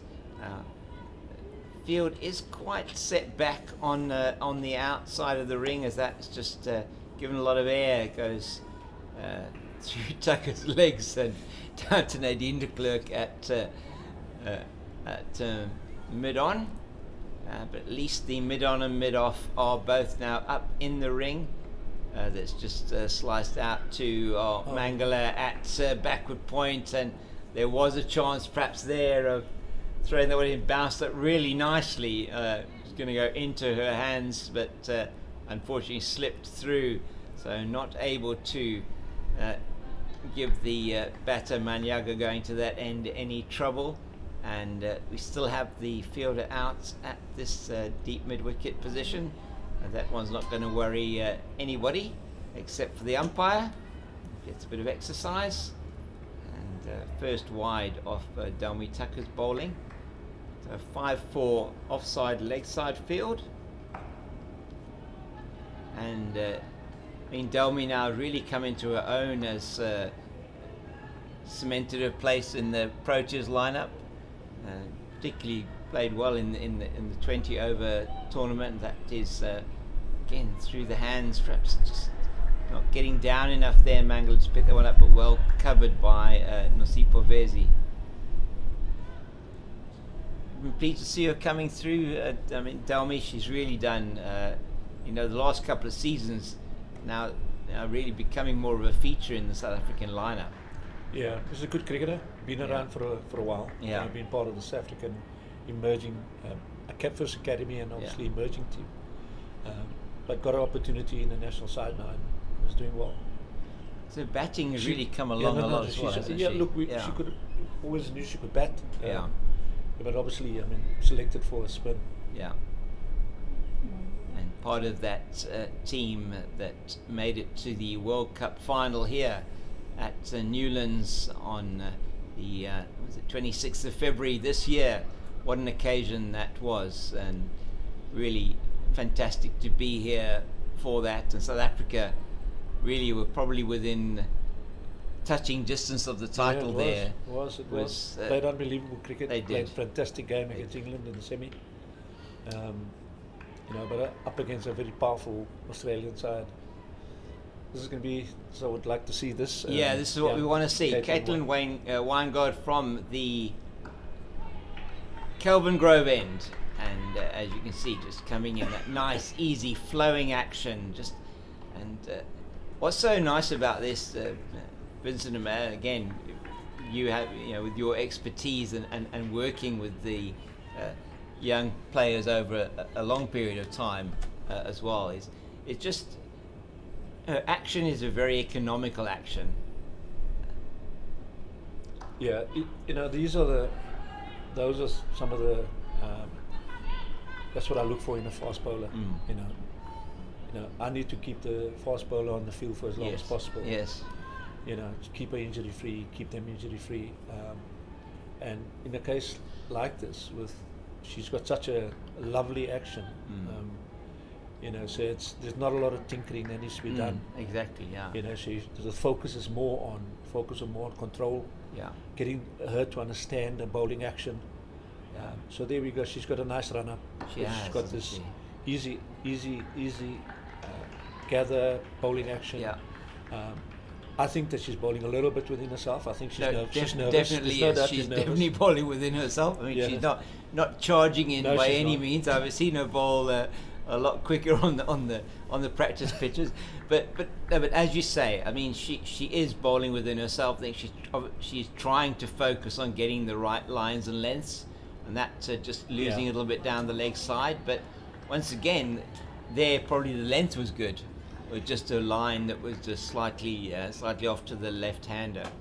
Look. Before I spoke to her earlier, and she was terribly nervous about I'm today. I'm sure about today, and to be running in today, and we want to see her running hard and bowl as quick as she can. But it's obviously the concern is more. It's a great shot, beautiful shot. Well played by Haroline Rhodes, and that is taking full toll of that.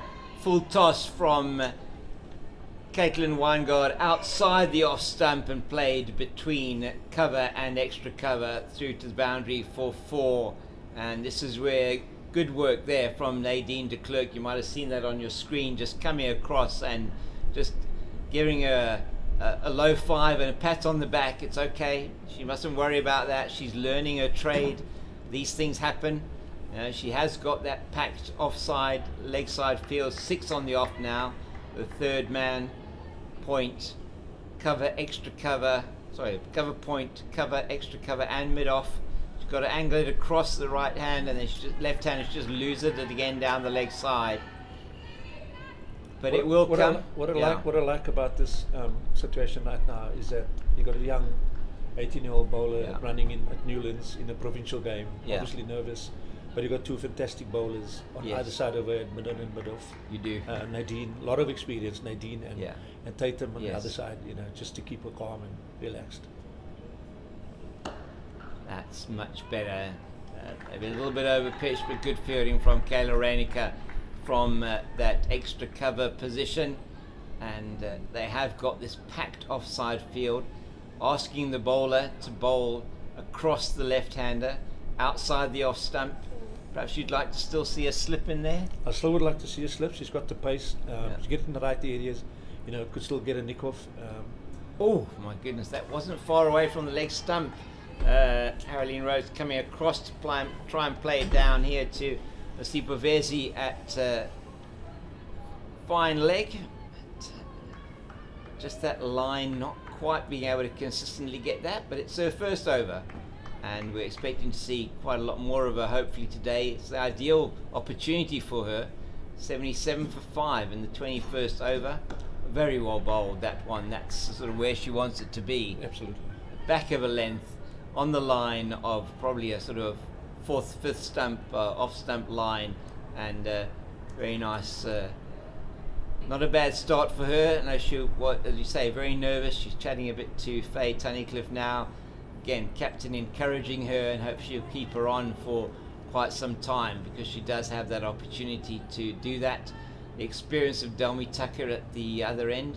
Just going back to the action, and it's something I was chatting to somebody the other day about, funnily enough, about Jasprit Bumrah, and saying, I perhaps not surprised, and I'm more of an armchair analyst than anything else, but he does have a lot of injuries. His action is not necessarily isn't a natural doesn't seem to be a natural flowing action. I mean, maybe I'm wrong, in terms of that, but from your point of view, just looking at the different actions of fast bowlers, somebody like maybe a James Anderson, who's had such a long period of time, he's nearly 40 now, where he's played at the top level, very good economical flowing action, not actually had too many injuries in his career.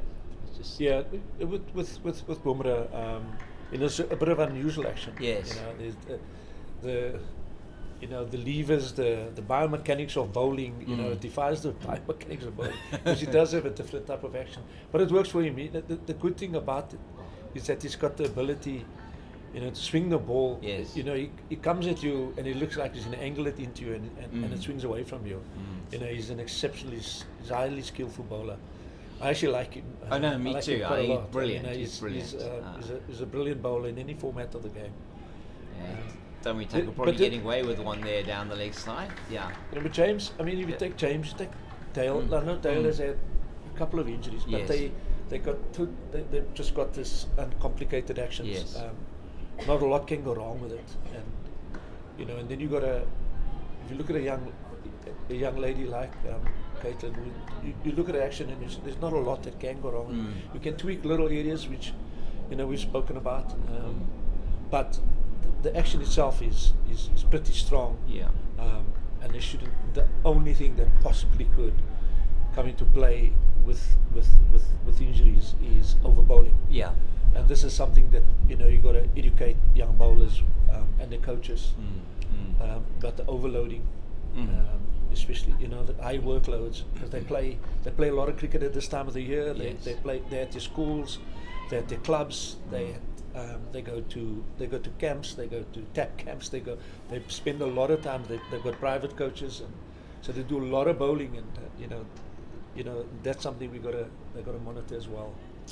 I actually like this, what she's doing right now. That's better, isn't it? Yeah. Yeah, I like this, but I would like a slip. I'd like to see a slip. I must. Even if you take somebody out of the covers, give her the opportunity to have a shot through the covers, and then you have got the slip really coming into play potentially. There's a much better delivery, but there again, that may well have actually could have been perhaps cut off, but that's well played by Rhodes down to third man.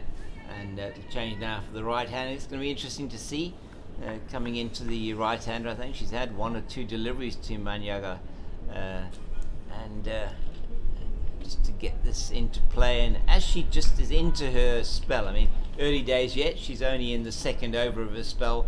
Probably once she gets a little more comfortable, she's already running in a bit faster than she was in the previous over, and that is not a bad delivery outside the off stump. She might not. I don't think they're going to get through for two here, are they? Oh, it could be. Yeah, they might. Yeah, they will. And that's good running. Nosipo Verdi not able to stop them coming back for the second. And Manyaga looking very good with that running between the wickets. And Rhodes also quite fast between the wickets. And it's a good thing to see, in fact, in women's cricket, where there's certainly been a massive focus on fitness levels and conditioning over the last number of years. Absolutely, and that's what I mean. Jimmy, just talking about Jimmy Anderson. Oh yes, and that is going to calm those nerves tremendously as she takes the middle stump out of the ground, and that you must be very happy with that one, Vincent. Yeah, I am. It's interesting that that she bowled, I think, her first over predominantly to the left-hander, and I know that she's she shapes the ball away from a right-hander. Yeah. And would prefer to bowl to a right-hander up front, but it's not always the case. But now she's bowled to the right-hander and got a wicket. And you're right, it will settle the nerves. Yeah.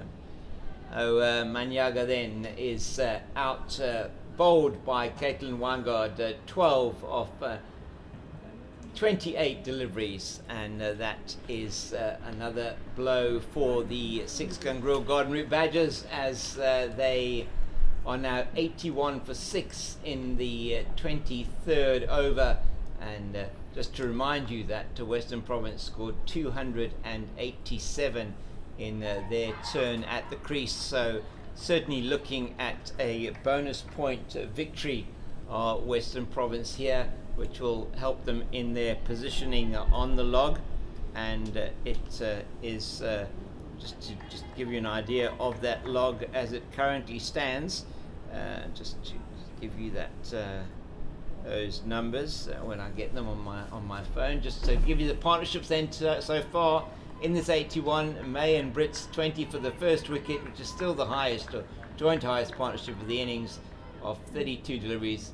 Then Lagrange and May 4, May and Figueland 8, and then the second highest partnership between partnership between Hole and Figueland, as it is Yolandi Simon who's facing Caitlin Wangard, and that's the fourth ball of her second over. She's taken 1 for 11.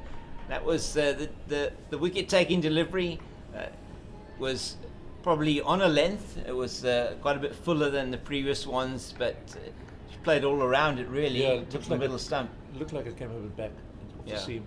Yeah. But with her action, she swings the ball away, and I'm glad we got a slip in now. Yeah, very good move here from the captain, who is standing at slip. Also interesting that, and it's something that I've noticed a bit over the last number of years, is a lot more batters seem to be taking guard on middle and off. I'm sorry, more off stump, middle and off stump, and it's interesting. Perhaps that's trying to negate the fact that you can get an LBW decision, or you're trying to kind of work on your angles a bit. But it is interesting at this sort of level that they would be doing that. It seems a bit unconventional to me, but then it is interesting to see that. I don't know what your view is on that. Yeah, a number of batters do that. That when they take guard, they take, if it's a leg stump or middle stump, but also take an off stump guard, and just to mark the. But yeah, look, I mean, it is to negate certain, the ball swinging, is to cover, to ensure that their stumps are covered. But yeah, look at a number of. I've noticed that just watching cricket. I watch a lot of cricket on YouTube as well, and internationally, and a lot of batters do that. Take the guard on off stump as well. And just to give you an idea, I mean, they say one of the hallmarks of a great batsman is to know where your off stump is. Absolutely, obviously. And that's what it is. That's what it is. I mean, when I was involved with the Proteas, there was a series we played in England. Strauss and Cook opening the batting, and we had, it was something that Mackay actually struggled to bowl to them. Okay. Because they knew, because Mackay takes the ball across them. Yes. They just knew exact. They would at times leave the ball from middle stump, and you go, wow, and because of the angle the angle from Mackay's deliveries, and and the fact that they bowl lefties and they're going across them, they would leave it, and it's frustrating for a bowler. If batters are leaving that well. Domi Tucker into her fourth over now, and the Proteas off spinner has taken 1 wicket for 4 runs in this her fourth over. She has been parsimonious today, and her Proteas teammate Nadine de Klerk 3 for 22 in her 10 overs. She bowled 10 overs straight from the Kelvin Grove side. Umpire probably feeling what that one was going to miss. The off stumper, Haroline Rhodes' wickets. Tucker into the left-hander again, and she's forward, and it's popped into the air. And why isn't there somebody at short to say mid-on? Get a short leg in there. Get a short leg or short mid-on. There's no need to have somebody out on the deep mid-wicket boundary of fields. Haroline Rhodes, why would you want to play it against the spin? And that would have gone straight down first slip's throat as Vezi comes around to field, and it is they're through for 2. So you sense at 83 for 6. Why don't you just go on all-out attack? I mean, bring the deep square in, or deep mid-wicket. Bring her in, get a slip in there. I like that phase now on the. It's on the catch. I do too. I think it's good. But I think another good over there from Domi Tucker, just a 2 off that over on a ball that went through where slip would have been, and that is 4 overs, 1 for 6. Caitlin Weingart is going to continue from the Kelvin Grove end, and Tatum LaRue looks like I thought she was going to go and chat to her a bit, but she's success in her last over, which went for just 3 runs. And looking at this lady who has a bright future ahead of her, she's going to be bowling to Yolandi Simon, and she's in towards us now. That one taken off middle and leg into the leg side. I don't know if they're going to get there to stop it. No.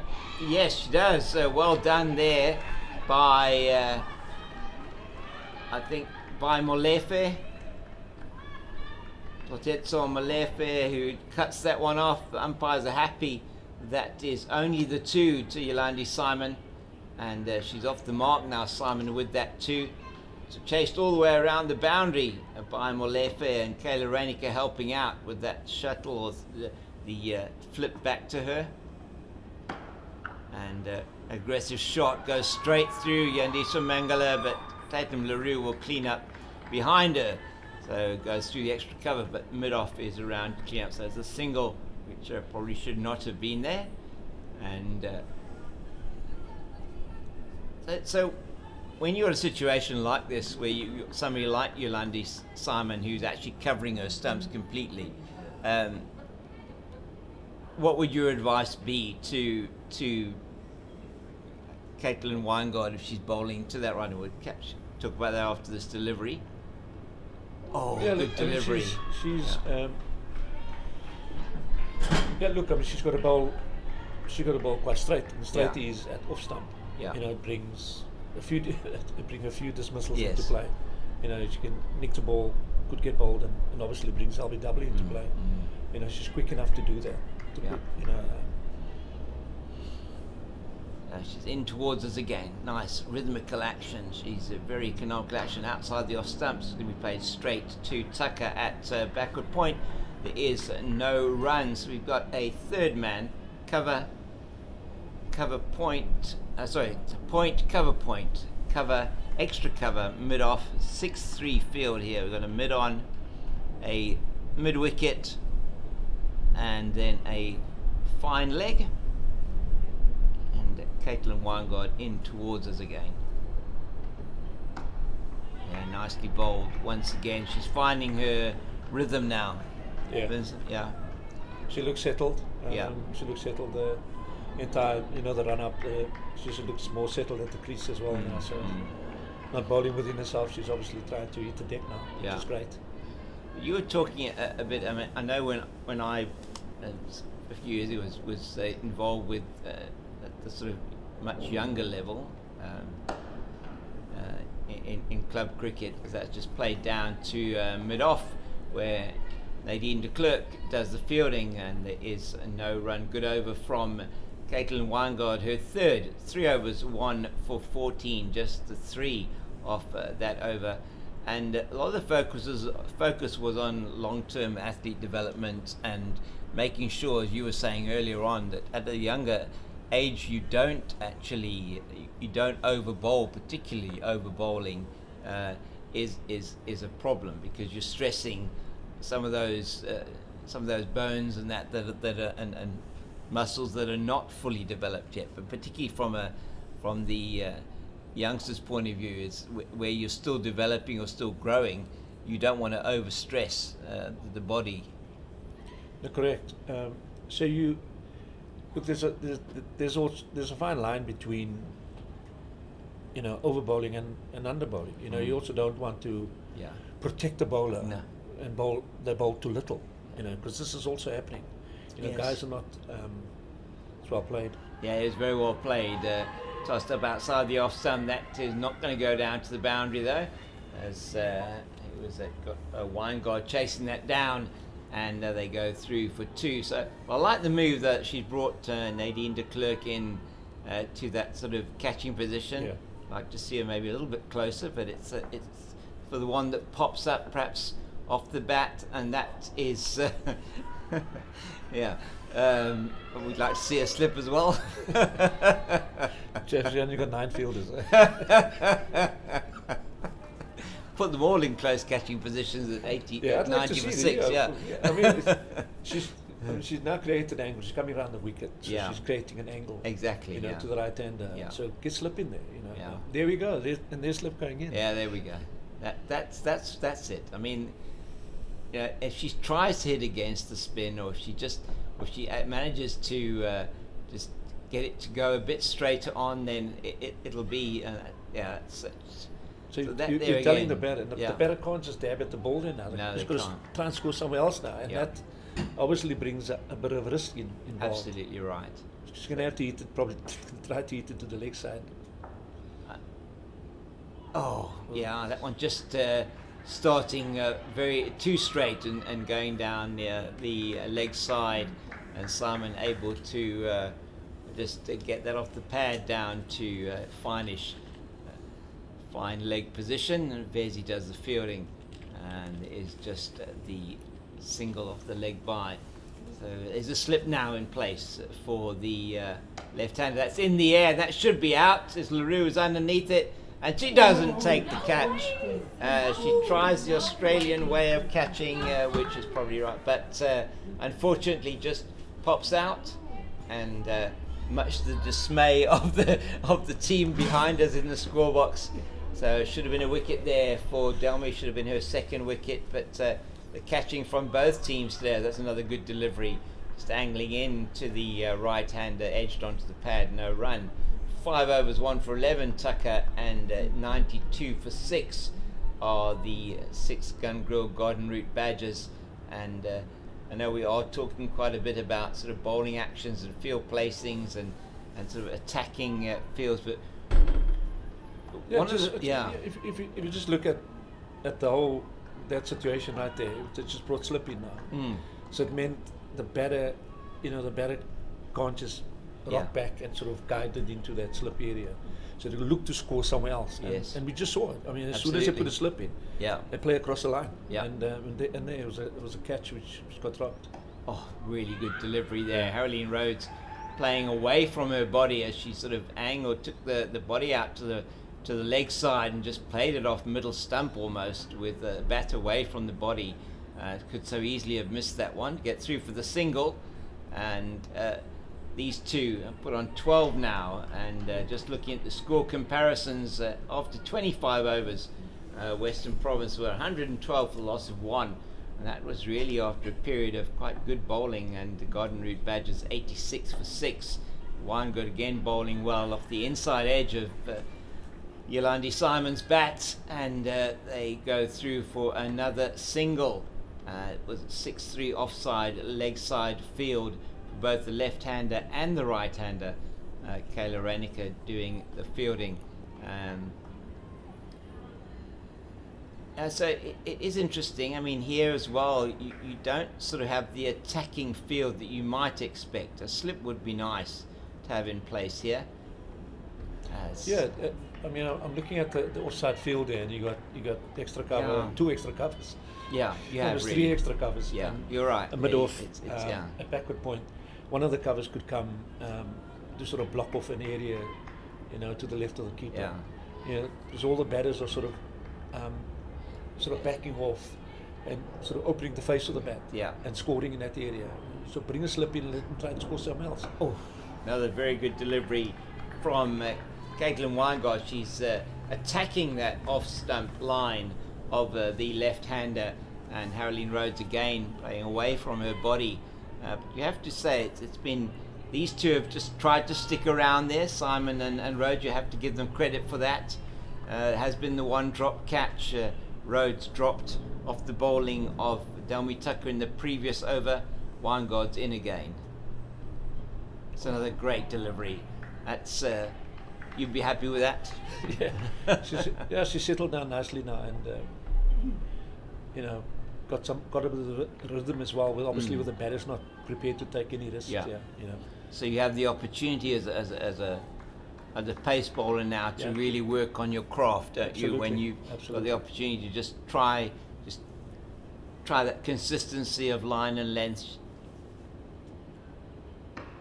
Once again on the right sort of line outside the off stump, a little bit fuller on that occasion, but as you're saying, I mean, when you're angling it into the left-hander from around the wicket, I mean, the chances of them of a batter of this caliber, I mean, you're bowling to a number 7, for example, who's really in the team, maybe is a sort of bats a bit, bowls a bit, and fields. It's unlikely that they're going to be stepping out to try and play that ball through the offside. Look, they've made their intentions known. The batters, they're not looking to score as quick as they can. There's 23 overs left in the game, and they're looking to bat out the overs, and which is a bit frustrating. For us watching the game, we want to see some action, and there we got some action. We have indeed, and that's played in the gap between the fielder at mid-wicket and mid-off, and it's well chased down by Kelsey Adams, but not before they're back for 2.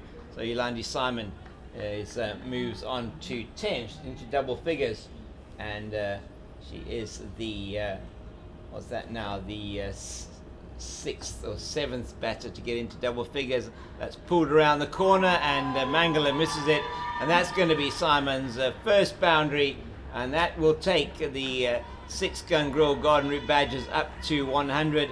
Just dragging that one down a bit, Delmi Tucker, and on the line of leg stump, that's 100 for the Garden Route Badgers off 173 balls in the 28th over. So 27.2 overs. Simon moves to 14. I mean, 8 fours in that. It's been a struggle for them, and they are still battling along out there.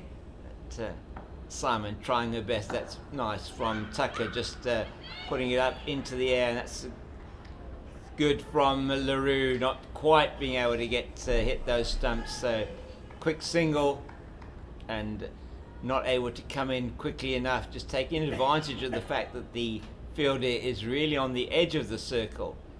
And left-handed Rhodes now to against Tucker. We do have that slip staying in there. That's Nadine de Klerk. Got the captain Tunnicliffe in at a short mid-off position. It's goal.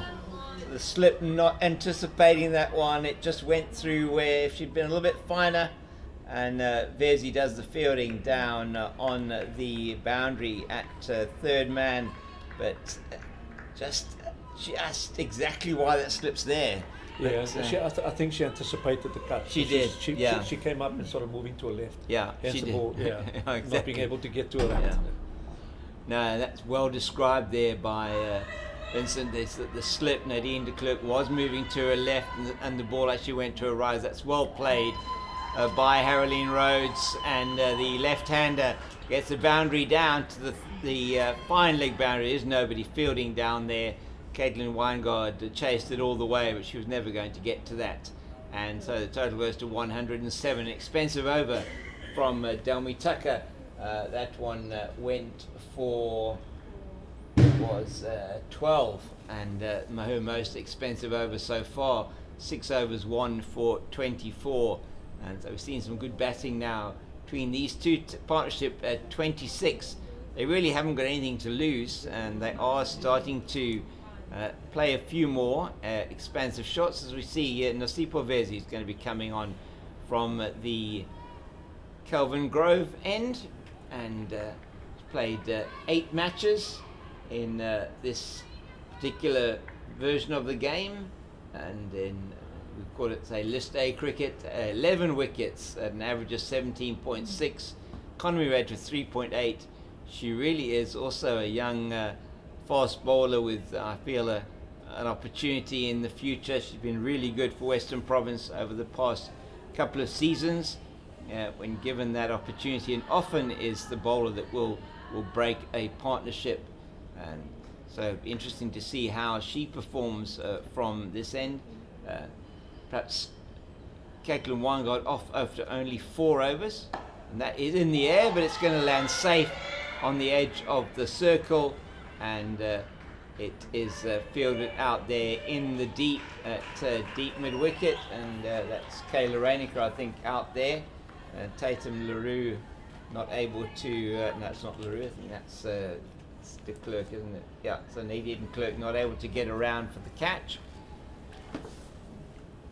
So we've got a ring offside field, so we've got a short third man, backward point.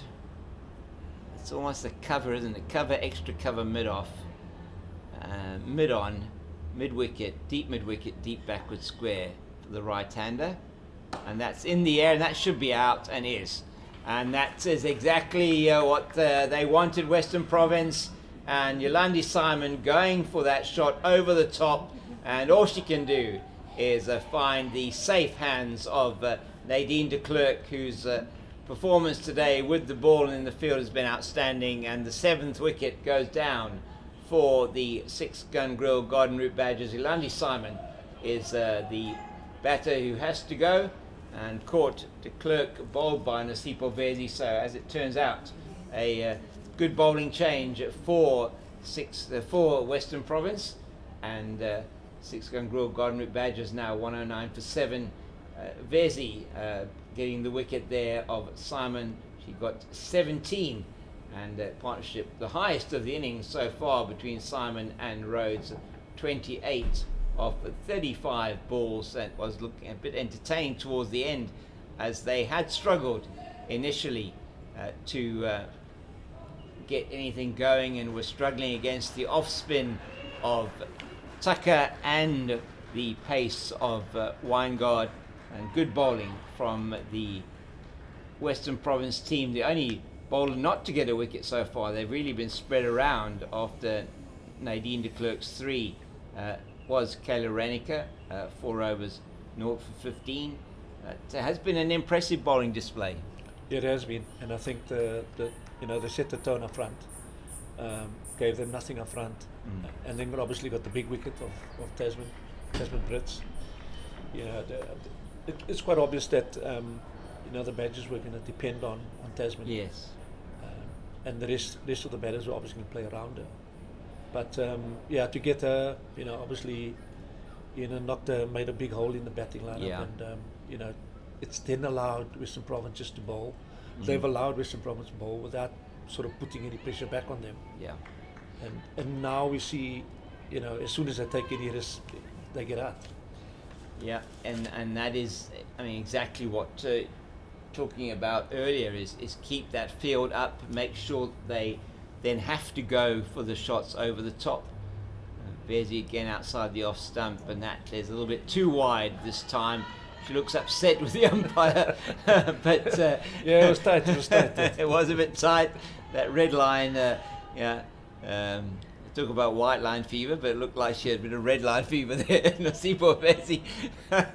It was very tight, but taken by Babette de Leda behind, and Vezi in again, and that's nicely bowled and nicely played by Chantal van Square, who's in now to join Haroline Rhodes. So it's still a right-hand, left-hand combination, and it's like, and she does quite a bit with the ball, Nasipo Vezi. It's an interesting action that she's got, and that's through where first slip would have been to the new batter, and they're going for 2. They're going to get there easily, and even though Caitlin Weingard is quick over the ground, it's a good throw from her straight into the gloves of Babette de Leda. It's still not quite enough to prevent them coming back for 2. Van Square very quick between the wickets, and as she is in the field, I've been very impressed with watching her over the last 2 weeks, this weekend and last weekend, just in terms of how quick she is, both between the wickets and in the field. And that's again given a bit of air from Nasipo Vezi, and just off the inside half of the bat.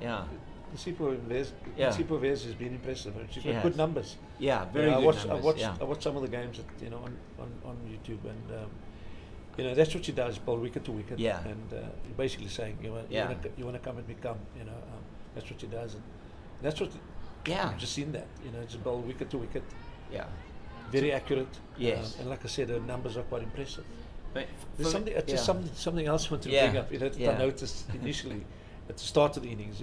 There seemed to be a bit of needle there with Tasman. Yeah, there was quite a lot of needle between Tasman and Nadine. I see a lot of words being. There was a lot of words being. She was not happy at all. I find it strange. I find it interesting that, because the two of them are national teammates and been together for a long time.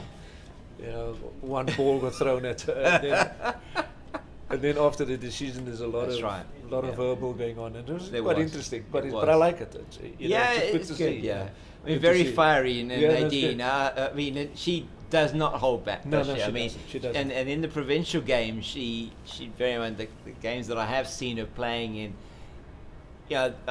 Once you cross that that boundary road, it's all, she gives everything. She's feisty. I've seen her. I know her from way back. Yes.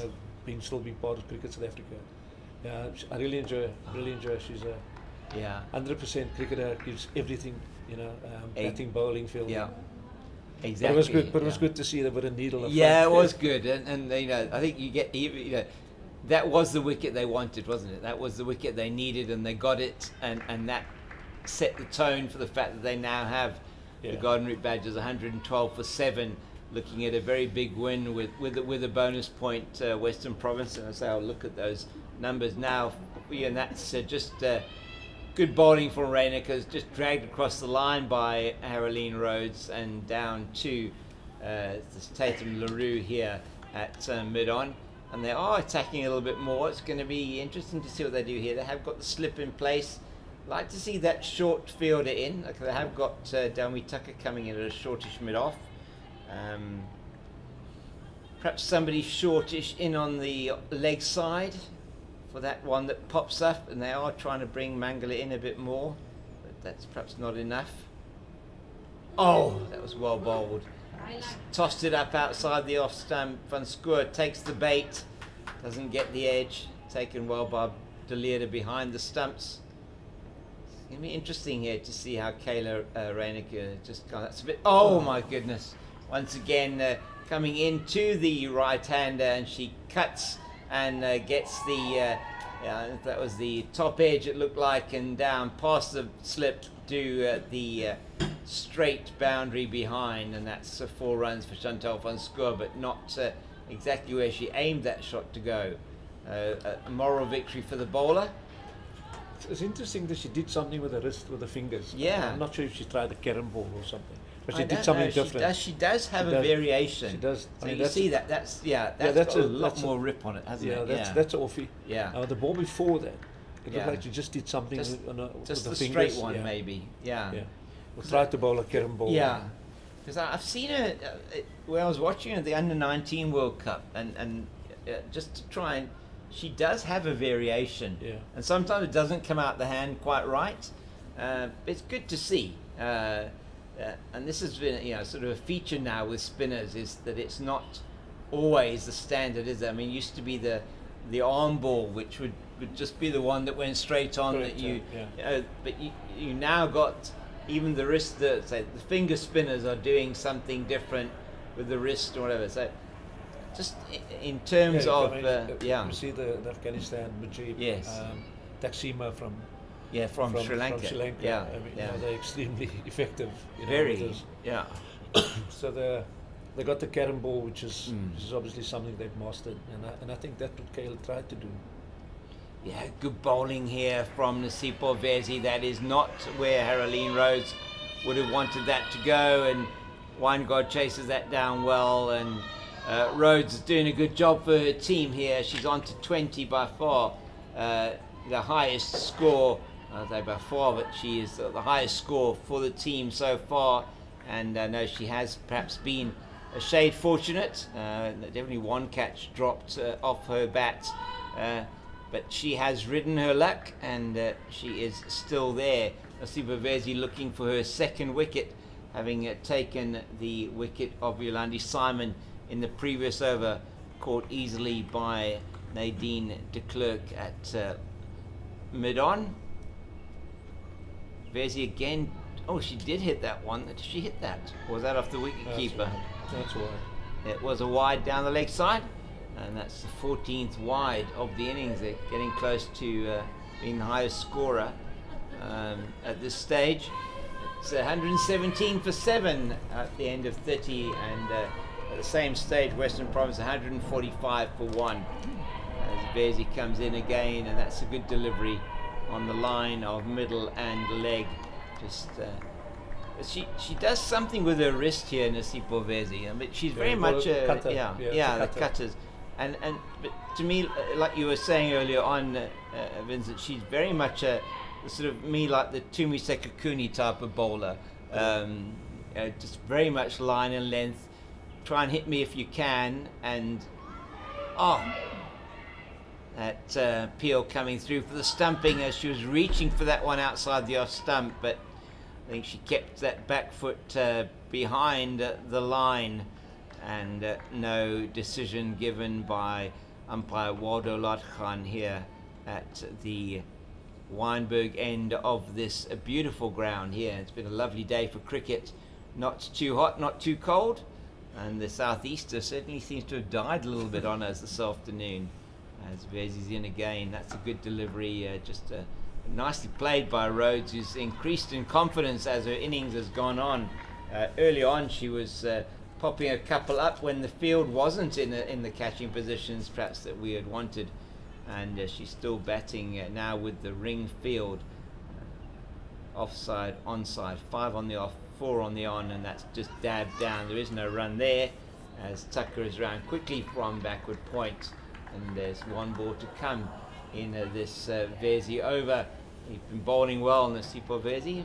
1.5 overs, 1 for 8. So earlier on today as well, looking at the bowling attack from a 6-gun Grill Garden Route Badgers point of view, we'll talk a bit about that now, as that one goes nowhere, just off the bottom of the bat into the pitch, and it's the end of the over.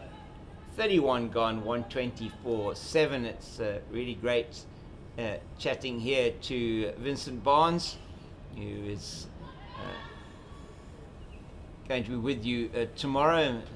Vincent has a huge amount of experience in the Cricket South Africa setup with the development program there, and working with many of the players in the current setup that we have at national level, and now with a number of the women here in the various teams.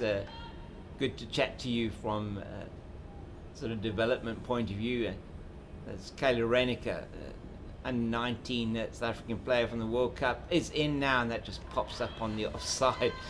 And I would think to Van Schoor, who really hasn't felt comfortable, you would. They have got a couple of people in catching positions, but it's nice to see the fact she's tossing it up to her, isn't it? Yeah. And she's got that kind of classic action. I mean, you might want to see more of a pivot at the front on the come through. I sort of looking at her action, and she hasn't quite got the sort of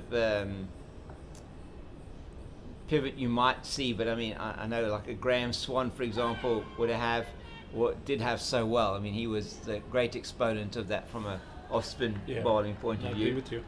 Look, a lot of this is to do with the role she played in the South African under-19 side, and that's what she did up front.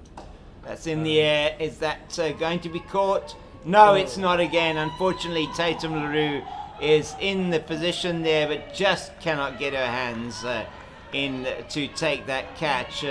She did really well to get close to it, but it goes down, and the opportunity for Kayla Reinicker to get her on the wickets chart is now gone, and that one's in the just one bounce to Kelsey Adams, and that's good fielding. Not able to get that in quickly enough. Bill Haroline Rhodes is through for the run. Ends up being a good run. Could easily have been a little bit different, as it's Van Schoor again who's going to be facing Kayla Reinicker. Yeah. No, I agree with you. She could obviously use she's got a strength in action. Yes. At the moment, she's basically just using her shoulders and bowling arm. Yeah. Just putting it there. And I know that during the World Cup, that's what she did up front. And batters struggle. The international batters struggled to get her away. They did. Yes. But if she wants to develop into a top off spinner, a wicket taking off spinner to play in this level at this level, when there's opportunities like this to take wickets, she's got to have an action to be able to do that. And there's not a lot. No. There's no pivoting. No. She doesn't use a lot of the front arm. It's just all in the bowling arm and rotation in the shoulders. I mean, what she does have, she's got in this women's cricket, she's tall, which is very nice from an off spinner point of view. I think of some of the great off spinners the past. That's a good delivery from Vezi, just on the line of middle and off to Nadine de Klerk. You can't keep her out of the game, Nadine de Klerk. She's always in the game somehow. Interesting. I mean, just to look at some of those tall off spinners, and I'm thinking of even from a South African point of view many years ago. We'll talk a bit about that now. Oh, good. That's actually a good place to be bowling outside the rough stump to Van Schoor. Good work from Babette de Leerde behind the stumps. But it's these sort of tall off spinners. I think of a John Embry from many years ago. Even say a Pat Simcox from a South African point of view, just from a bowling point of view, that height is actually can be quite useful in an off spinner. Just gives you the opportunity for more bounce. Good fielding from Caitlin Weingart here from a short third man position. And Vezi will now continue to tap to the left-hander or change. In the third over, she's taken 1 for 9, and she has bowled well, as have most of the Western Province bowlers, but the line being led by Proteas bowler Nadine de Klerk, 3 for 22 in 10 overs. To the left-hander, Haroline Rhodes now. We have a 5-4 offside leg side field. It's just tickled into the offside, and they're not leg side. They're not going to take a run there. And Kelsey Adams just underarming that in a little bit high for Babette de Leerde. But just to bring that, the height of the ball, and then that if you can get that pivot through to get both the bounce and turn, it can become quite difficult. No, absolutely, spot on. And she is tall. She's tall and strong. Yes. But she's got to use that wrist, pivot and drive through a hip, and she doesn't really do that. And that's come, like I said, it comes from, from bowling in power plays and to try and stem the flow of runs more than take wickets. And that's where you were saying. I mean, the pace variation comes in. Bears again, really impressed. That could be a run out if she can hit direct, and she can, but she's back into her crease quickly as Van Schoor, and that is one aspect she does have. She is quite quick between the wickets, so no danger there, as that one came in very quickly. Was that Kelsey Adams that threw that one in, and they're not no danger in the end for them, although the running between the wickets there a little bit questionable from that aspect. But it is going to be Van Schoor, and who is going to be bowling? It's still going to be Reyneke bowling. Takes off her cap now. It's going to give that to umpire Waldo Latgan, and they throw the ball to the ball for the one for the Kelvin Grove end through to umpire Warren Weingart. So starting her 7th over now. Good number of overs for Kayla Reyneke today, which is nice to see. Give her the chance to just get that arm turning over and operate at this level. Yeah, another young bowler, obviously come through the under-19 setup, and it's good to see her thrown up there. Now, at this stage of the game, with they're needing 10 runs and over with 7 wickets down. Yeah. There's not. The game's done really. It is, yes. She's allowed to bowl like this. Yeah. I'd like to see Western Province actually go for the. They need to go for the kill, wouldn't they? And kill it. Yeah. I mean, it's actually very that's what you want to do. That's what good sides do. Yeah. They finish you off. Yeah, they do. And whilst it's good that they're getting game time and they're getting a chance to play out in the middle, it's you don't want to. What they don't want to do here is, although it's unlikely that they're going to score another 100 runs, for example, but that is played through the covers. Nadine de Klerk can do nothing with that. It's gone through to the boundary for 4. Was tossed up outside the off stump, and Chantal Van Schoor making the most of that delivery. It was a good shot, and this partnership now 23. But as you say, Vincent, it was very interesting. I had 23 off 33 balls, and Van Schoor's got 15 of those, and she's facing at the moment, and really no massive threat for her at the moment. The ball not necessarily turning a lot. It turned off the one that she did a variation on, didn't it? It did. At the moment, she's just tossing it up, and there's really nothing on the ball. Yeah. It's hardly any turn, so. See, that one had a bit more turn. Yeah. It's played. You want yeah. you want the batter to play a shot, Yeah. know, and obviously with the turn and the bounce, get the wicket. Yeah. But there's nothing really on the ball. It's No. like a little slow Yeah, seam. yeah, exactly. Trying to attack the stumps, try and give it some rip. You got the chance to do that. Better. That's better. Varied her pace, gave it a bit more, and certainly meant there was no opportunity to score off that delivery. And they may well be going for a drink now. Looks like they are, and I think we'll also take a bit of a break to score 132 for 7 after 34 overs, and Western Province eyeing a bonus point victory. Okay, and what we will do is we say goodbye to Vincent Barnes. Really great having you here with me, Vincent. Yeah, really appreciate it. Thank you very much for joining us. It's been fascinating having this conversation, and look forward to seeing you again tomorrow when you'll be with two of our female commentators and describing the action tomorrow. So enjoy the rest of the day, and we'll see you tomorrow. Thank you. See you tomorrow. Bye. Yes, so as we say goodbye to Vincent, 132 for 7 after 34, it is Rhodes and Van Schoor at the crease, and Western Province eyeing that bonus point victory, and they will be wanting to make sure that they finish this quickly now. Umpires just also everybody having a bit of a refreshment. I'm going to have a drink as well now, and just to have some refreshment, and I'll be back with you in a few minutes.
So I'm back with you now after the drinks break. Just a couple of balls that I missed there, and Tatum LaRue.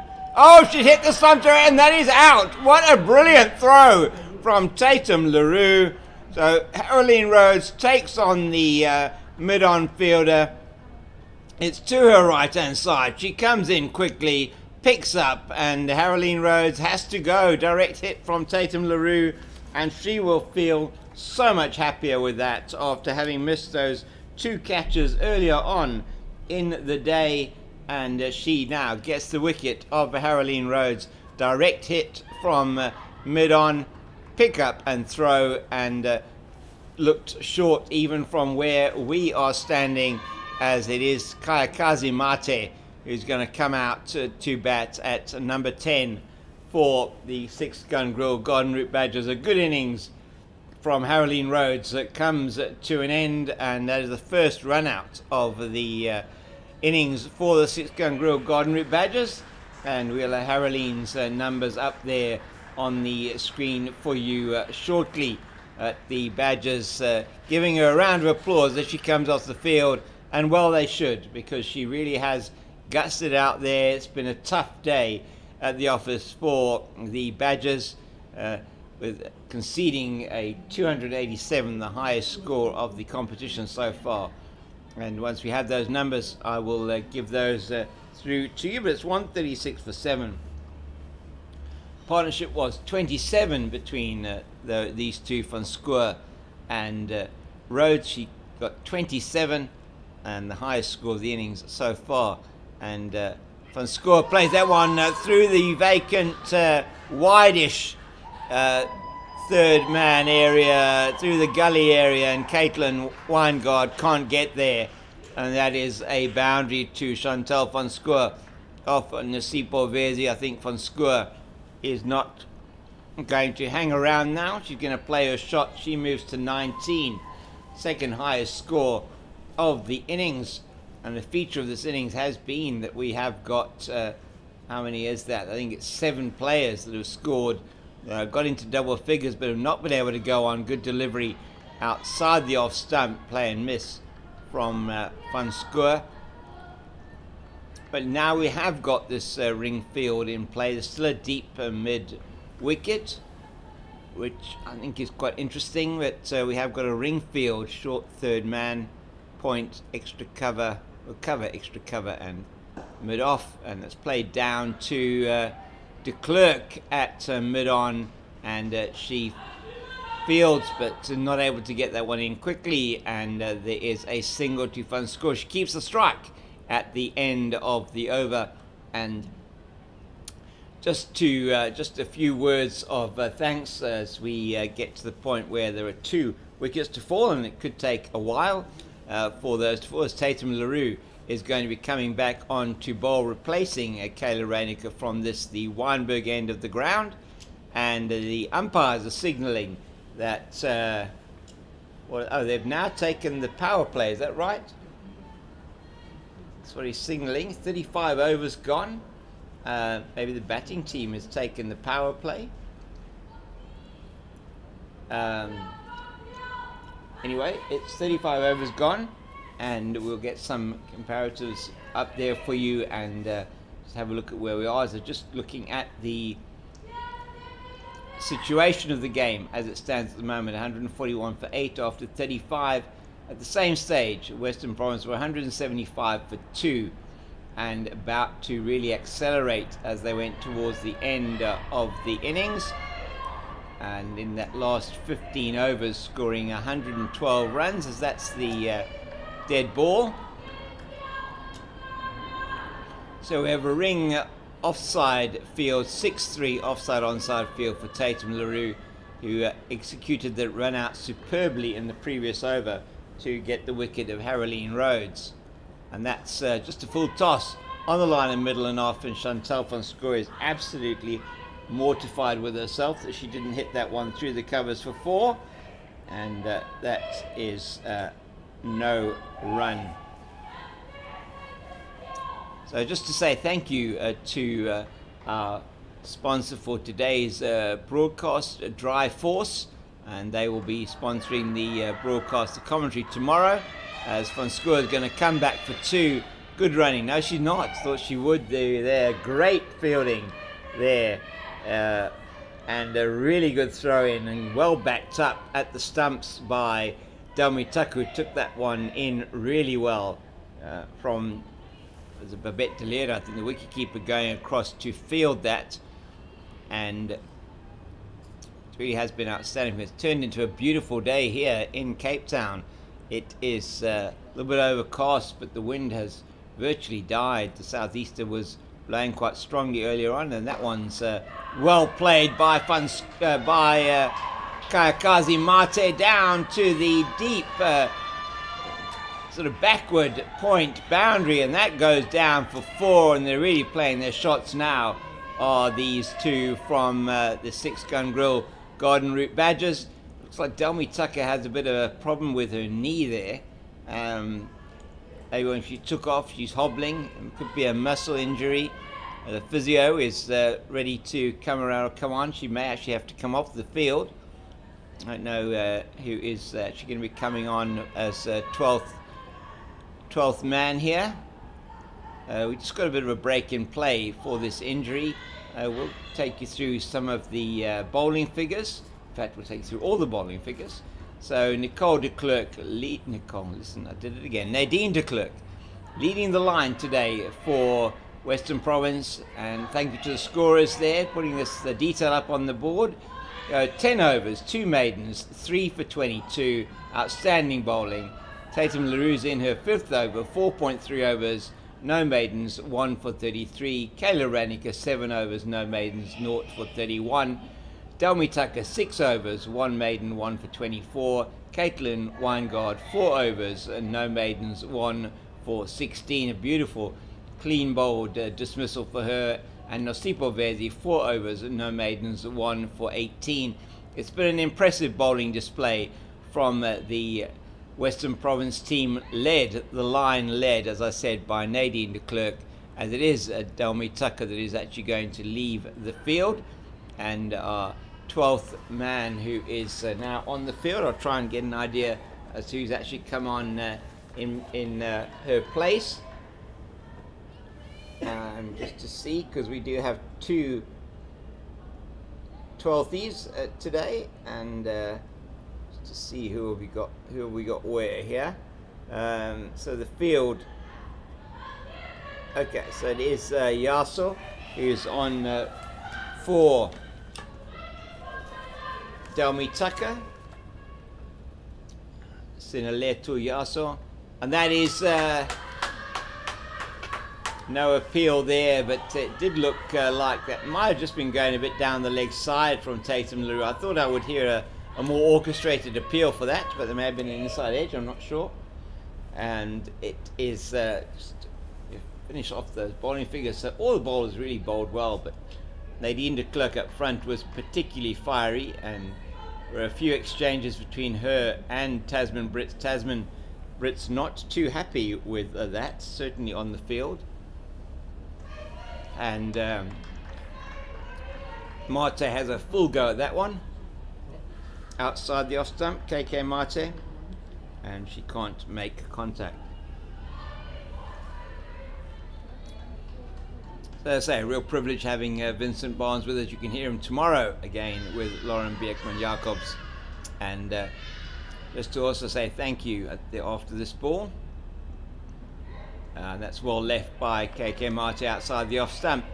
So just to say thank you to the Western Province Cricket Association for hosting us here today, and thank you very much to everybody involved here, and to the scorers behind me in the score box. We've got Sherry, Danny, Uncle Albie and Sarah who are with us there, so thank you to them for their support and always coming through with the scores and updating us. It's been a real privilege bringing this broadcast to you today, and hope you enjoyed that segment with Vincent Barnes. More of his insights tomorrow and the T20 match with Lauren and Navedia, and we look forward to hearing them tomorrow and to watching the broadcast on the These pictures brought to you by Pitch Vision on the CSA YouTube channel. We're really thankful to CSA for being able to bring this broadcast to you. Nice to play it from Van Score, but it's only as far as Captain Faye Tunnicliffe, who is fielding at extra cover. It's interesting field again, short third man, quite wide, so anything fine is going to go down to the boundary for 4 probably, and it's again Verzi in again, and that's outside the off stump, and Van Score trying to play it through that offside field. It's good bowling from Verzi because she has got this 5-4 field. Not quite sure why with her bowling so far outside the off stump, and we have got a deep mid wicket, but that we probably not going to know, as it's Verzi again. That's a good delivery. It's played uppishly, but Kelsey Adams knocks it on, and that's in. If that had been a direct hit, then KK Mate was miles out of her ground. Kelsey Adams just knocking it on slightly, picking up well and turning and throwing all in one motion. It was good fielding in the end from her, although she did knock it on initially in the covers. But it does bring KK Mate on strike for the last 3 balls of Nosipho Verzi's over. 147 for 8 the score. And Chantal Van Score 22 of 27 deliveries, has shown good application out there in the crease, and that's up in the hitter's arc, should I say, but above the eye line, makes it quite difficult. Dips on the batter, and good fielding on a follow through from Verzi.